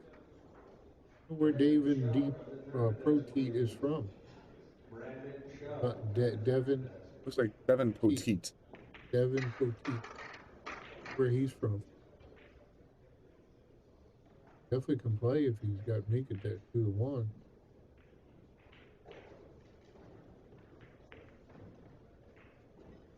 At the break though.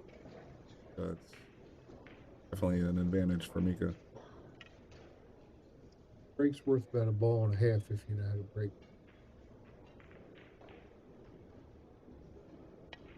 Worth the game if you really know. You get a good break. Here. Really puts his ball over here and try to leave him right behind here.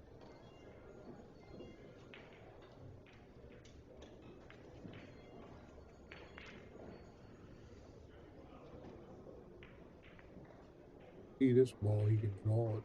The ball over to here.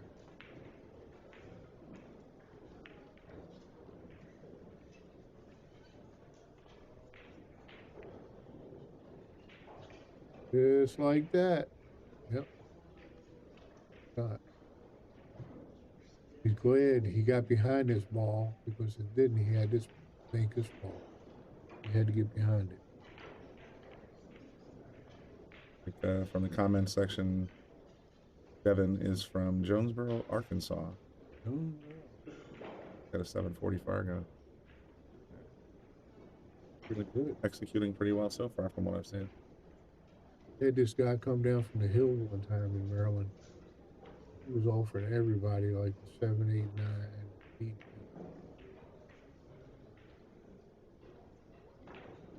Breaking, running out for everybody. Where you from? I'm from the hills. Congrats from Mika. Yeah. That's what's so dangerous about doing those shots. You gotta, think whether you're gonna come over here or over here. You really don't want. You want to try to stay away from trying to put the ball right. But he's going. If he can get up there, he'll come down for the 15 next. Down for this ball here. Then he'll get this ball. Then he can bank that ball. This ball. Got to play it good. Which, like Fedor or Shane, they would know. They balls that they would probably do. But what you got to do and doing it is two different things. 40 Fargo, that's pretty good. That's a pretty good rating.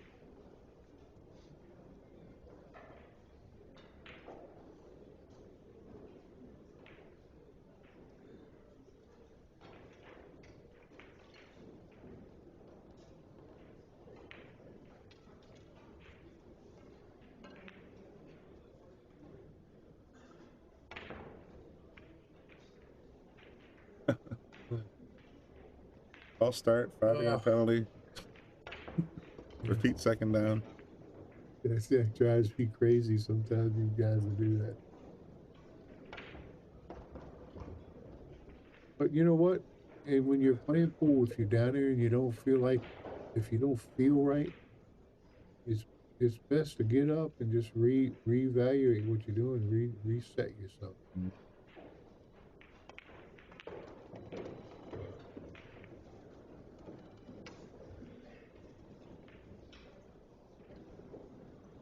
I would just come back for this ball next, then just bank this ball, and you got this ball. See? None of these balls go unless he gets an angle on something where he can break those up.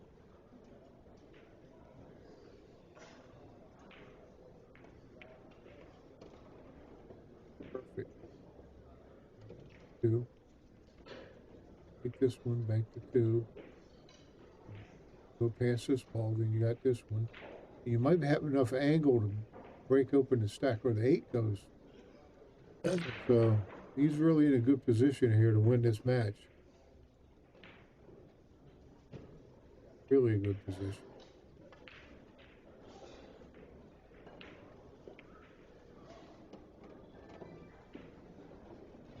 Two, 15, 8. Well, he even played position for the 8 right now. I don't know what exactly what angle he has.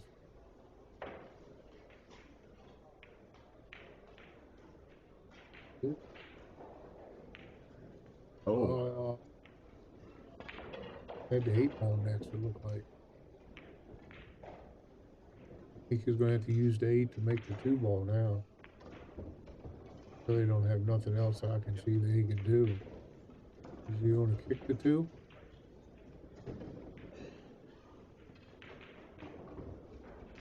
Kick that 2. Yep.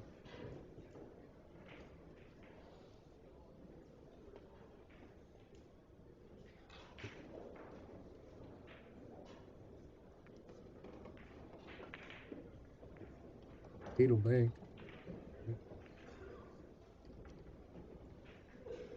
Hoping for a maker. He does. Pick it.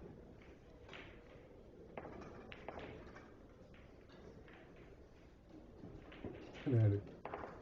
He is looking at it.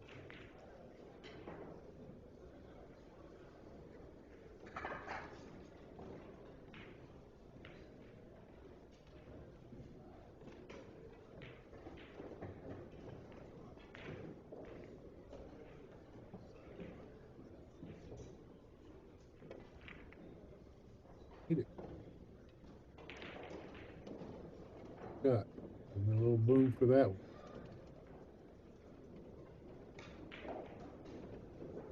Do you cut the 3 or you make the 15? He's going for the 15. And hopefully he can come back up and hit the 15, this 14, whatever that ball is. And he'll have the 3, or he can come back up and has 7. So he knows to leave it in his pocket. Now Mika's going to have to kick again. So, you know, these are like ferocious shots. You know, it makes Mika want to scratch his head to the ball. He can scratch on his ball, but he can also make a beautiful shot. If he hits this ball real good, the rail right here, this ball just going to go over a little bit, and you got to hit it pocket speed, and he ends up getting this ball out of there permanently. But he's got to hit it perfect. So he hit it hard. That shot.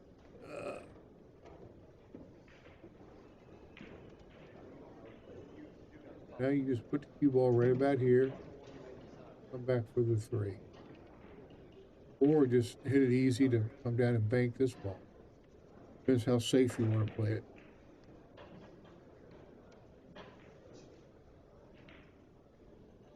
If he's putting the cue ball over here, that means he's probably going to try to bank this ball now.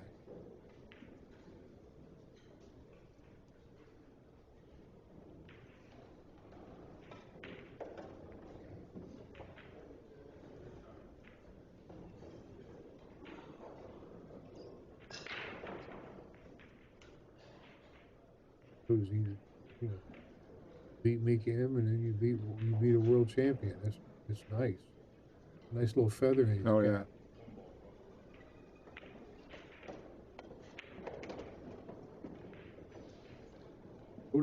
Slow down. Oh, I bet he didn't do it. It's too hard. Just a hair too hard. He's just going to have to move this ball now. That's a bummer. He did that ball cross, but I don't know. A lot of left-hand English, you're going to hit the stack. And if you do miss the stack, you're going to end up down here leaving him the 1 ball for the 14 or whatever that ball is. Bummer. It's a hair too hard. He would have really liked to got right about here so he could break open these balls when he made that play. Must be close though. He's looking at it. Even if you spin a little bit, Mika don't have a shot on cutting that ball in. You gotta spin it a little bit.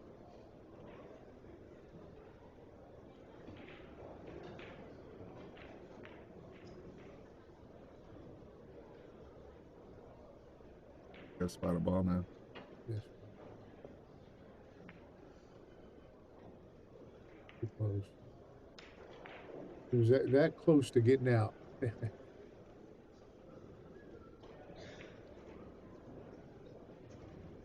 Cross this ball down to here to go back, or just kiss off of these balls and leave them down there. Barely kiss this ball, so this ball stays here, and it brings the cue ball way down here, but you got to barely hit that ball.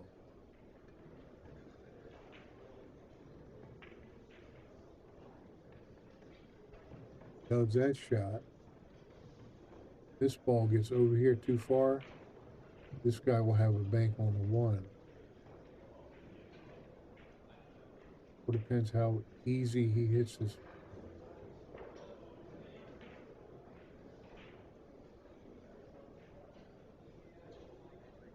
Barely touch it, but hit it.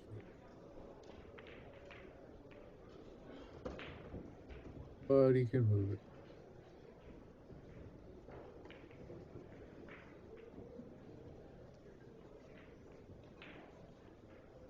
Would have moved the last shot. I wouldn't have tried to do what he did.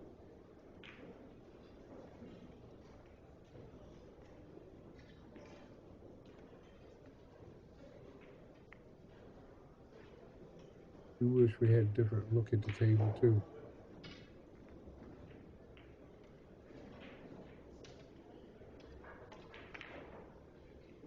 You can still see it. Just you can't see it.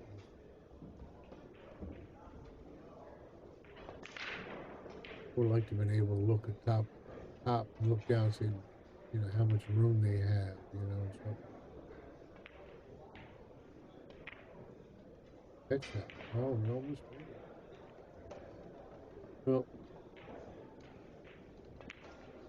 you want to paint this 9. I don't know if you can see enough of it. That's what I mean. If I had a view from up top, I'd be able to tell if he can bank this 9.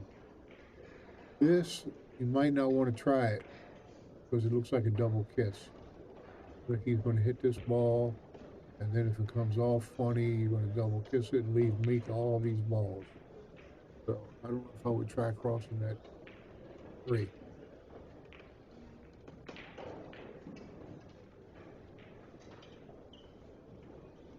Looking at it. Do you take the chance? What are you thinking? Is he going to take a chance?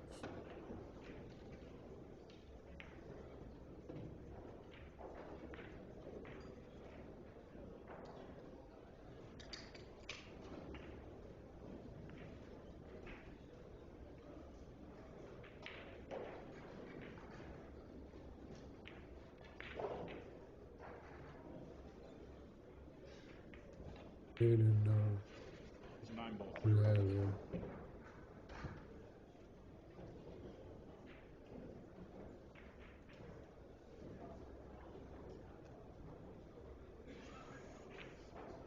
Having a 6 carom? Oh yeah. Gotta leave him down here probably.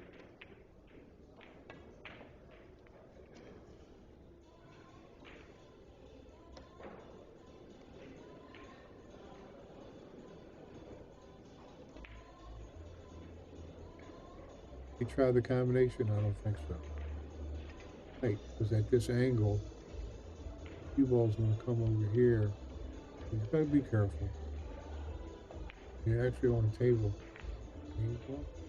Good. Don't use your combination.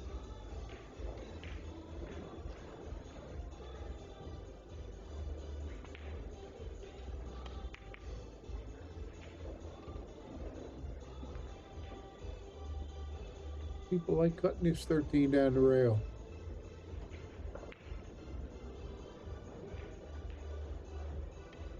I'm just going to be kissing off the 6 ball.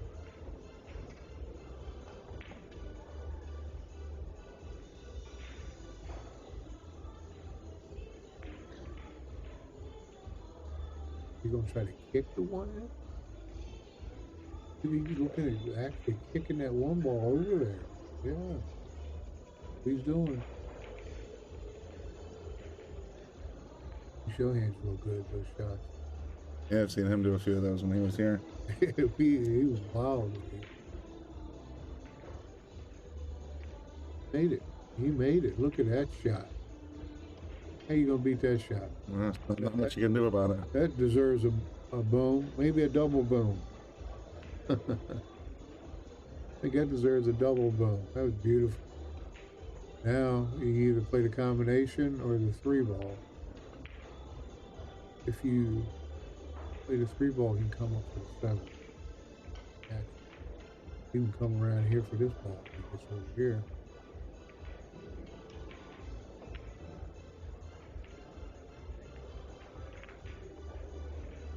See, does he get an angle? He has a little bit of an angle. Goes. If he draws the ball back, comes over here, then that's what he can do.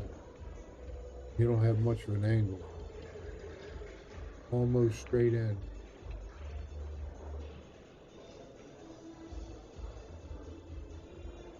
It's balls.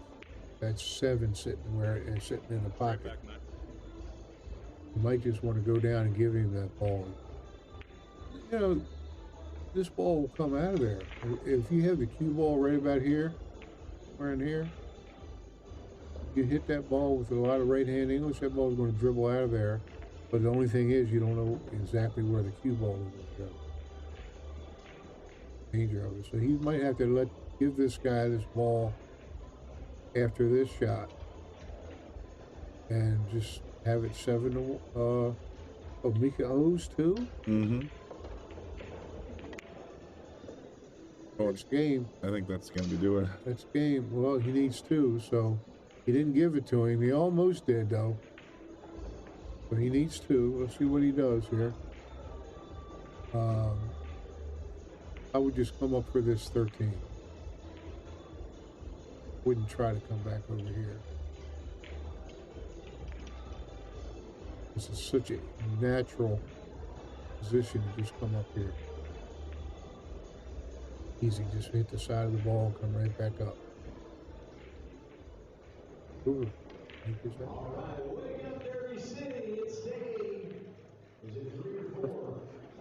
way to do it.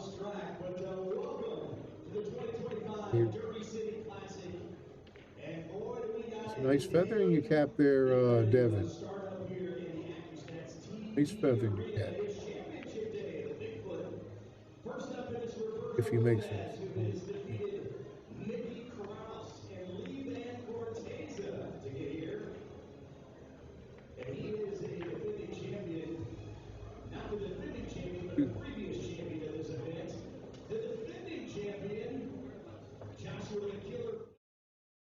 Nothing on this one yet. Felix Luna. Hi, Ryan. Ryan, you want to put something else on?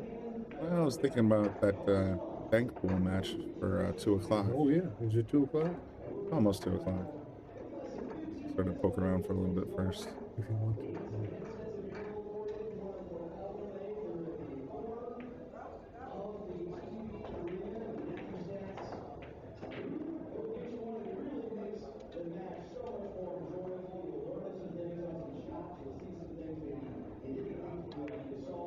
So what are you guys thinking out there? I mean, I think I want to tune in to the bank pool 2 o'clock game that's scheduled between Josh Filler and John Mora.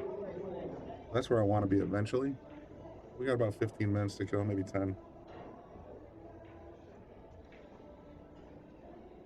Hit that one up on table 17 is that.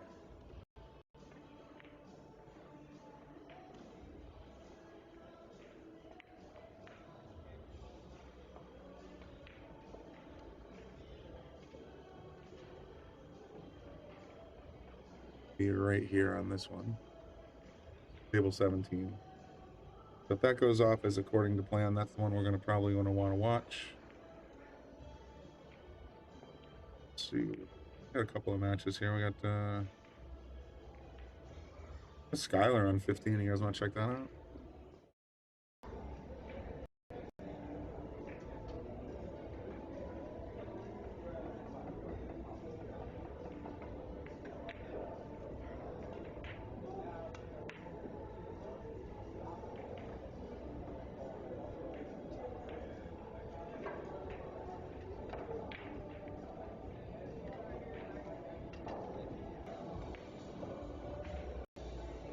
Stick with this one for a little bit.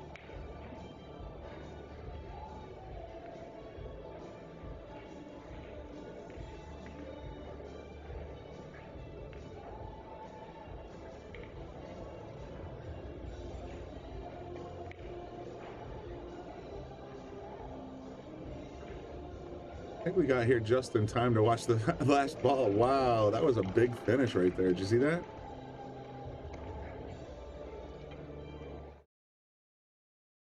Hit it 3 rails and right into the center of the pocket to win the game. All right, well, we got here just in time to finish that one up. What else we got?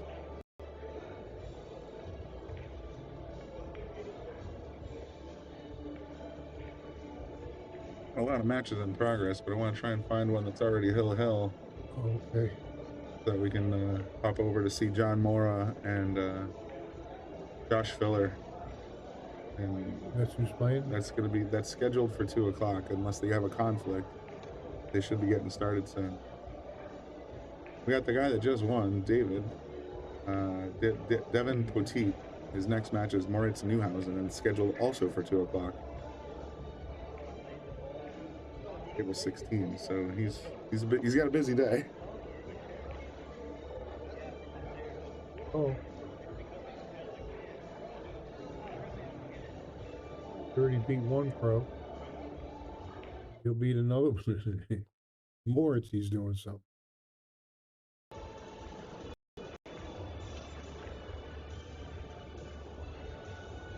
Oh, yeah, a little bit. Filler and John Moore, that's what we're doing. That's one pocket? Yeah, that's the one I'm looking forward to, but it's not one pocket. These are 9-ball banks. That's what Joshua Filler and Moore is? Yeah, I'm on Josh Filler and John Moore at table 17. Bank. That's this one here, so they're getting ready to get started.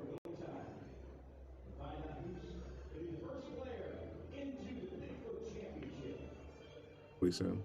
But for now, we're just gonna sort of poke around. This one just finished.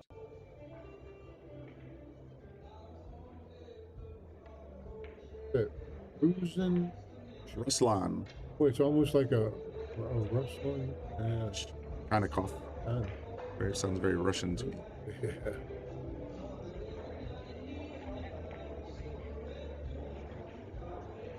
It's gonna be a good one too. Look at Billy Thorpe beat him Evan London 3-1.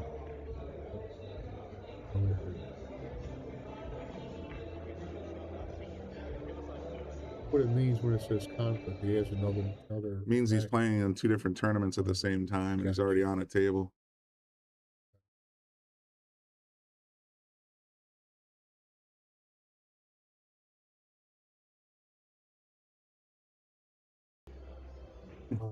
Big pool last night.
this is one pocket. Tyler and Justin are playing. So we'll stick with here. I'm gonna, like I said, I'm gonna keep checking back to because the one I really want to watch is the elite. It's round 8 of the bank pool, and Josh Filler and John Mora, two absolutely killer players. So that's gonna be the one we're gonna tune into as soon as it kicks off. And it says scheduled 2 o'clock, so we just have a few minutes to sort of wait and see.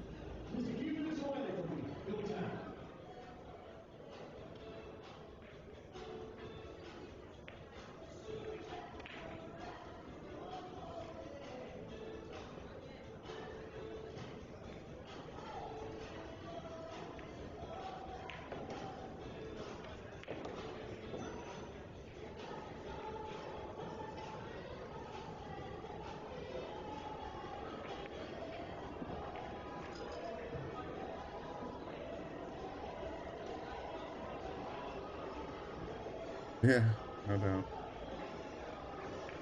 What the heck?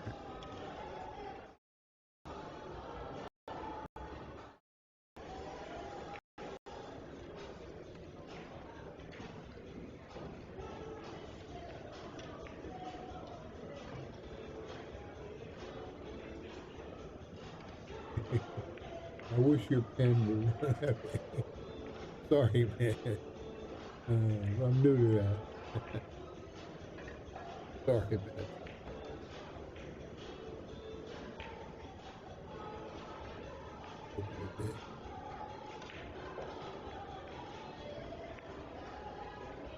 Mudwinger, sorry, man.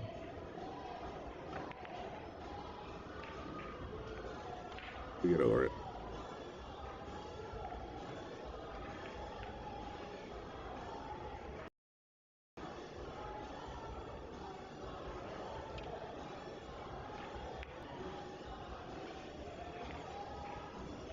It looks like this guy Matthew Ellis has his phone in his back pocket and just keeps it. Those are not words. Yeah.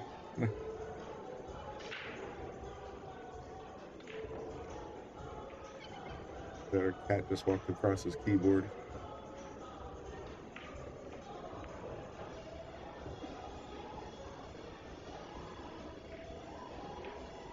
Entirely.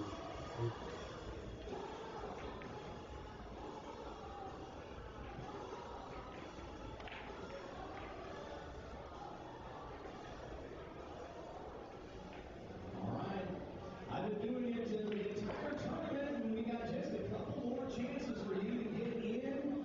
You're going to have to win that great prize that we're going to be giving away later on today. The Aramith Balls, the exact balls that they're using there on the table. Very valuable, awesome prize.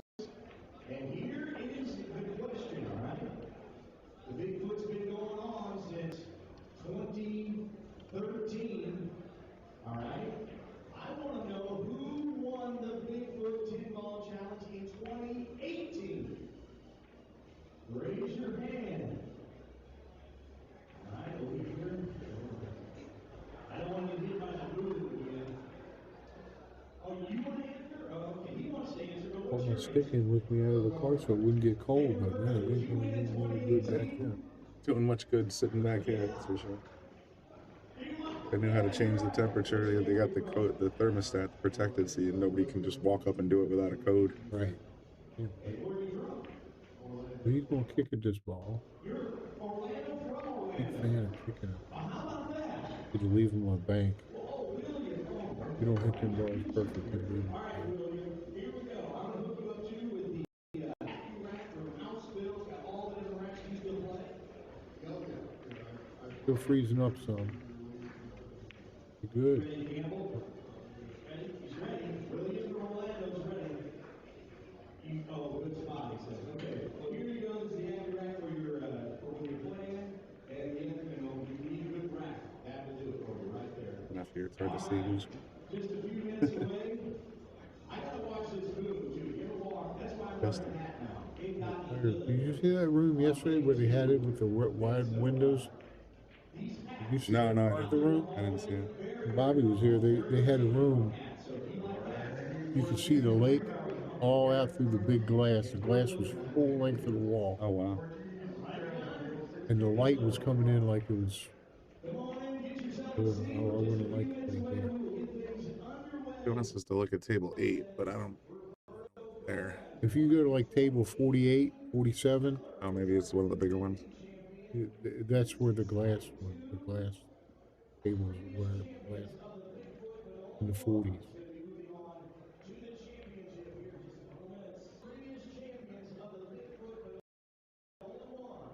Tommy was saying, check out table 8, but it looks like these guys are on a player break.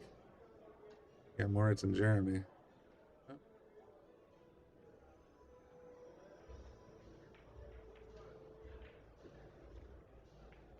Almost look like Lucas to me from the side. Oh, a little bit, yeah.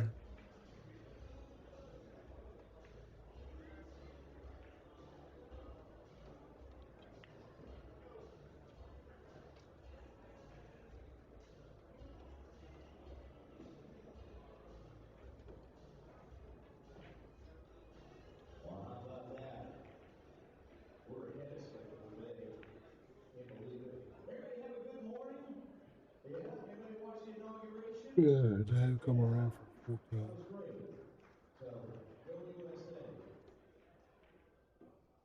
Good, he's got the right angle to break open the hit the 4 and the 8. Then you have the 8 to play next.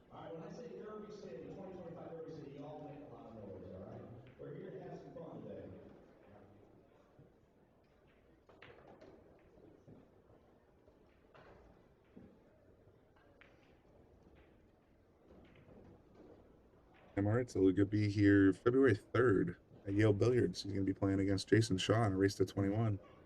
Moritz, right? Yeah, Moritz Neuhausen.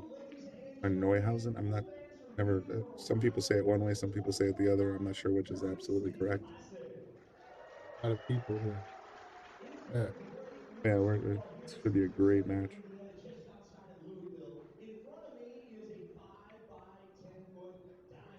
Jason Shaw will have to beat him for sure.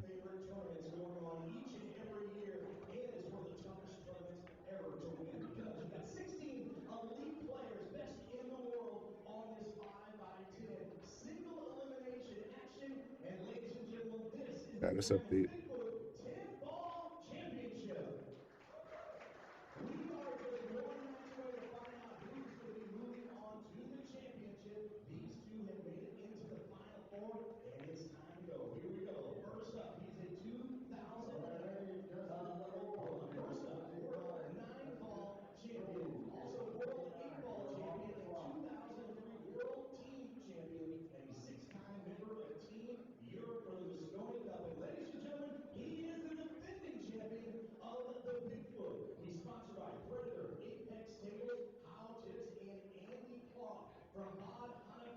Bunch of windows open. You did? You did. You had this open about 17 times. Worried that I might crash. So it should be good now though. How did I open it? Because whenever if you go like click in here, see how it's behind, then you just do this and it opens another one. Back to it. Oh, that's all right. It's something everybody does. He's got the 8, but I don't know about him coming over 6, 7, whatever that is. But he's gonna have to move that 8 ball out of the corner there. Even having another shot unless he wants to try to bank the 6.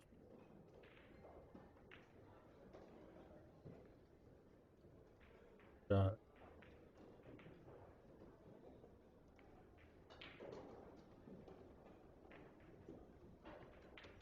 I think the 11 banks. There it does.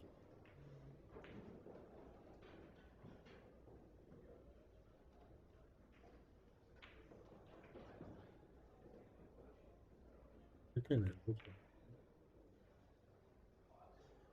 think overall he just wanted to make sure the cue ball stayed in Jeremy's pocket. Yeah, if he would have hit that and double kissed it, anything could have happened. Look, he got 1, 2, 3, 4 balls on this side. This ball looks maybe dead. Whatever this ball is in the 11 there.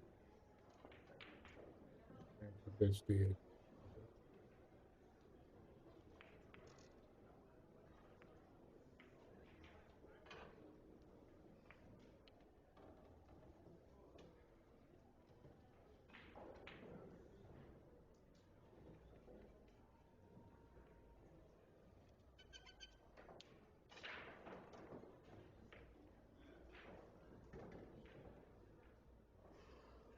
Now, do you have it so it switches to that table? Like, all right, so hang on. to that? So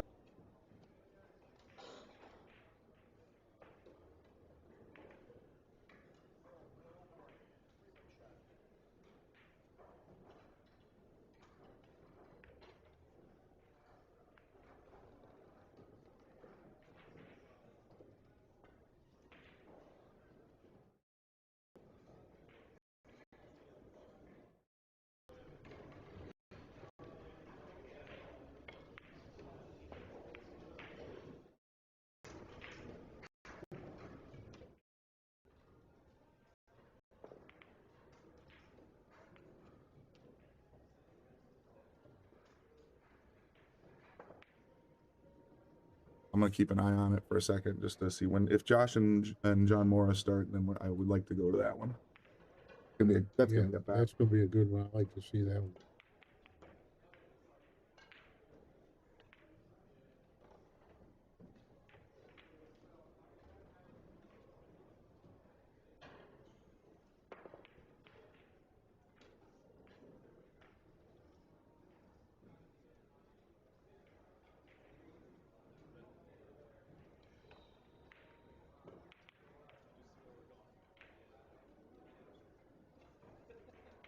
Seen this Jeremy Seaman play before. He plays pretty good.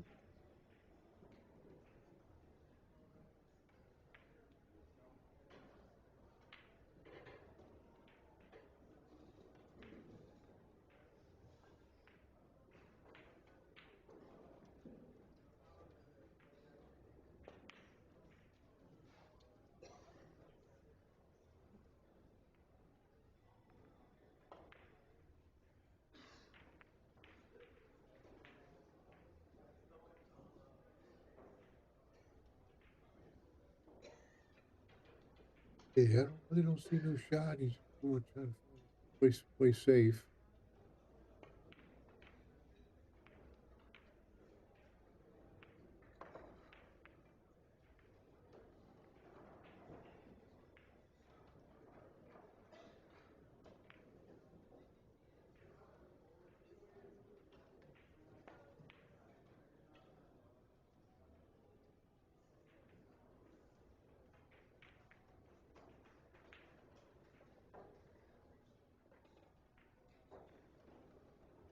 Look at the bank in that ball. Nice squeeze.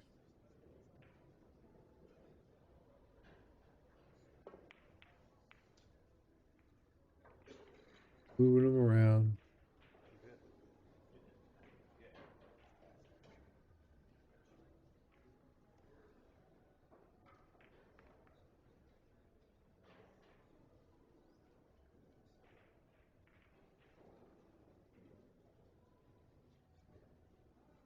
Maybe try to bank this ball.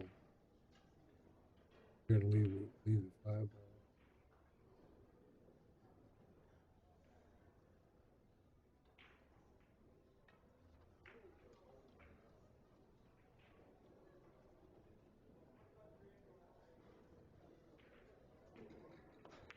Try not to use my pen too much so I don't run out of ink for Bud Winger.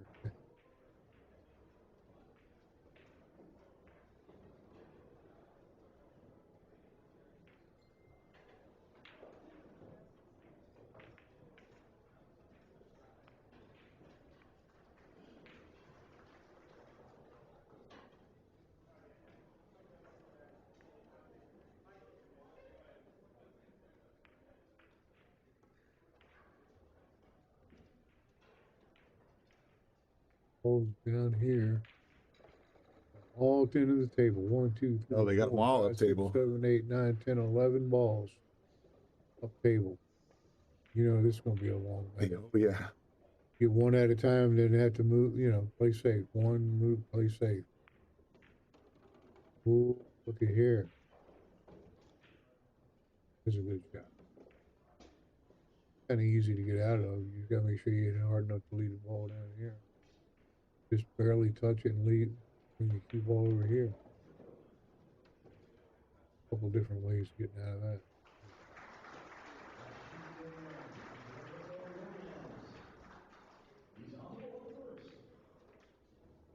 Oh, bank. I don't know if he wants to try it.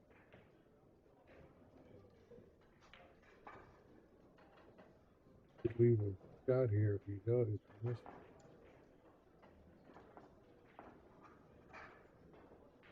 Jeremy got 2 games. Morse is 1.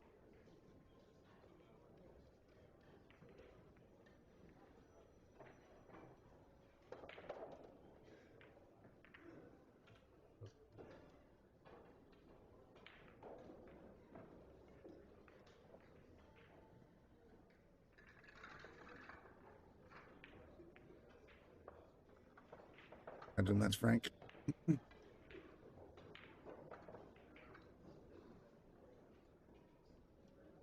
Oval bank.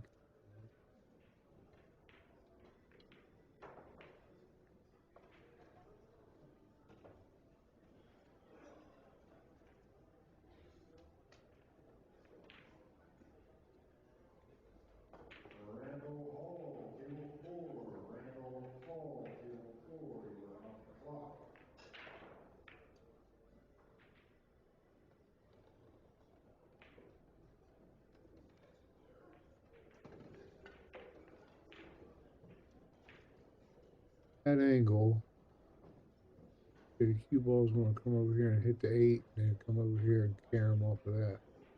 If it hits the 8 and he pushes that ball up there and misses it, then good for him. Hit it. Hey. Oh, wow. That's so scary. So close. Either one of some of they don't have the score up. That's one thing. They're not doing the ball count now. So, this ain't no easy shot being jacked up. He can cut this ball backwards, but he can't see this ball. So either he wants to take this ball, go down there and move it, take a chance and see if you can make this ball. See, it looks like he's doing. Oh, it's kind of tough. You got to make a decision here. You know, the safest way is just to go ahead and shoot that ball up there and try to make this ball here. Safest thing to do. But if he don't hit it real good, if he hits it, he'll make both of them, or leave one down, one up. Yeah. Then he's in the same position. So, you know, he's scratching his head a little bit here. I can't blame him.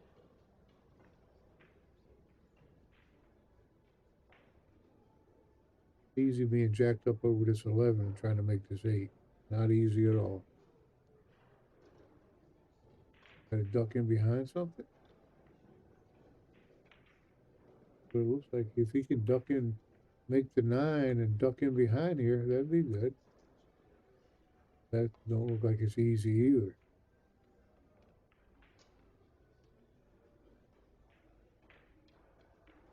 Go for the gusto. That's what he's doing. I think he is. Like, well, you know, if he makes it, if he hits it good, it'll be over here. He can make the 5 next. Just got to concentrate on making this ball. Yep, made it. But now you can just make that clear. Oh, easy.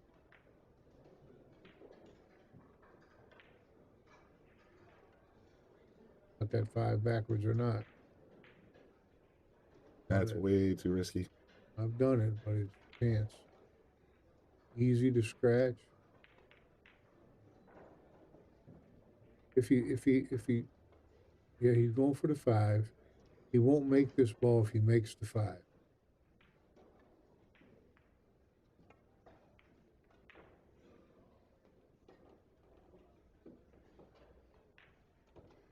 he's just going to have to make that ball down.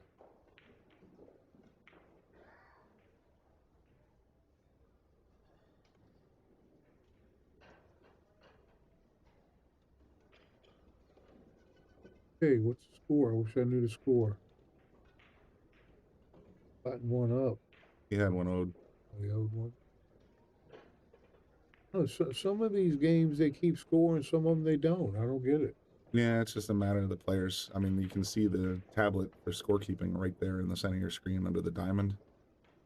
So if the players don't keep track, then they don't, right? No. So what these guys are doing is they're keeping track of the games on the tablets. But when they pocket a ball, they're just putting it up on the rail, so that's how they're keeping count. We will bank. We'll bank, but I wouldn't. I'd move this ball right now. Move it somewhere.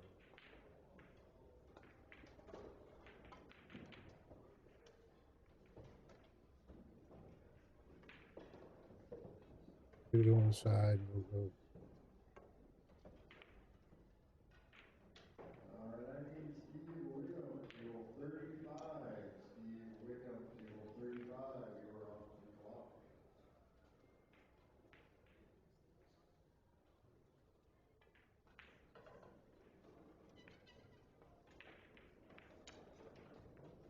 Cold enough for you out there?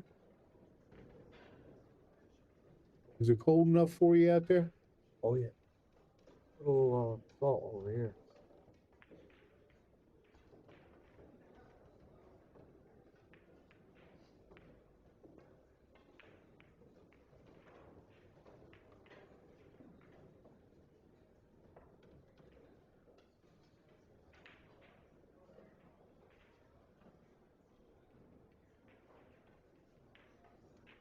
I just use it because a couple times he's come outside the door and started cursing.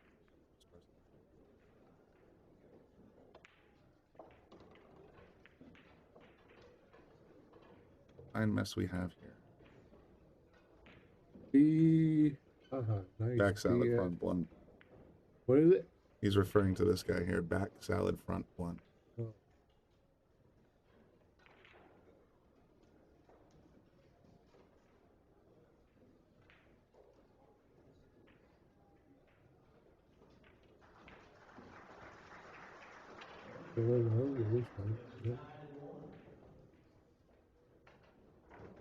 Never wrong to leave your opponent back there on the rail.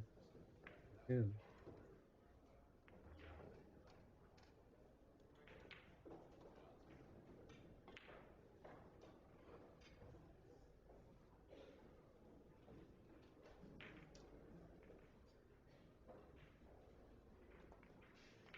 You know, that's the way it is nowadays. You can watch videos to learn so much stuff. When I was a kid, you know, unless somebody took the time to show you, you had to just watch people play and learn, you know. Mm-hmm. You didn't have the rewind and the whole video to look at.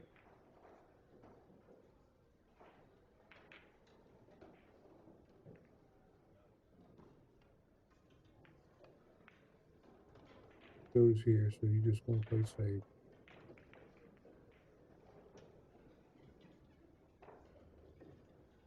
Gotta be careful not get it easy and make that 6 ball. 7.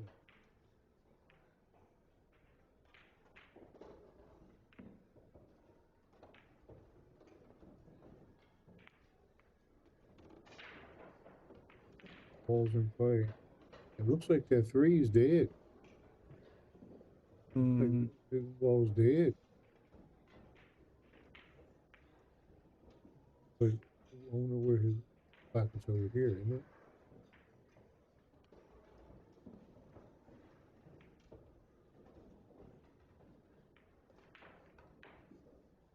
This must be his pocket.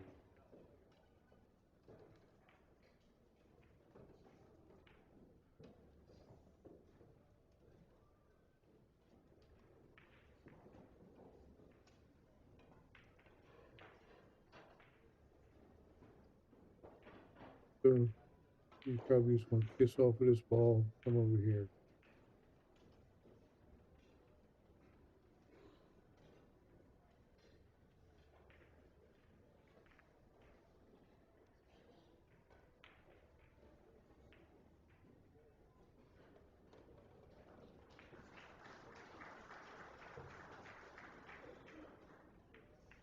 It's 2 o'clock unless they're in another game there, Brian. They might be conflicted, yeah.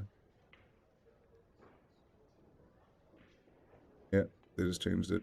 Josh Filler conflict, so we gotta wait and see till I can start that one.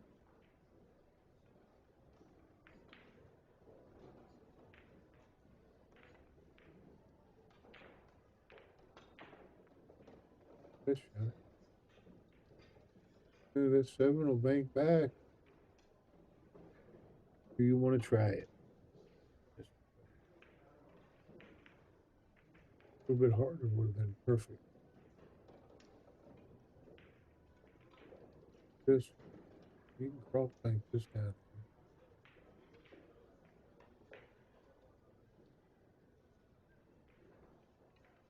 Left hand English, cue ball.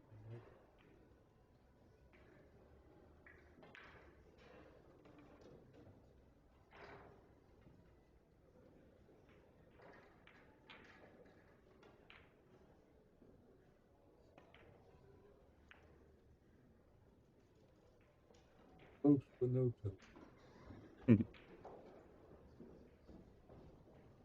Watch out for the double kiss here. Mort, you know it.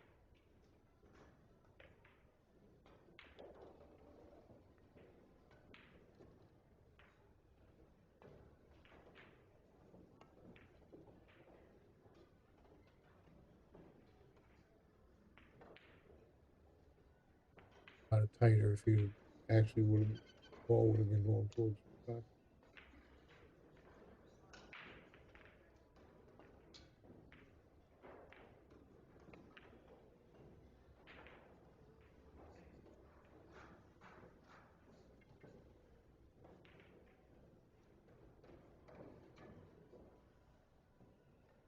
Move at 14 from here.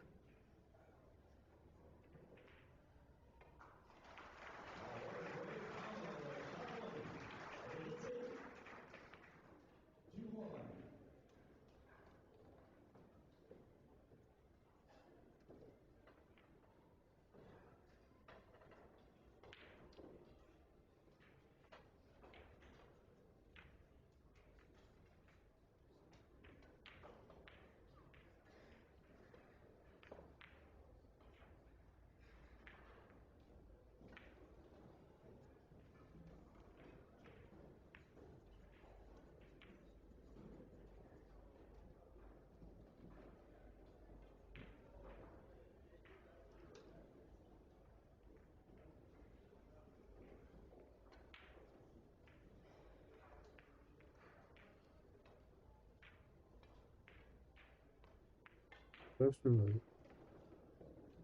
Got on 14. We try to cut the 14, just bring the cue ball back up. And the 14 could hang in your hole very easily. I'm gonna try to bank that 6, it looks like.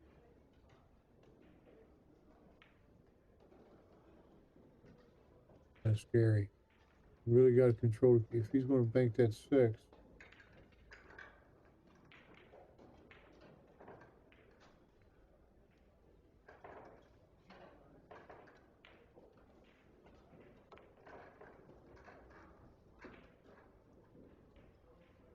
Hold the cue ball pretty good.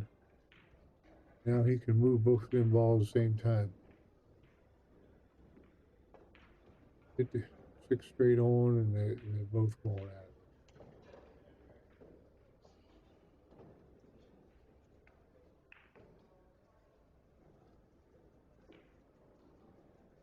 Knows you can't scratch. Those 2 balls are tied up. If I could see an overhead view, I'd look and see here if I hit the cue ball behind here, if it would carry him and make that ball. Get an over top view of it. I don't know.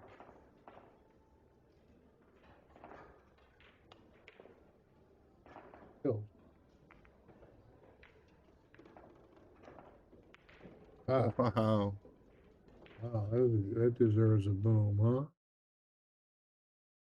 2, 3, Get that 4. sweet. Nice. Nice cue ball control too.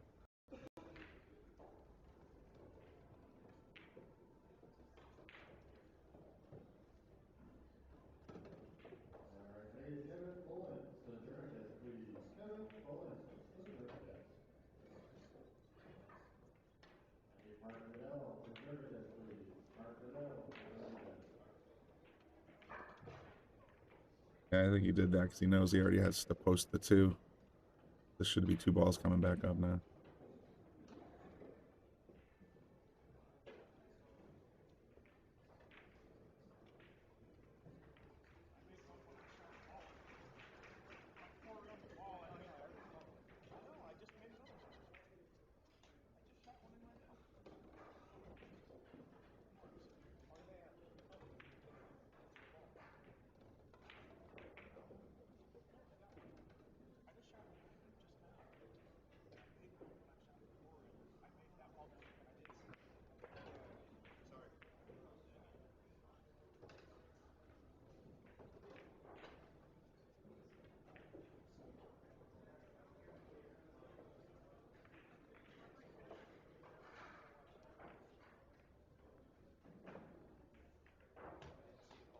Boy, that 3 ball.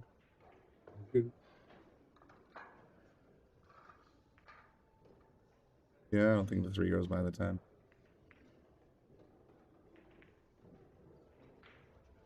Can overbank it just to get it over here. Oh no, it's his pocket over here.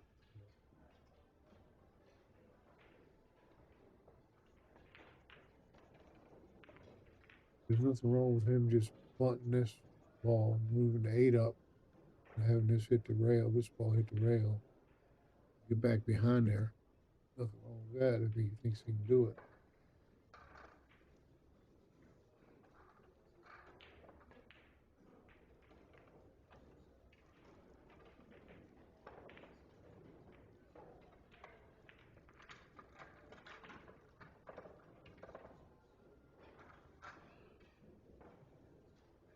That shot.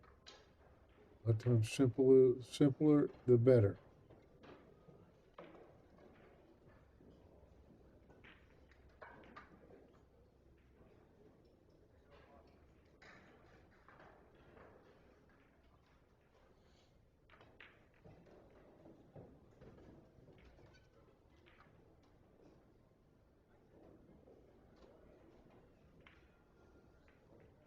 Okay.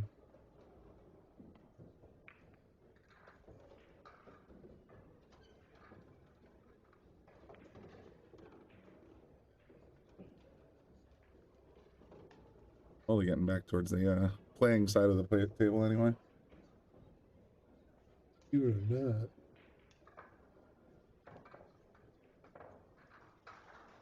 This ball here might piss off with this ball. If he comes behind here, pisses this ball, it might go all the way down there. Get near it.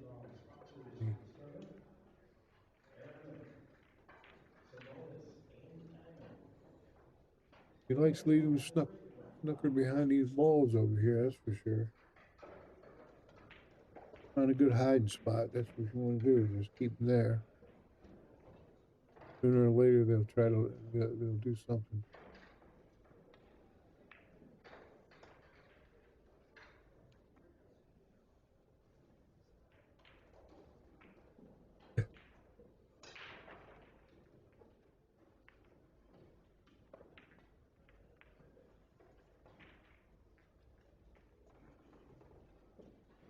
Looking at it, anytime you rail the 8, just get it over there.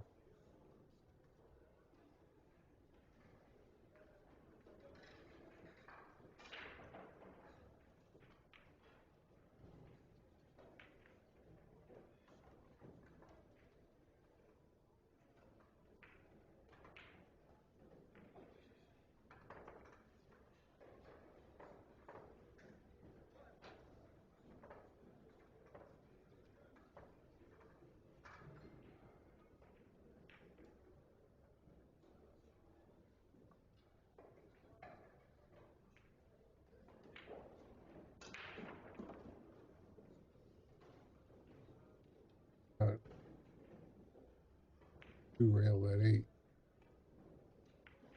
Real bold, he can try to cut it all the way down.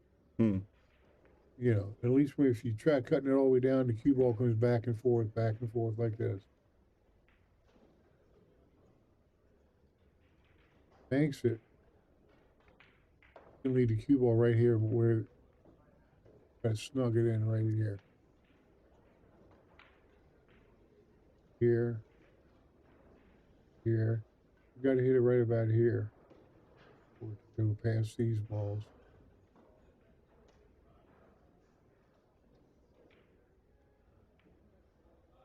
Stick there. He's looking to see if it'll go. I think I would two rail it instead of try to cut it.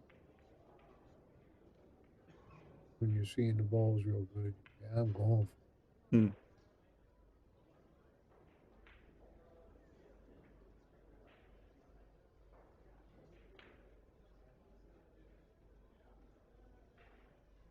Sometimes some people would even kick behind that ball so that it goes over. I don't know. I don't think I would hold the cue ball better. Shoot it.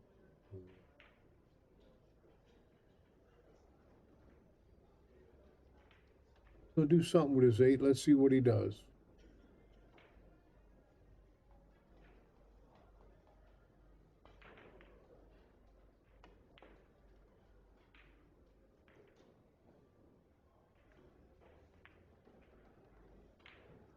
Ain't no easy shot to get the 2 ball.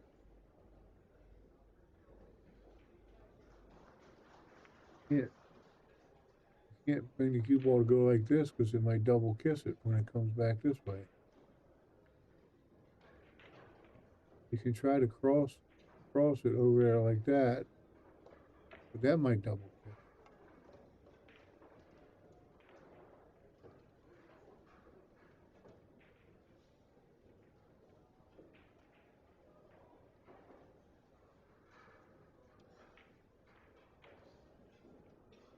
Here I try to hit that, make that 6 hit that 14, just stop the cue ball dead. Trying to hit that 2 and 14, not the 6. That shot. It's a beauty. This is a beauty.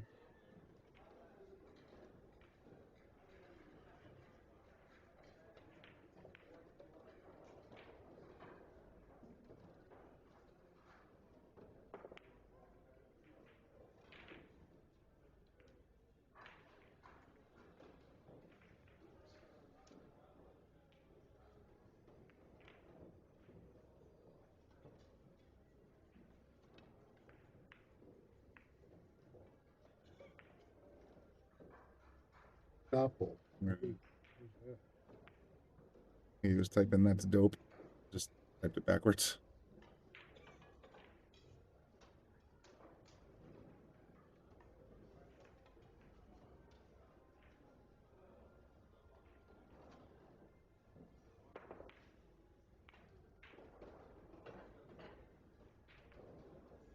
Got all the balls on his side of the table now. Yeah, it's good.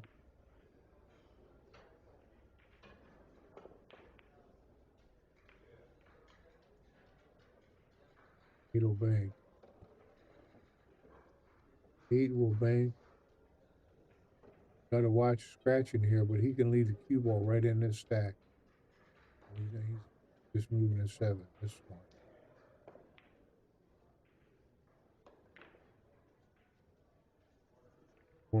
That 8 ball would have been one of them Tony Shillingham shots. Pulling cue ball 3 rails, get back around. Yeah, right.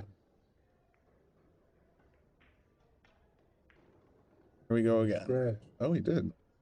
Wow, didn't see that coming. Not good. I'm just tiring it. Very north. Oh. Might. Out of the 5. You get positioned for the 2 next or the 5. I'd say the 5. I can always, if you get the right position on the 5, plus you're not jacked up over the ball. But it's easy if he gets the cue ball here for the 5, he can come 2 rails over for the 2. Whereas I wouldn't do this. Because how's he going to get? He's going to have to bank the 5 the way he's doing it. He can get the cue ball over here. maybe he can scoot over for the 5. But I would try the 5 next. I wouldn't shoot this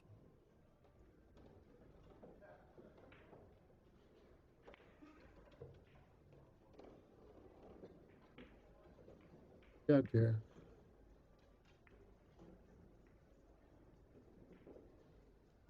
He's pretty good. This set, if he wins this game, it's set.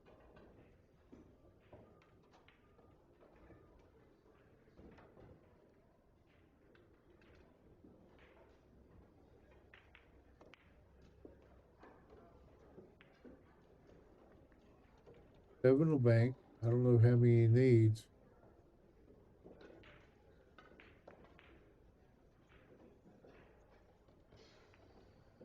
Seven will bank.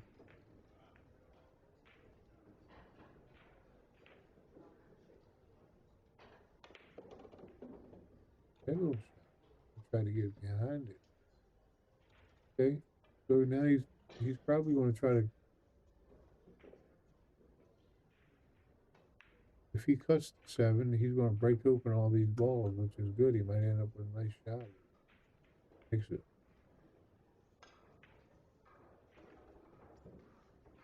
Or is he going to 2 rails the 7? If he 2 rails the 7, he can control it, hitting that stack better.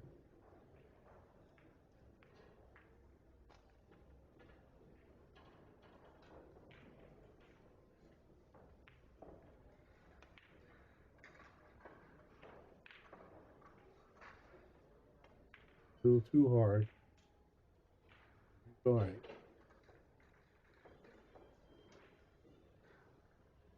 Against this Mort's Newhausen doesn't play a lot of 1 pocket. Young guy, you got to learn the 1. Guess he's going to try to bank the 8.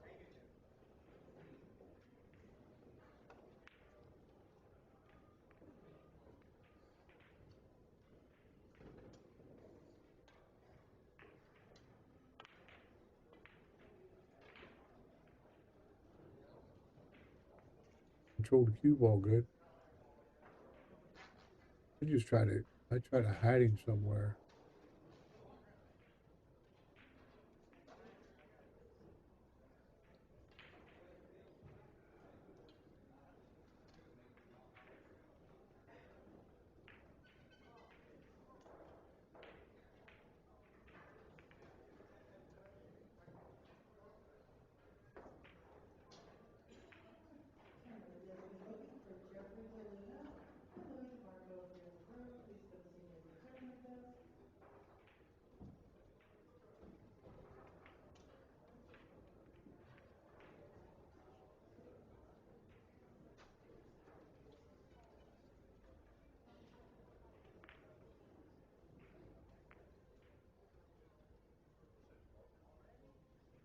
Good now. You got to watch out that he don't double hit this cue ball here.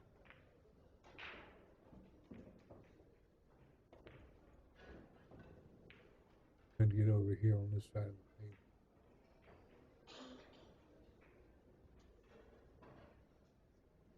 the table. Goes jacking up.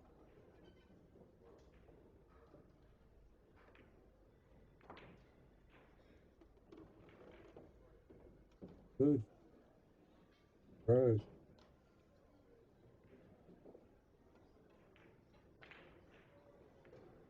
So either he banks the 6 1 rail down to where the 7 is and gets a good roll. He can do that and control the cue ball with a lot of left-hand English and end up backhand here. Looks like he can anyway.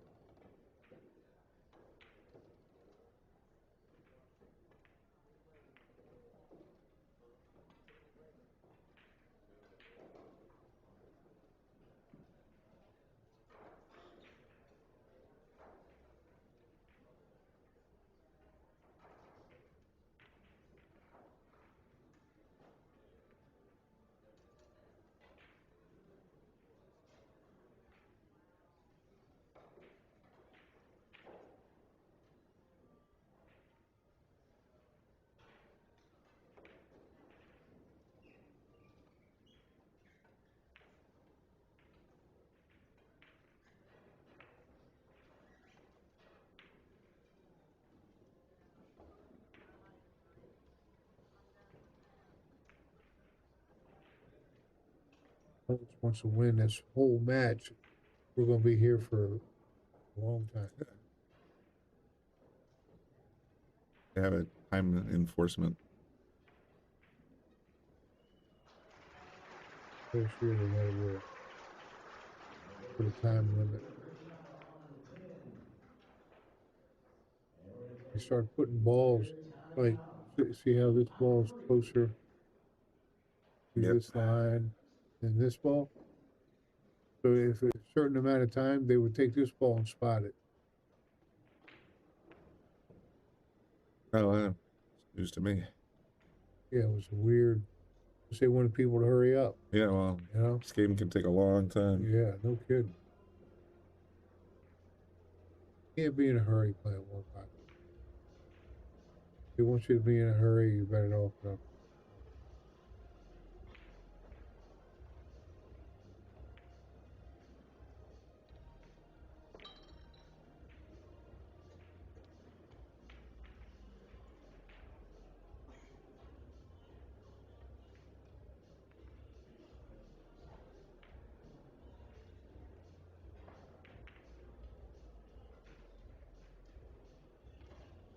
Run it all. Arrow weight.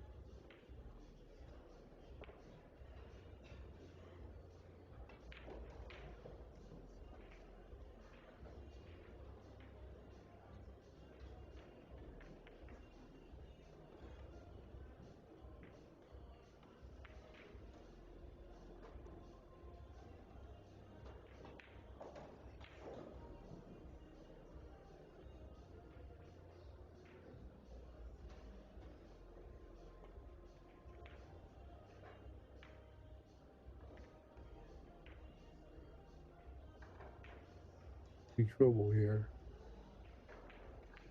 Either cross this ball or try to cut this ball.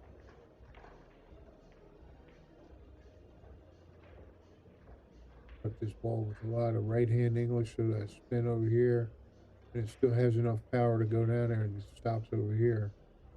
You know. And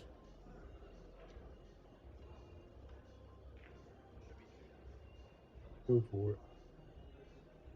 Don't know what the score was.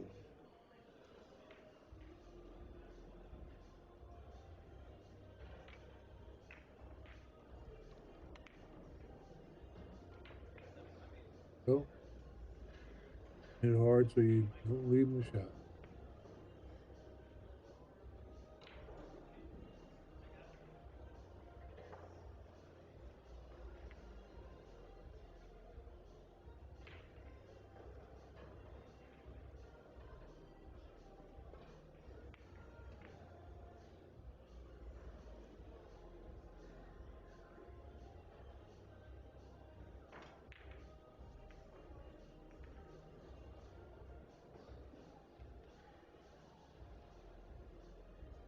Get the left side of the six.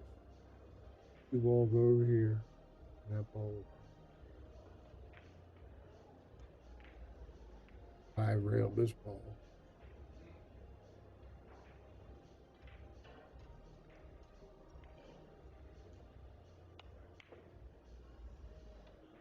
You got a good roll there. But it ended up bad.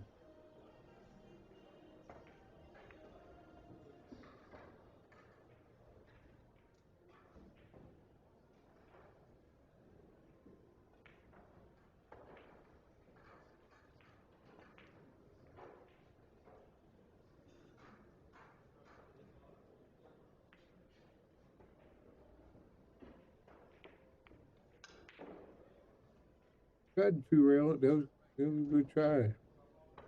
It's scary. Stuff.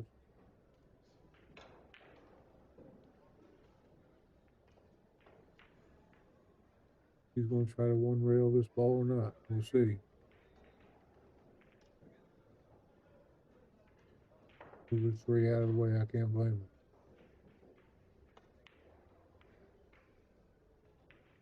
For that shot. Get the balls out of your opponent's side there. You got a, automatic bank, easy, Can't leave the guy nothing.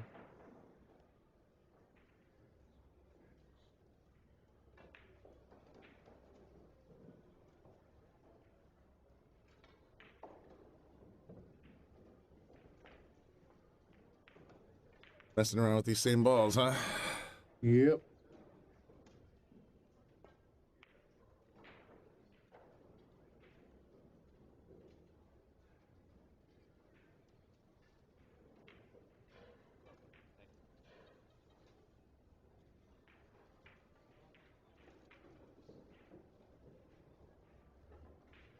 It might be another. Mickey House was up till 5 o'clock in the morning. In the gambling. Jeez. Gotta be some kind of jet lag.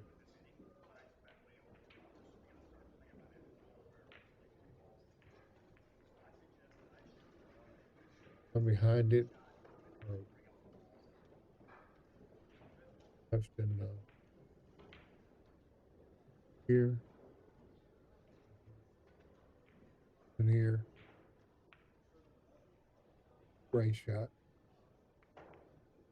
I banked it right over there and off of his side.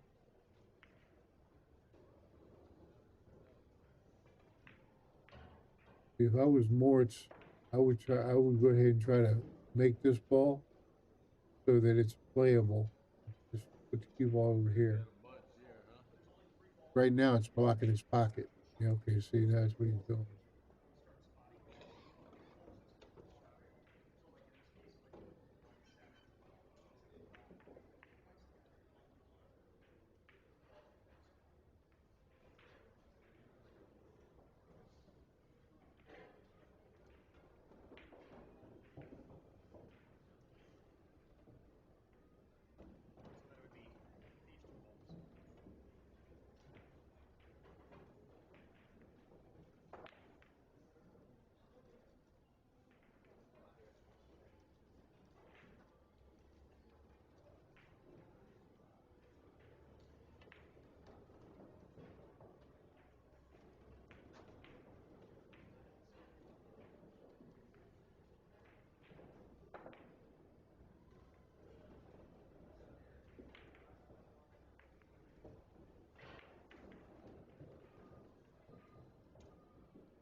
Now,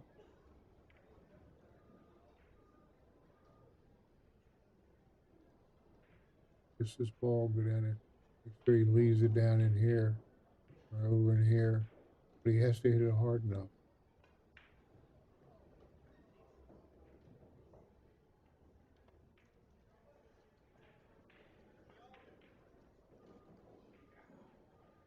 Hit in here.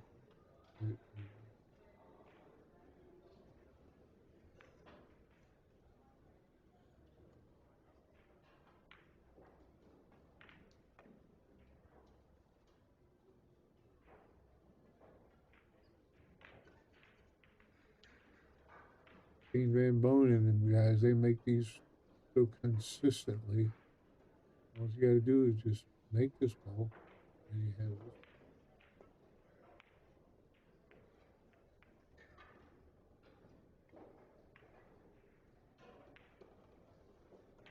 Four is now you should go cut this ball in.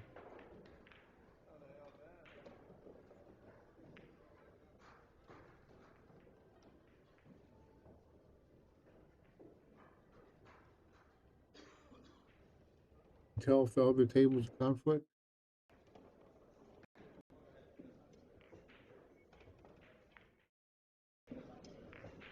Who knows?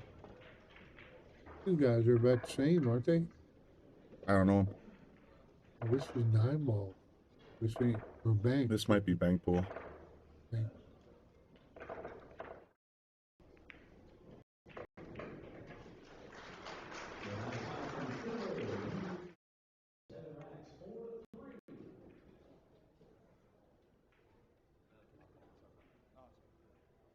Coming back, he's getting 1 ball at a time. That's what it takes to run back sometimes.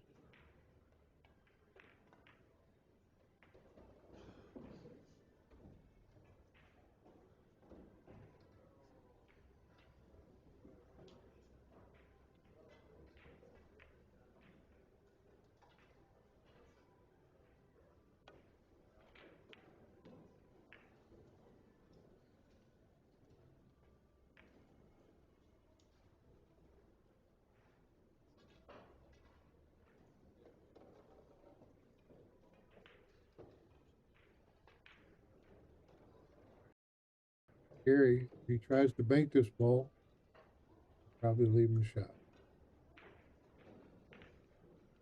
You gonna two-rail this ball?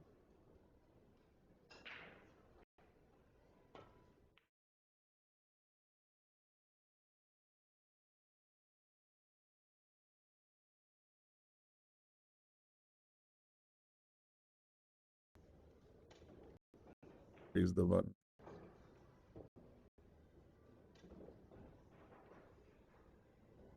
Lost him. It's his natural position. All you gotta do is make this ball. Its natural position to get up there. Needs. I think I only need.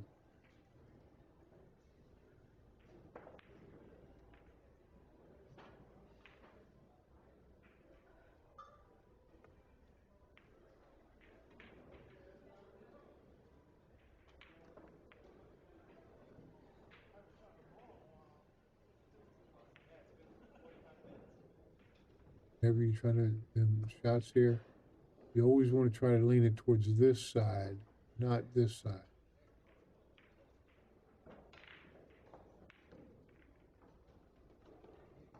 Easy, because you leave them on bank. If you aim this ball towards this side and miss it, it ends up over here without leaving him a shot. Little trick to that trade there.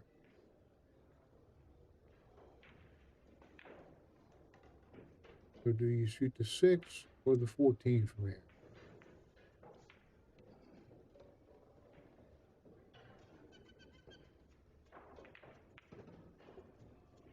Shoot the 14 and hit it hard enough, it'll hit here, and come back up. If this one comes over, the cue ball's going to come over here, you'll have to end up banking. Or which way he's going to think about that. We'll see in a second.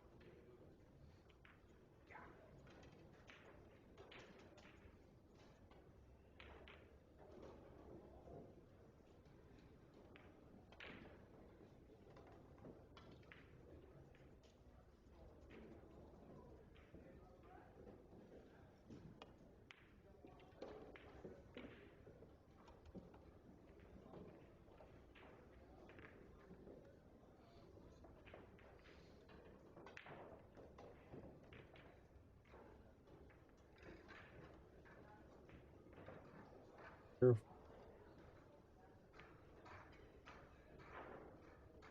Good thing to do because he could either scratch in the side, or as this cue ball comes here and this ball would have went like this, could have clashed.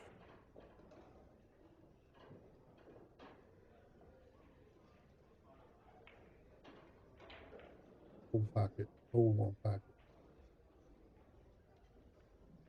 Don't know the ball count, sorry. My guess is Jeremy needs one ball.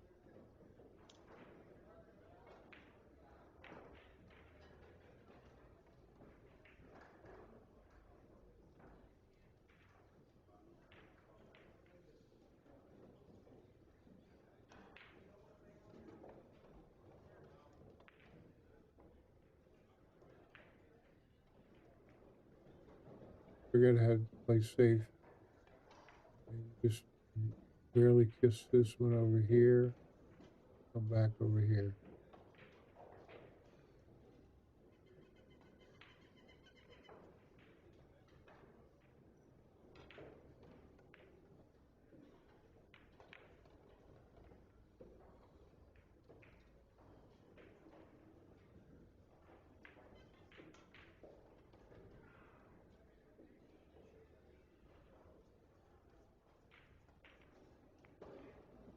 Yeah.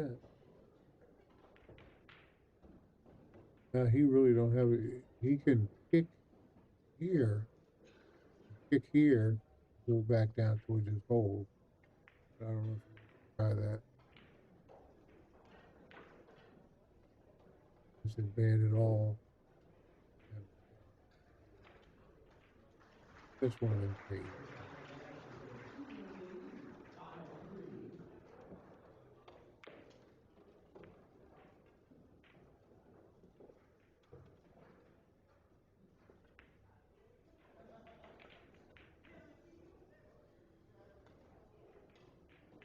freeze him up against that 7 ball.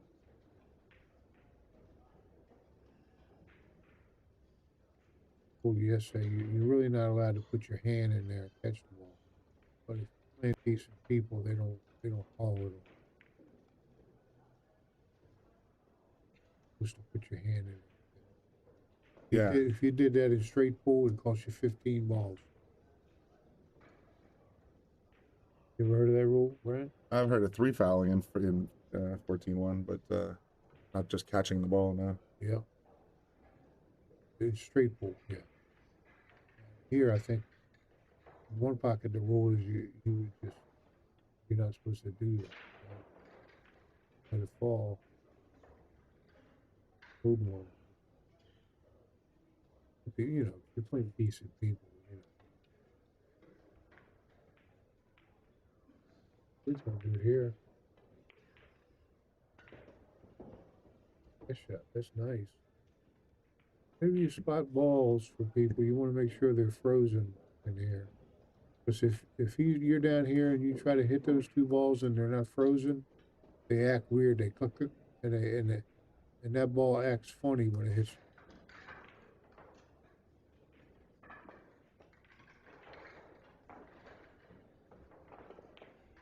I've even seen referees not freezing. Really? I couldn't believe it. The referee, I mean, the ball was crooked when he spotted it and wasn't frozen. And he was a referee.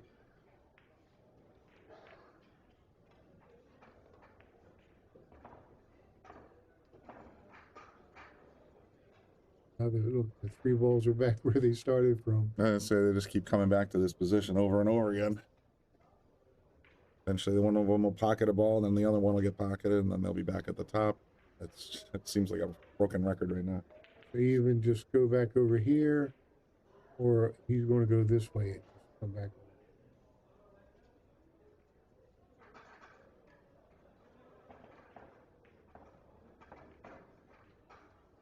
Really didn't help him out much. He's going to have the cue ball. In order to bank this ball, the cue ball is going to have to be like right here.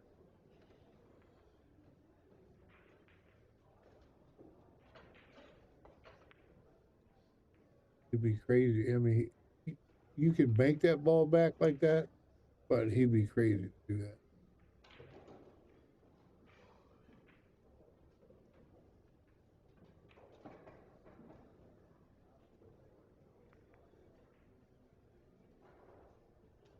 If that ball, he took a chance, because if that cue ball would have come out just a little bit before he could bank that 7, and I don't think he can see it.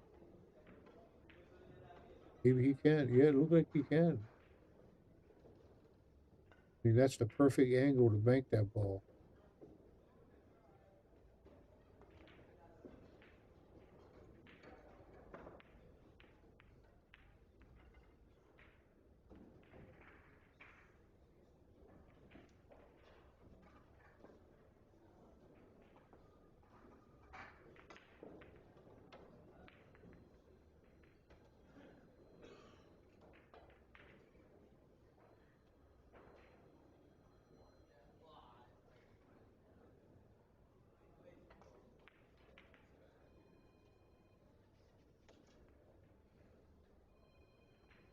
Would have hit it a little harder so he could have the bank on that ball.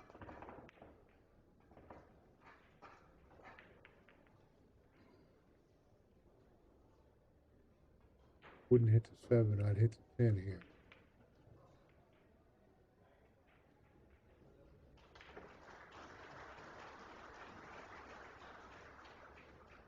Do you bank it?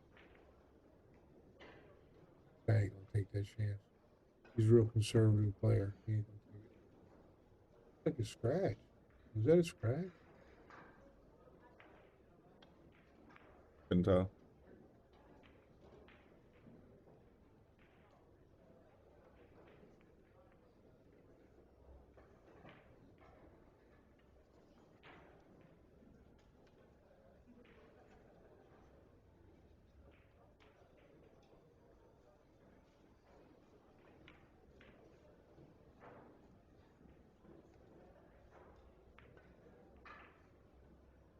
this side of the ball.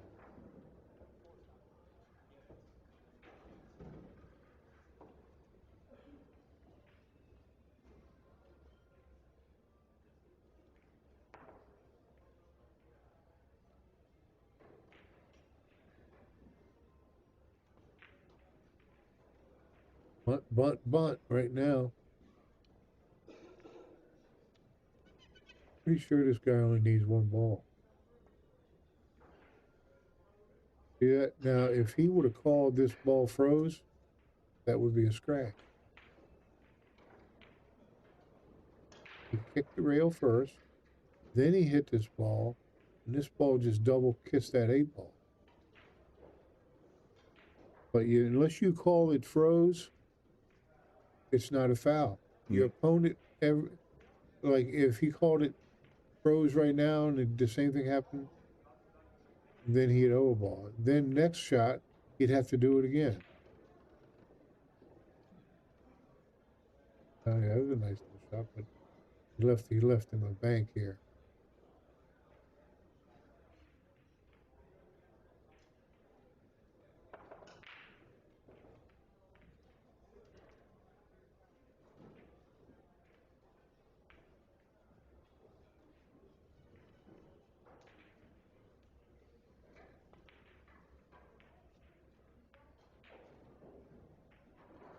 Look at that.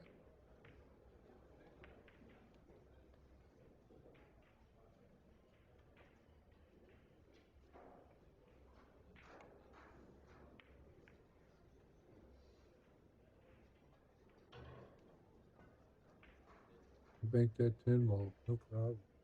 They left him a 3-railer.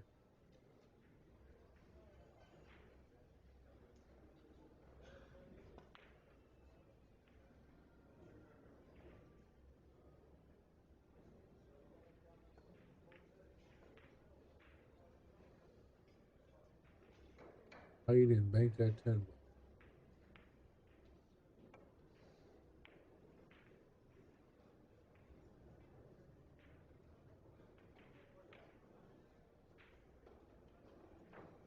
So they restored it again.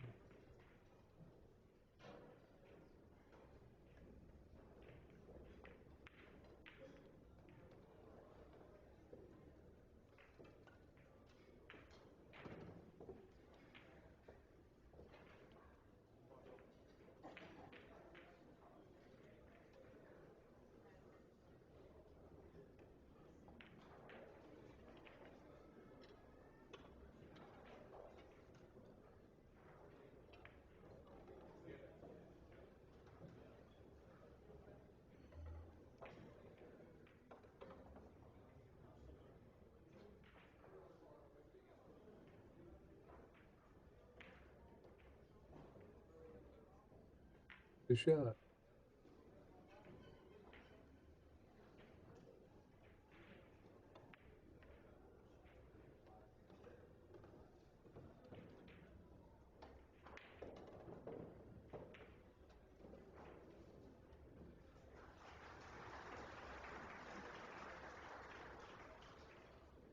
Miller continues to roll.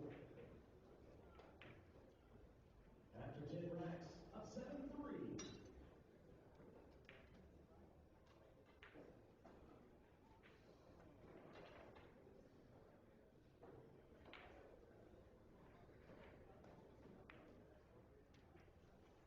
Seven, not try to hit the 8. Which then, there.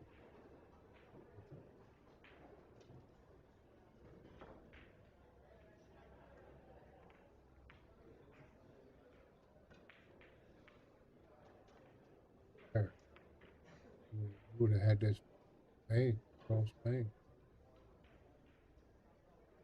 3-railer.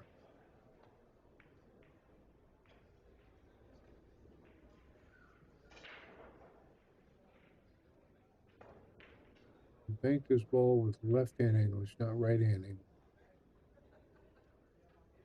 English. Left-hand English will kill it so the ball comes here. Right-hand English will make it go way over here.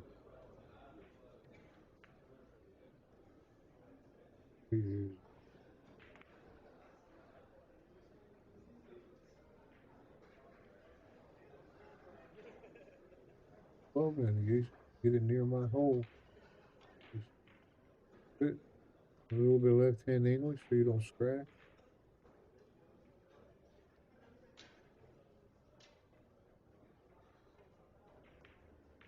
Two rail or a four rail.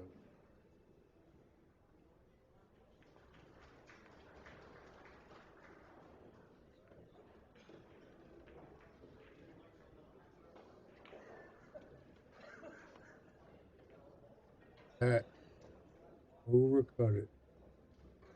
Ooh. It's positive. That's the only ball you need. Just bunt it out and then end up back over there near the other two balls.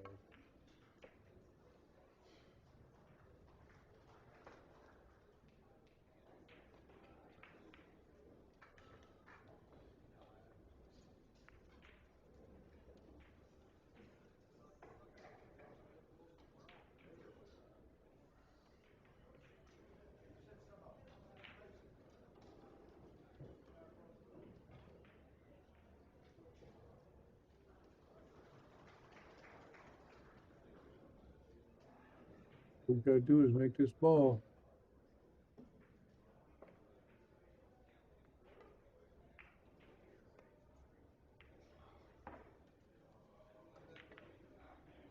See now, this ball will come out.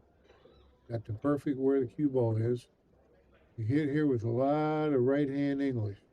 And that ball come out. He left in the shot again. Out ball.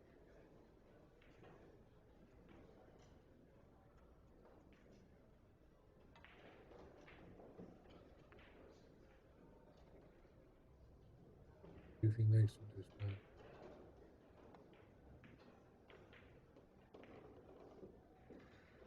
It? I guess not. He needed one.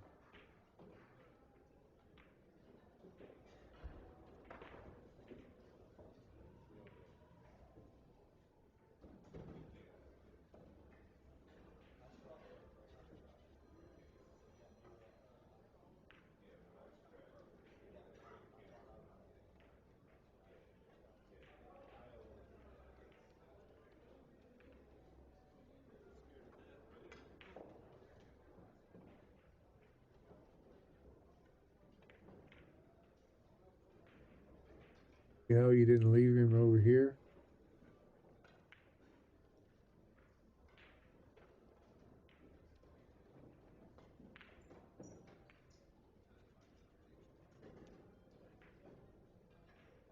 Right back in the same.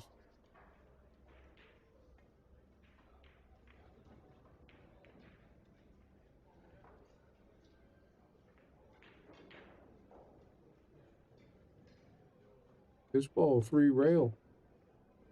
This ball, if he hits it over here, will go three rails right over in his pocket. Problem. That's the shot I'm shooting.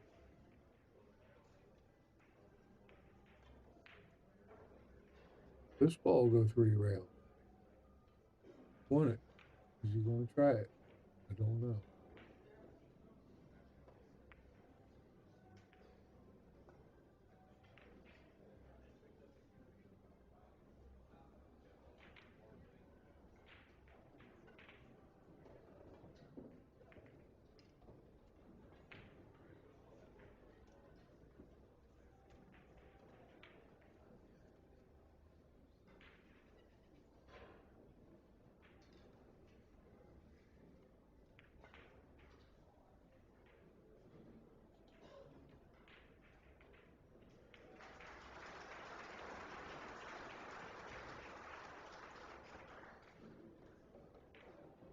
Safety back over Fez comes out on top of that one.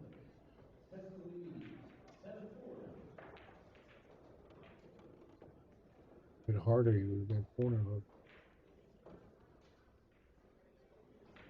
We could probably tap this ball to go back over here and the cue ball over here.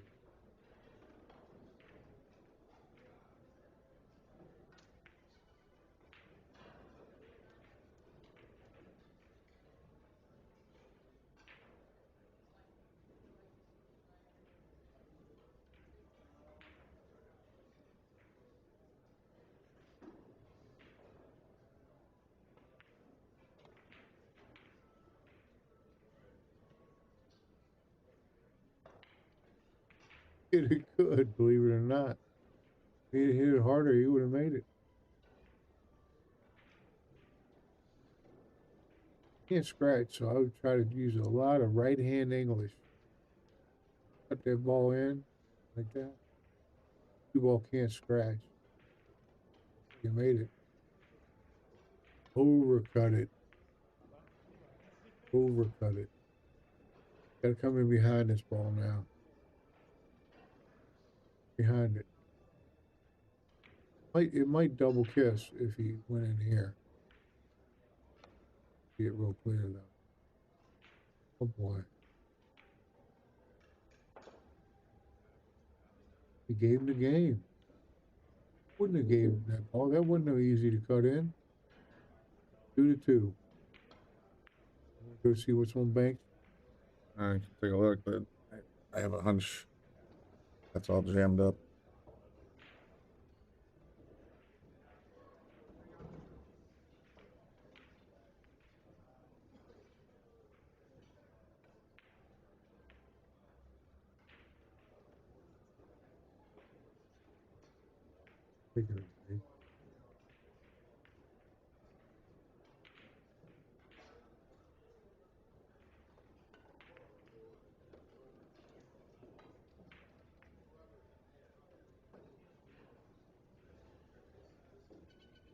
Ain't over, is it? Jeremy conceded that last rack, so that would mean the score is 2-2. They had this score wrong here. Score was 2-1 the hit side.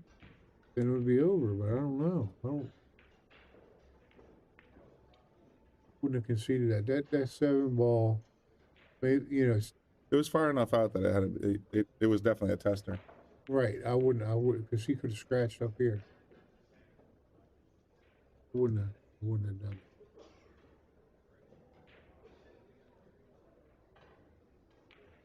It could have been sitting down a little further than I thought.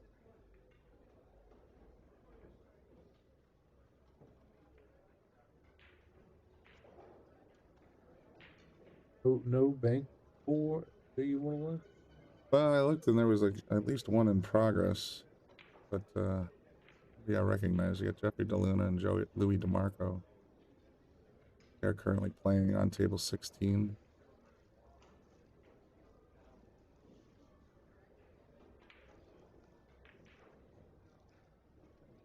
Okay, guys, thanks for tuning in today. I got to get out of here. We'll see you later.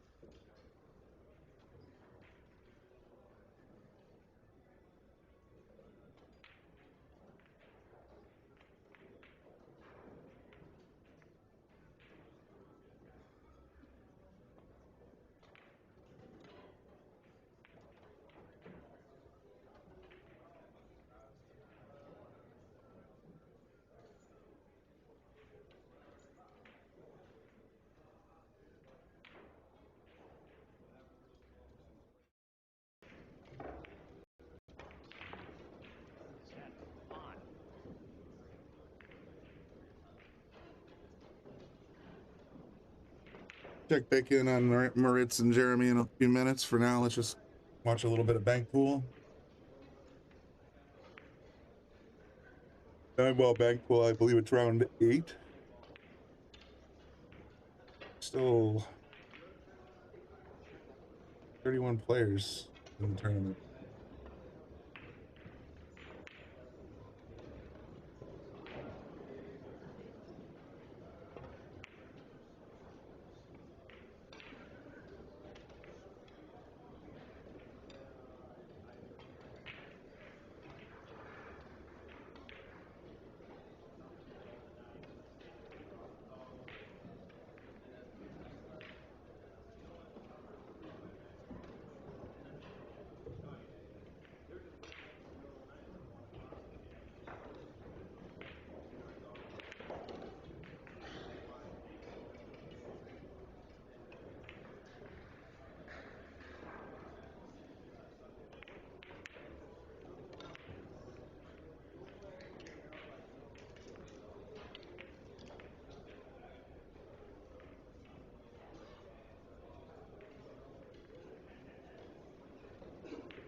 Jeffrey's gonna try and play this 5 cross corner.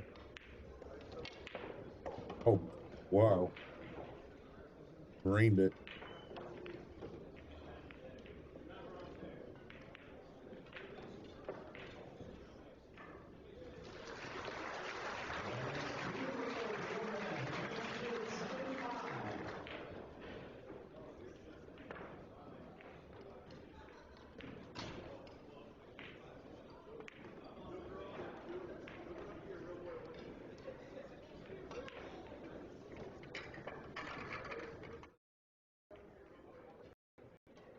Yeah, we're back into this one. So we're back into the 1 pocket match between Moritz Neuhausen and Jeremy Seaman. We're gonna see it's a race to 1 right now.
Oh, there's already a ball down.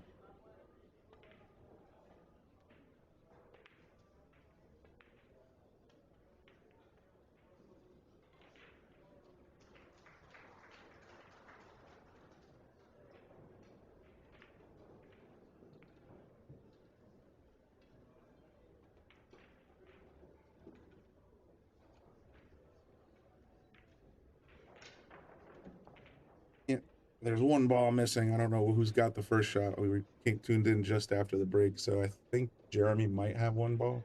We know for a fact that Moritz has got 2.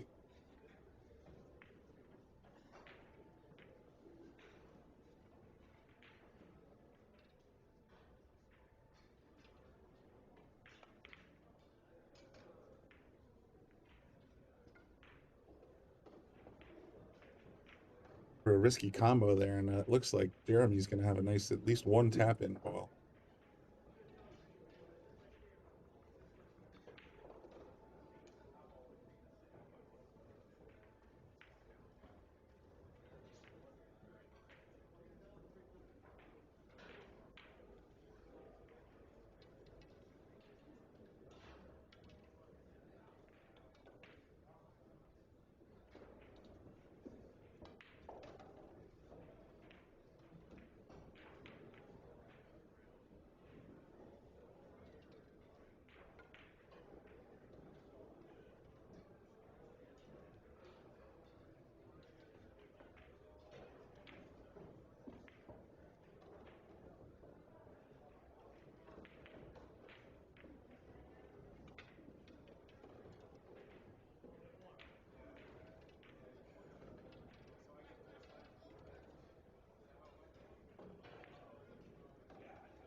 Wow, that was a very nice shot. Managed to get the cue ball to stick to the tack while sending at least 2 balls over towards his side.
Got 10 balls on the table.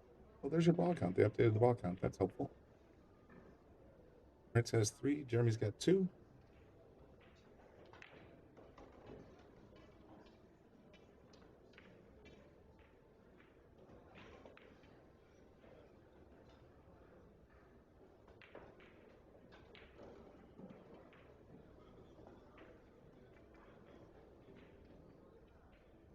Right to the right. I think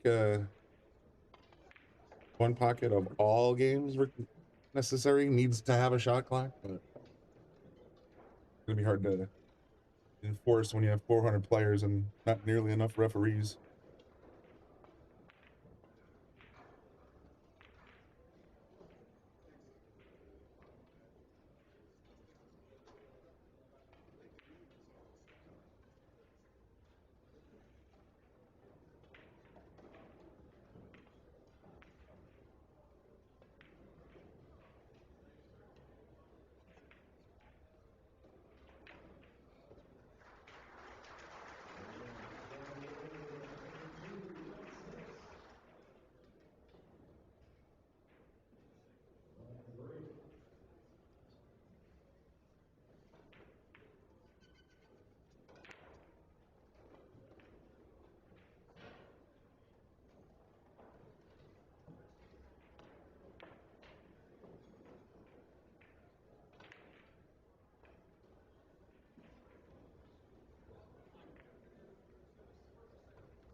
For Moritz, that's going to be costly.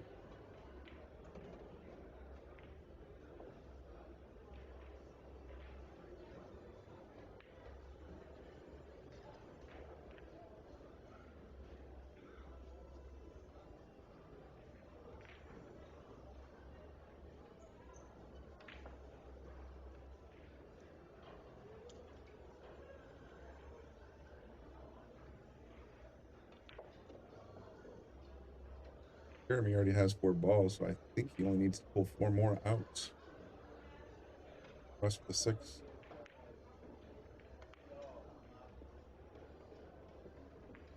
All behind it there, I can't tell.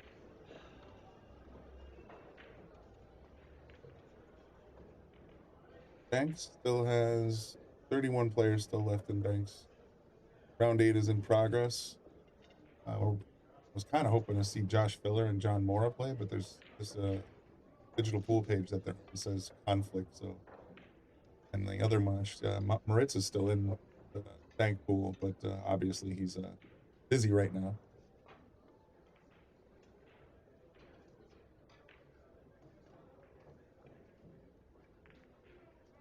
So Jeremy, they updated the scores. It looks like there's, nope, the scores can't be right. That would suggest 9 balls. 2, 3, 4, 8 balls on the table. There can't be 9 down.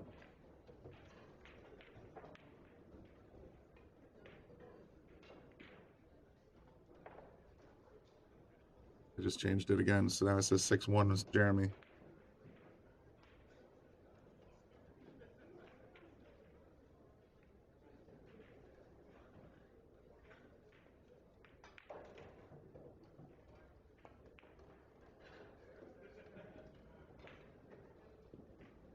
Big miss, and the 5's just hanging there in the corner.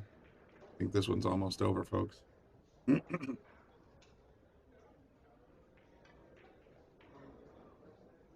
to figure out which the second ball to go to that corner.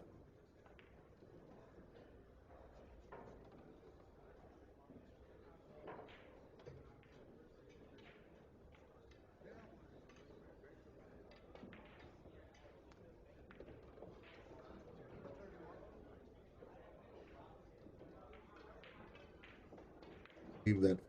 Looks like a 4 and the 1. They're both on the foot spot, so they're frozen. Might be setting up for the 11 cross corner.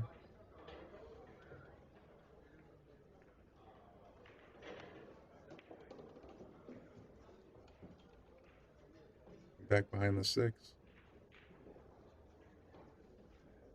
He's gonna just risk it all here and take the combo.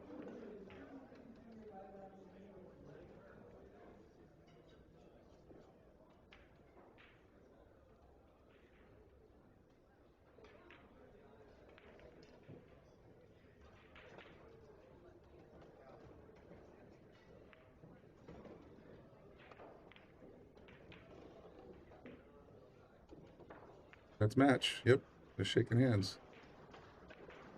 That was match point. Jeremy wins. He advances to the next round. Moritz, I think, still has a buyback. Rebuy, whatever you call him.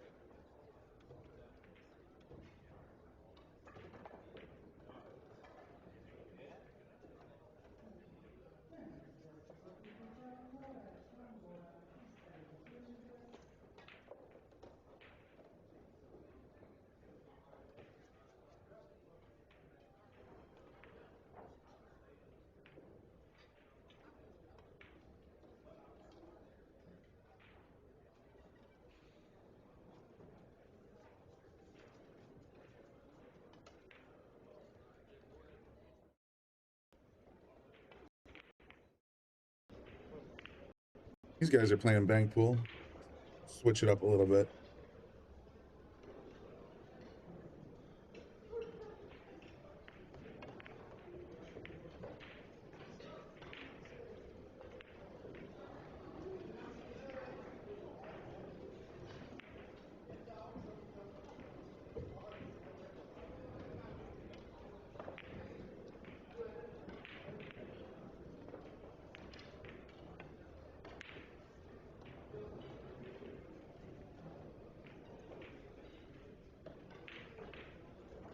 You're saying 3 streams are all playing the same match? Which one's, 'cause I just switched to Jeffrey and Lewis. This is already on the air somewhere else. I'll find another one.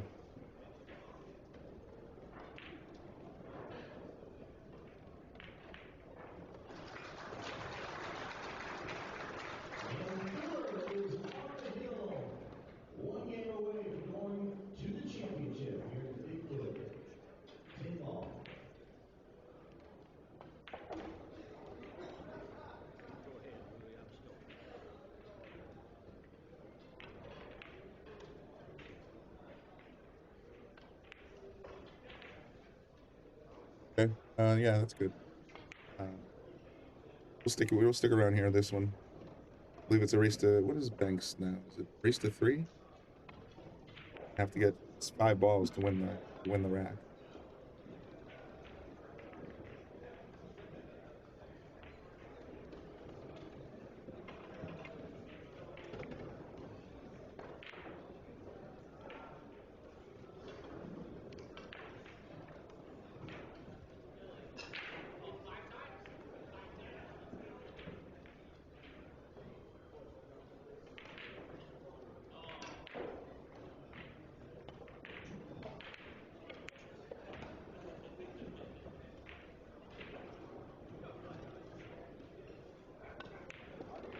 Yeah, Banks has the fewest players remaining at 31.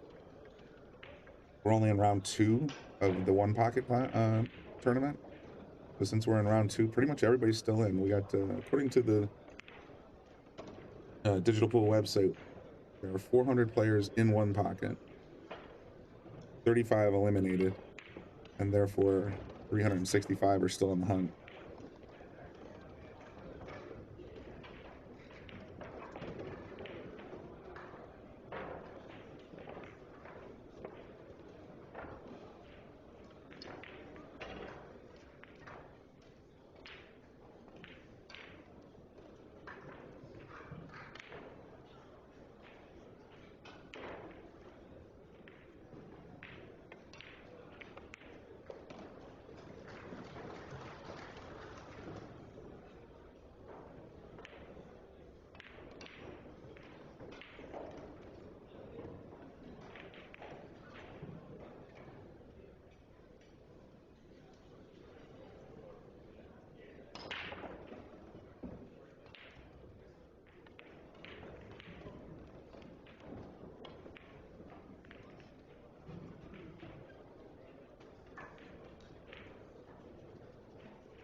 Is the Bigfoot Challenge only selected players, or is it just as big as the Banks one pocket and 9 ball?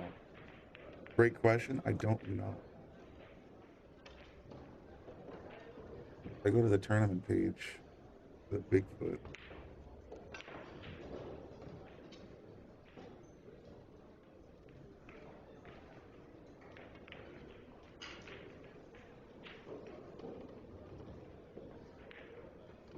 Bigfoot Challenge looks to be limited to only 10 players. Or 16 players, it looks like. Must have been an invite only.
Really nice bank.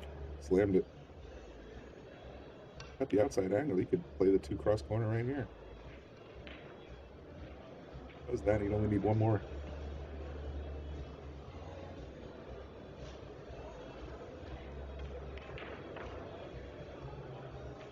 A little bit wide.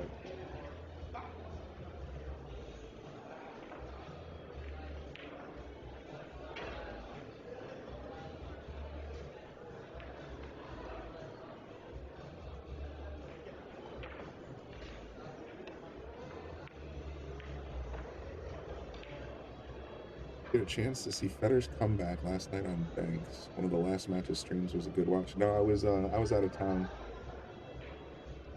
visiting a friend. I wasn't actually tuned in last night. That was mostly Bobby Hilton and Billy Anderson, I believe. Not gonna drop either.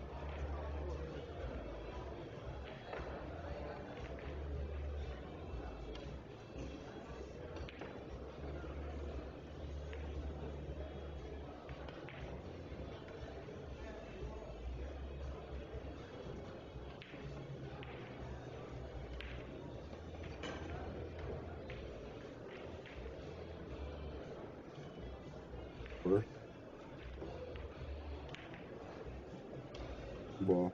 Looks like he's gonna go up top.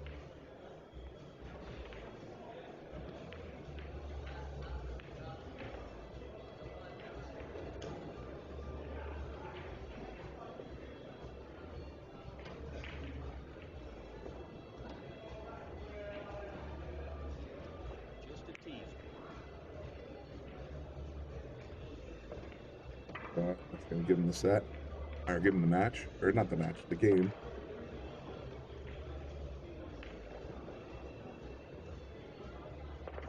Stefan says the Bigfoot 10 ball is a 16 players invited, entry fee 1,000 each, and then the tournament provides an extra 16K, so there's 32K in the prize pool. That's pretty cool. Get your spots paid out. Get your pool as well.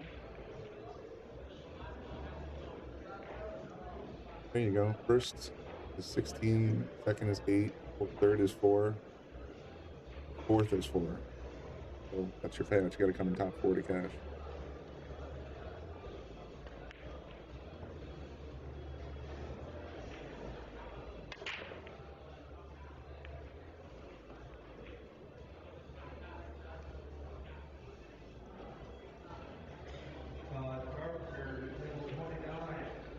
Big one on the snap. Take the 3 balls down. I just gotta get started. Try to see if you can find 5 bank shots here.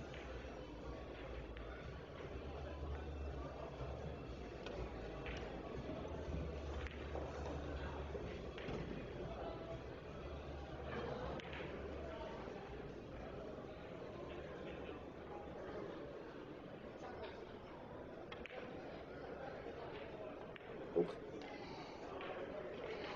3 ball should come back out now.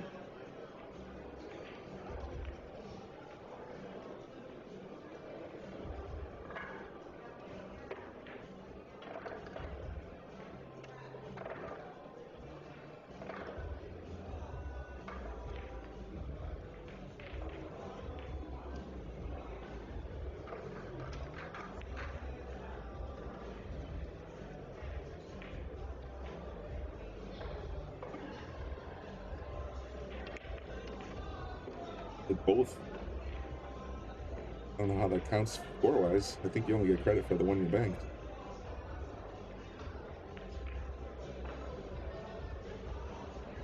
Guess we'll find out.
Bringing a miss from Jeffrey DeLuna.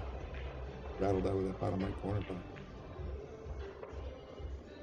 Bonus ball, yeah, he's got to put back up.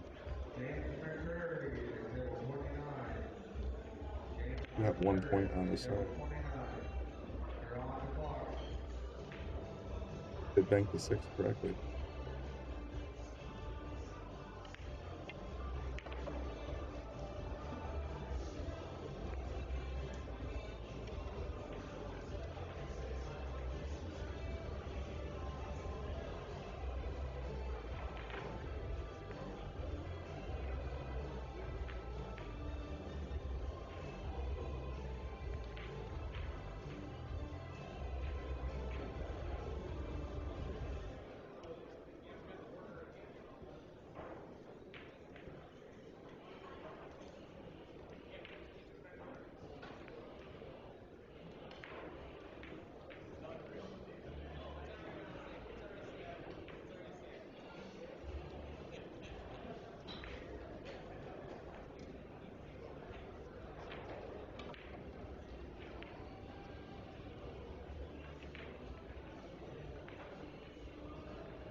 Whoops.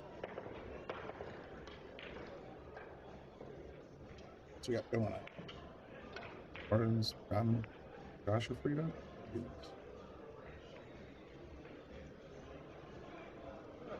Okay, table 13. Let's go over to that table.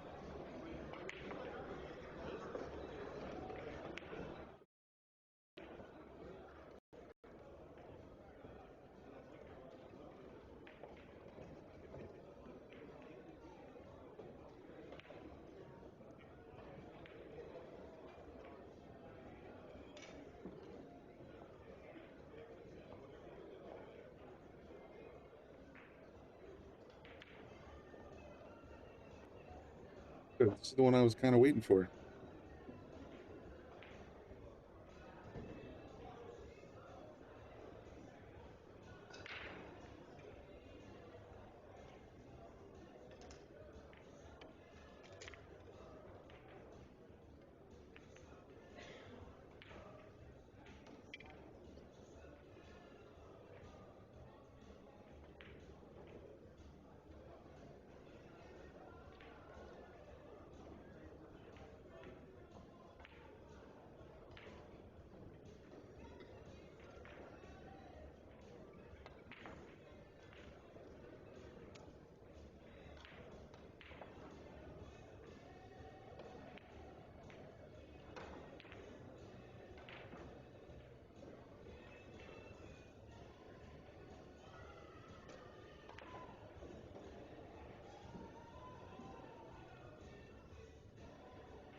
Right back, folks.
Ooh, double kiss.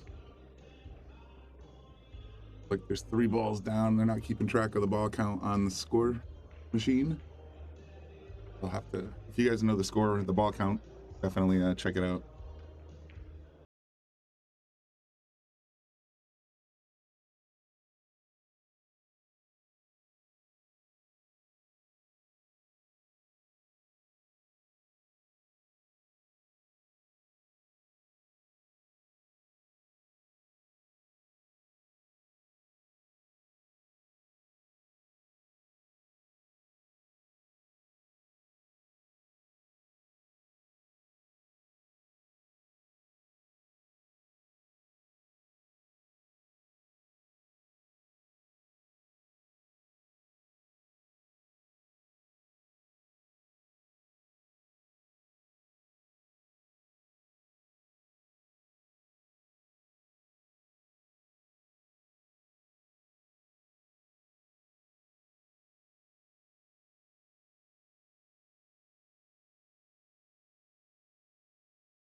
Like they're just kind of lining them up on the foot spot now and waiting for the other guy to make a mistake.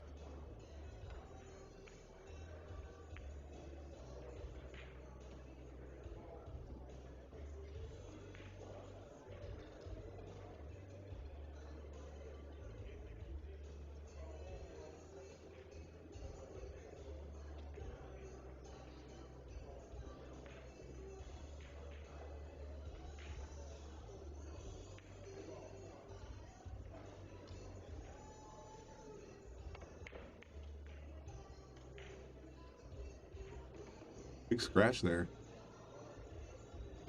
8's just sitting in the side pocket, so that pocket's pretty much useless.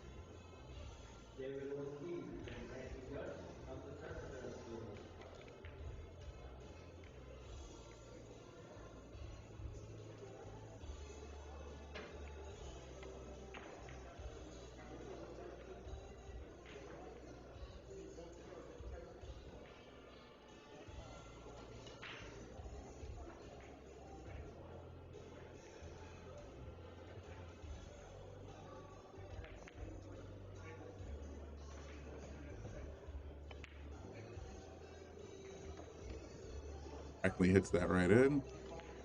I guess he's just going to tap this 8 in and get it spotted right behind the next one. Yep.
Using the ball counters.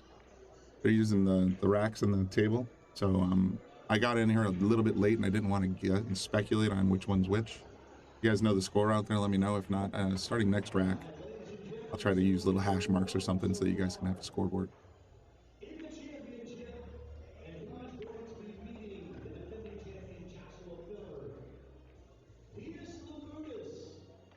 has had some great matches and some big wins so far here in the Bigfoot. Defeating Fedor, of course, in round 1, and the great Alex Lion last night. Our Willoughby Pearson Martinez, who defeated the great Shane Van Boening in round 1.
gonna get that one. Just hit it a little hard into the rail, kind of shorten the angle up a little bit.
Hanging.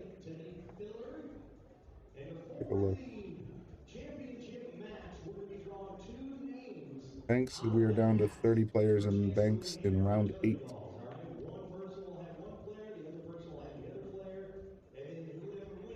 In progress right now is Moritz Neuhausen versus Devin Cotit. Anthony Maglino and Clay Carmen are on table 11, and of course the one I'm watching right here. If that's done, we'll be on to round 9. Just keep going. Boening has won this multiple times. We know that Shaw has won this multiple times. Between the two of them, that's been 5 years, all right? We know the Filler's the defending champion. So who are the other 2 winners?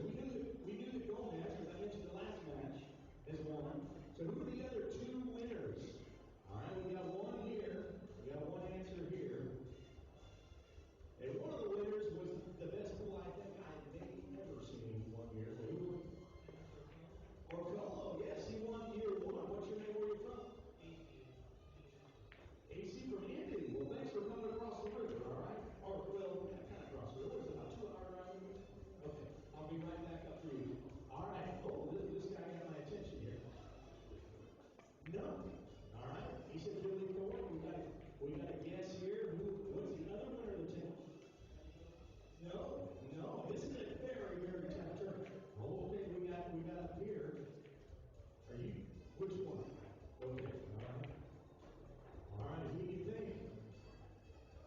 Beats all three of these. Wow.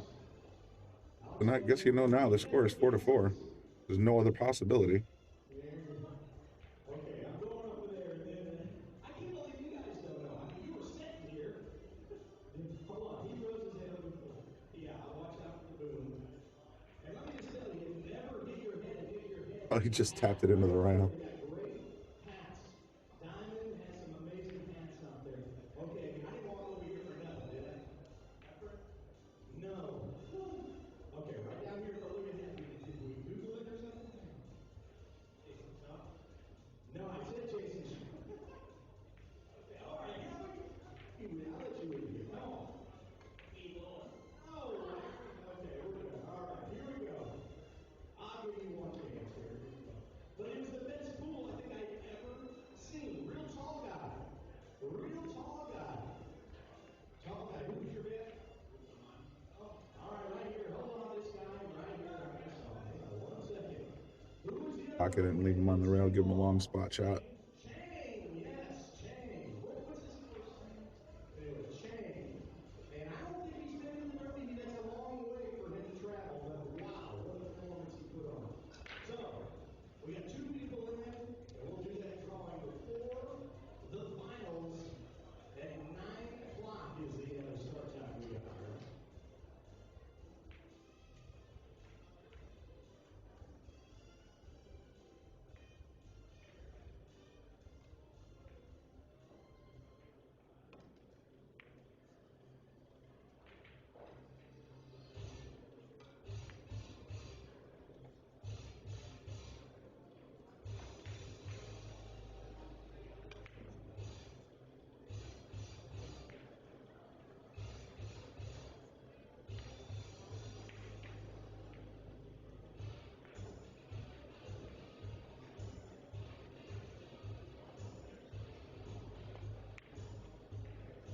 That's, oh man, I thought that was a gimme.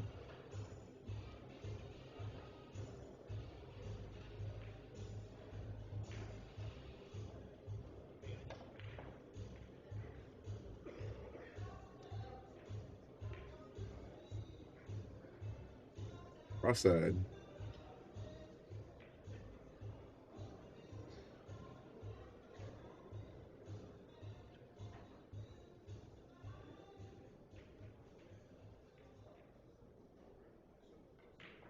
Okay, time, go time. Oh, you're on time today, Julie. Is that going to stay that way the whole tournament? Just like that. All right. Boy, this is going to be a close one, isn't it? Huh? You guys excited for this great pool? I have been thinking about this all night. Yes. All right, let's have some fun. Make some noise after Derby City, all right?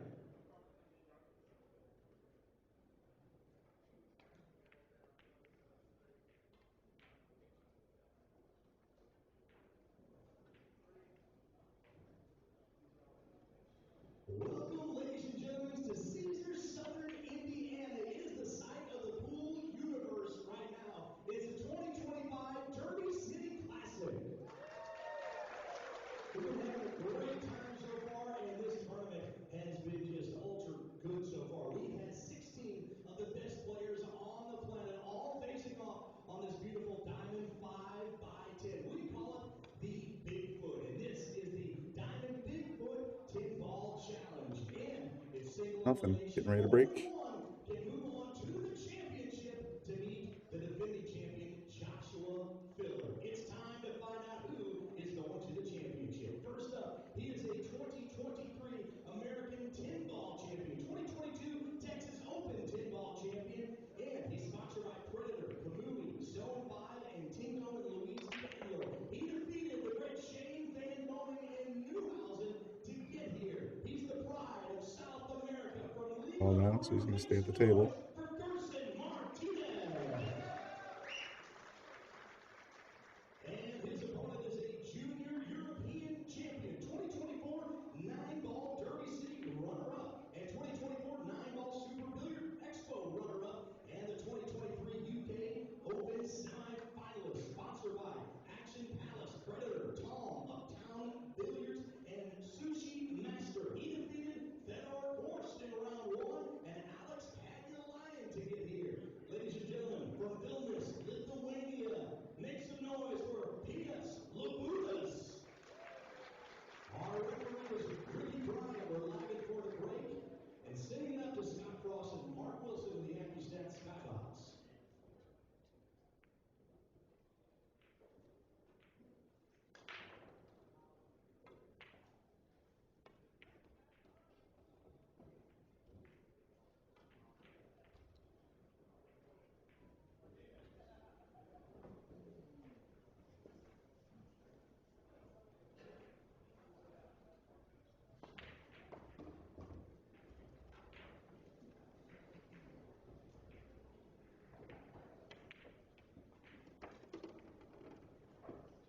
Down.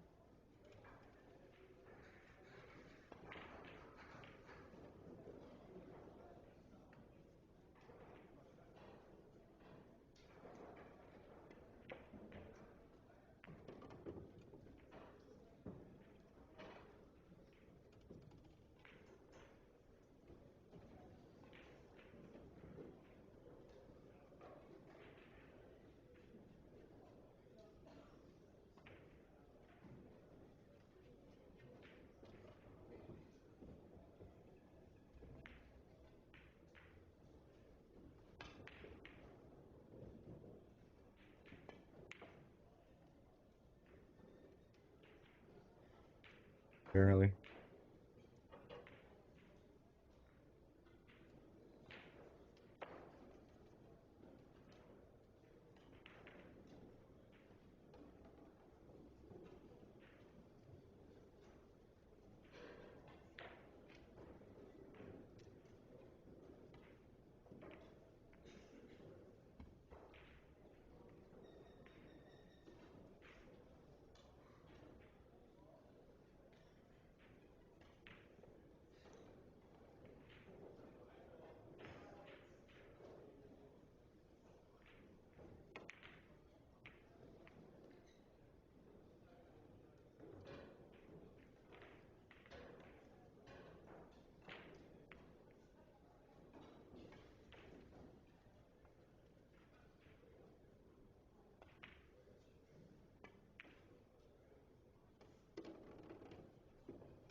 Got himself a little stuck here.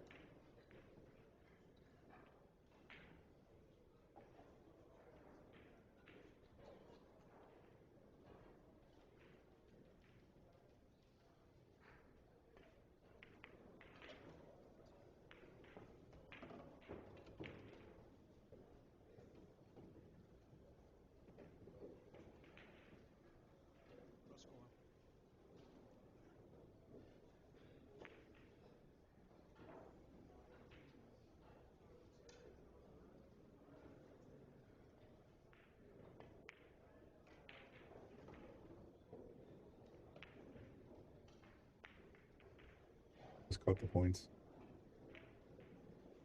Needs all 5.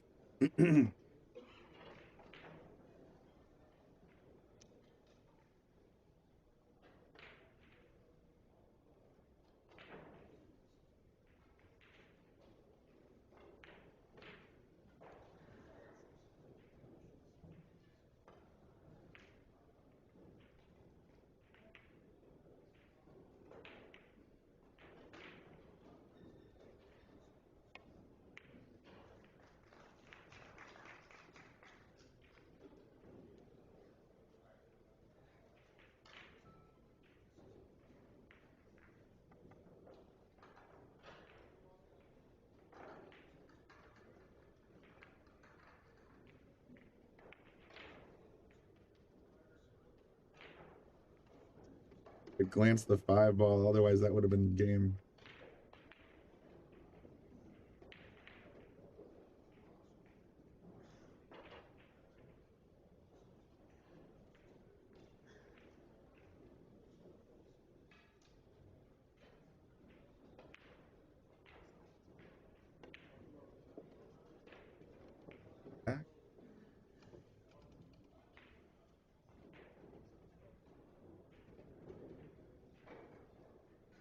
Yeah, these balls are pretty much unplayable.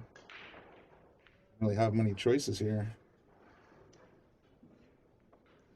Going back to the side pocket.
Go for it. Look at this.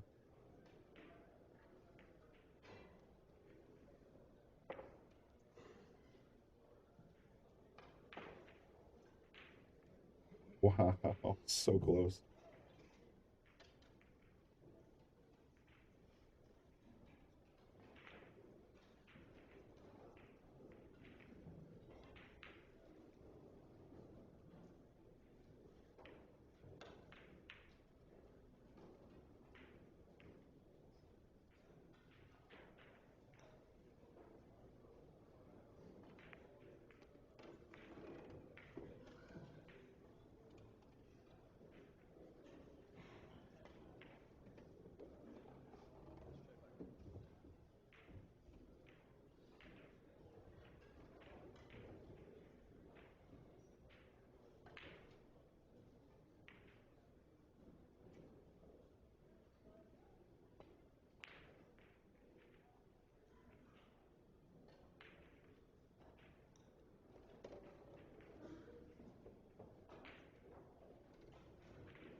Pretty simple out here for Josh. He just needs one more ball.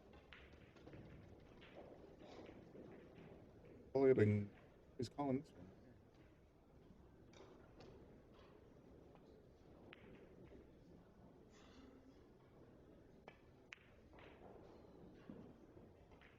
All right, there it is.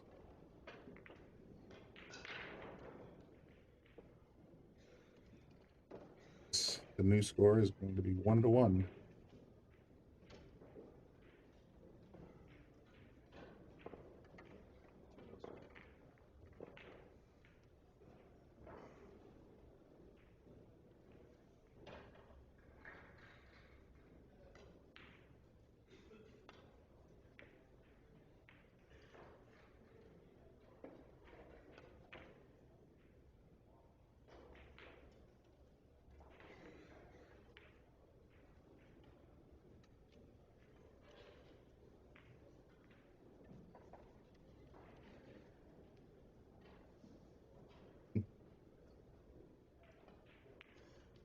Josh didn't put a score up.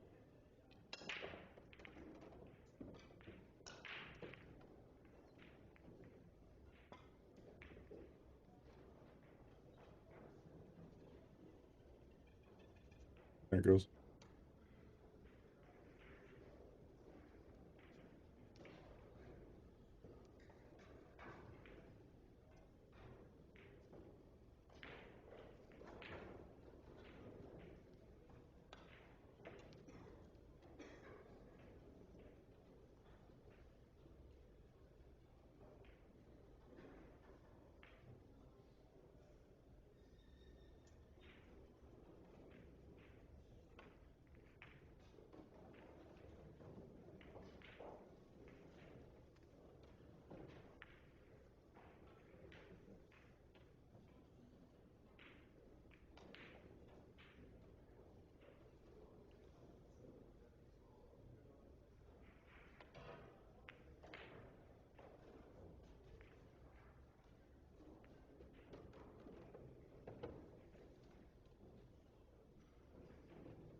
Kind of overwhelming when you have so many choices. You got 8 balls out there you can pick from.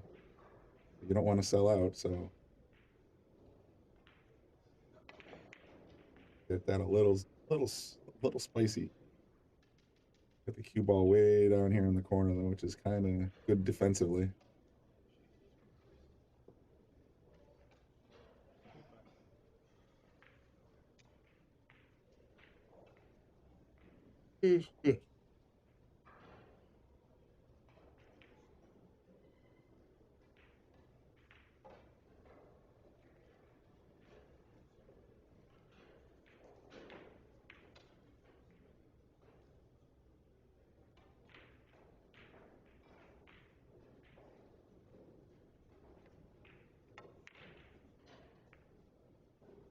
Weird hop when it got to the rail. I didn't see the English he put on there.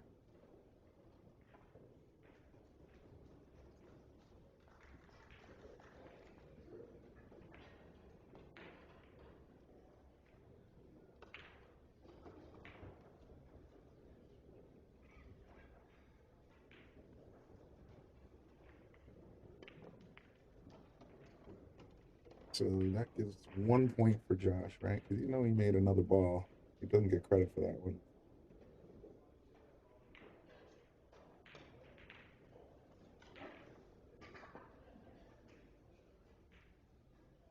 Looking at here, 3 cross-side.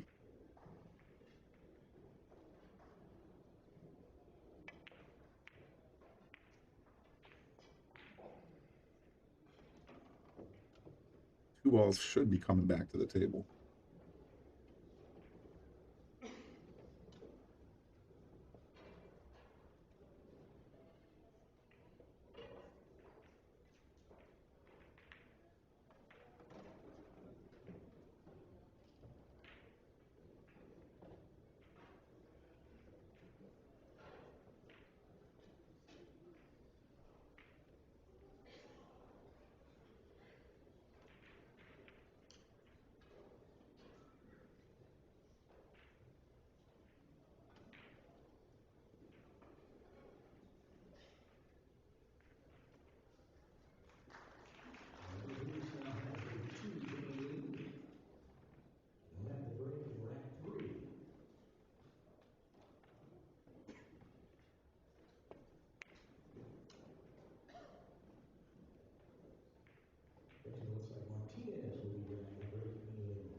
Wasted no time on that call. He said 1 cross side. And of course, Diamond.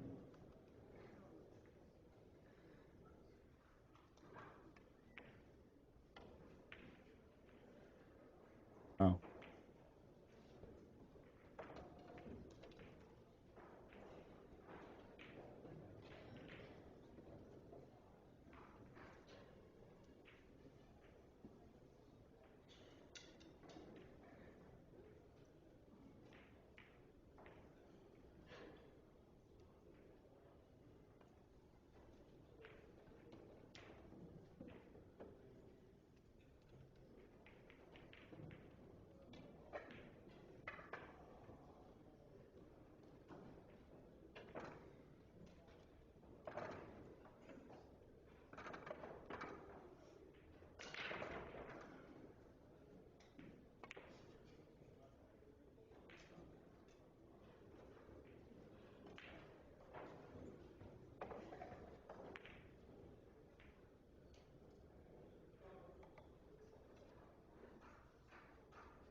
Try again, 1 ball cross corner.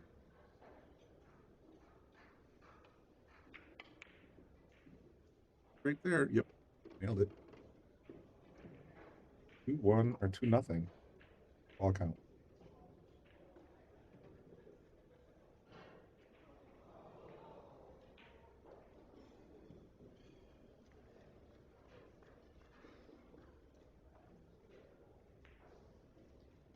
Railing this 2 ball into the side pocket. It's gonna be a good shot.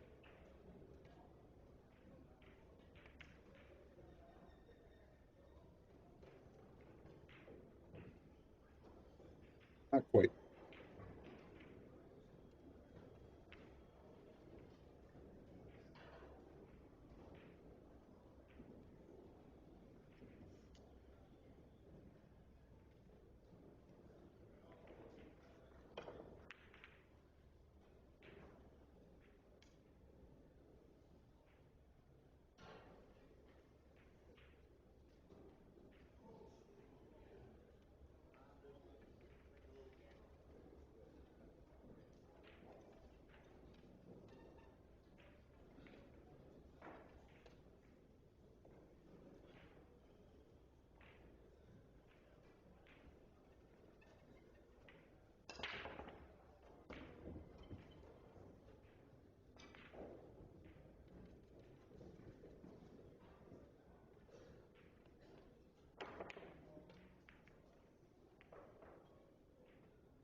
got ugly fast.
That was weird.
Step away for a minute there, so I lost track of the ball count. When I left, it was Josh had 2, but I see 5 left on the table, so it was 2 missing balls unaccounted for.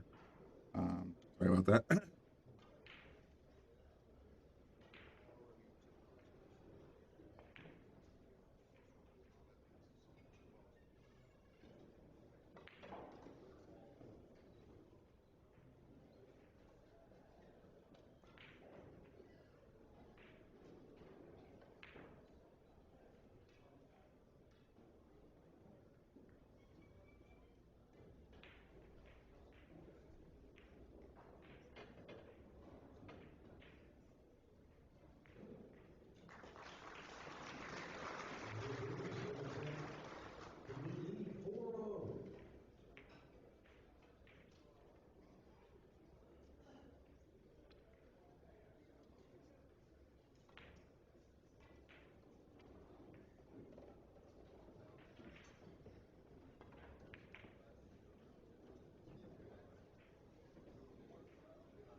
Tough shot. He's got to shoot over the 7.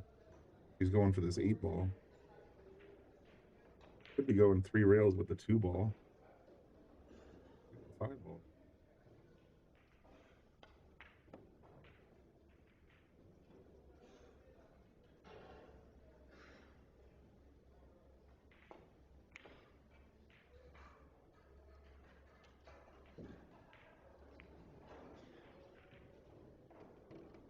But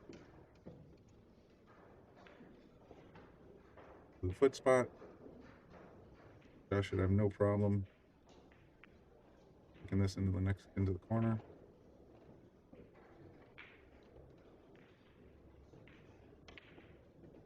Would have spoke too soon. But spotted again. Yikes.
Big shot there from John.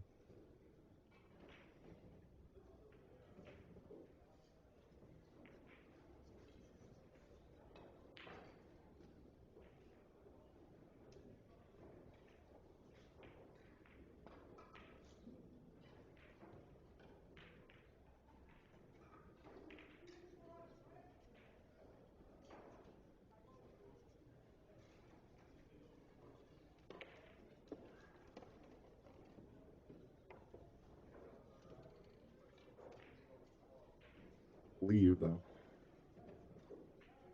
I do know that there are 2 balls unaccounted for, so I'm not sure what the actual score is. It could be 3-3 or it could be 4-2.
Ball, presumably.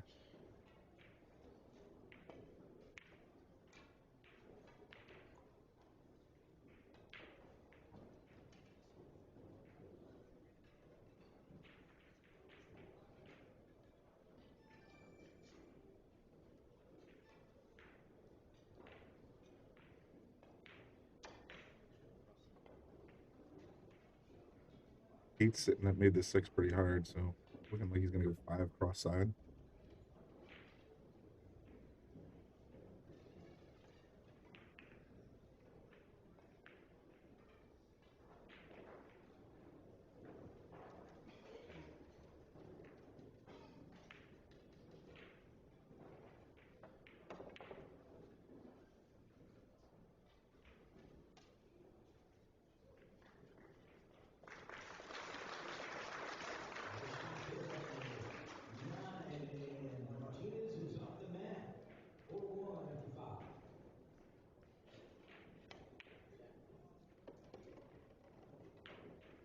the other 2 balls. Go to 2 games. John's going to go to 1 game. Or John's going to stay at 1 game. Needs to.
And he's got a pretty wide open table, looking like he's going to go 6 cross corner.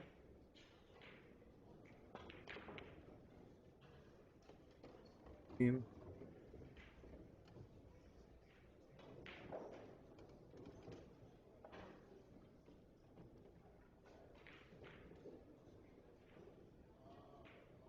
You inside the 5 and push the 5 into the corner here. Barely got out of the way.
Josh isn't happy that the 9 can go by the 1.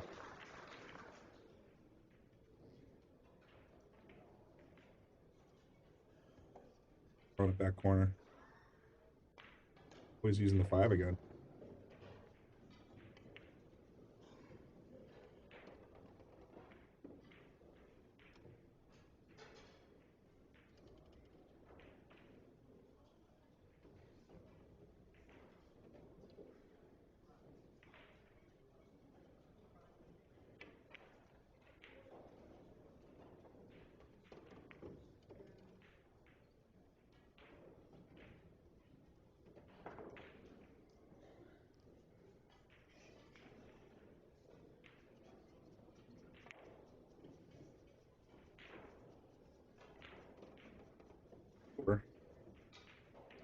We're shaking hands. Okay, so Josh advances. John, I'm not sure if he's still got a rebuy, but that's going to be the stream for now. I'm going to take a break.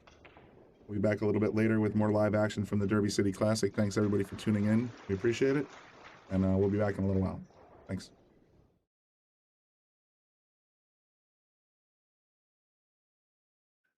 I'm going to give a shout out to all of our sponsors. We've got Greater New Haven APA, Sigma Wear, Tommy Supplies, Mabel's Tables, NM Billiards, Dynamic Power Wash, Pool Table Magic, Simonis Cloth, of course, the Shark Stream and Yale Billiards, Andy Gow, Support Pool, Share, and Donate, Salotto, Mark Anthony Home Improvement, WR Magic Carbon Cleaners, McDermott, Taom Billiards, Vacules, Aramith, Master Billiards, K. Morgan Commercial Painting, Jacoby Custom Cues, and Harriman Real Estate. Don't forget, folks,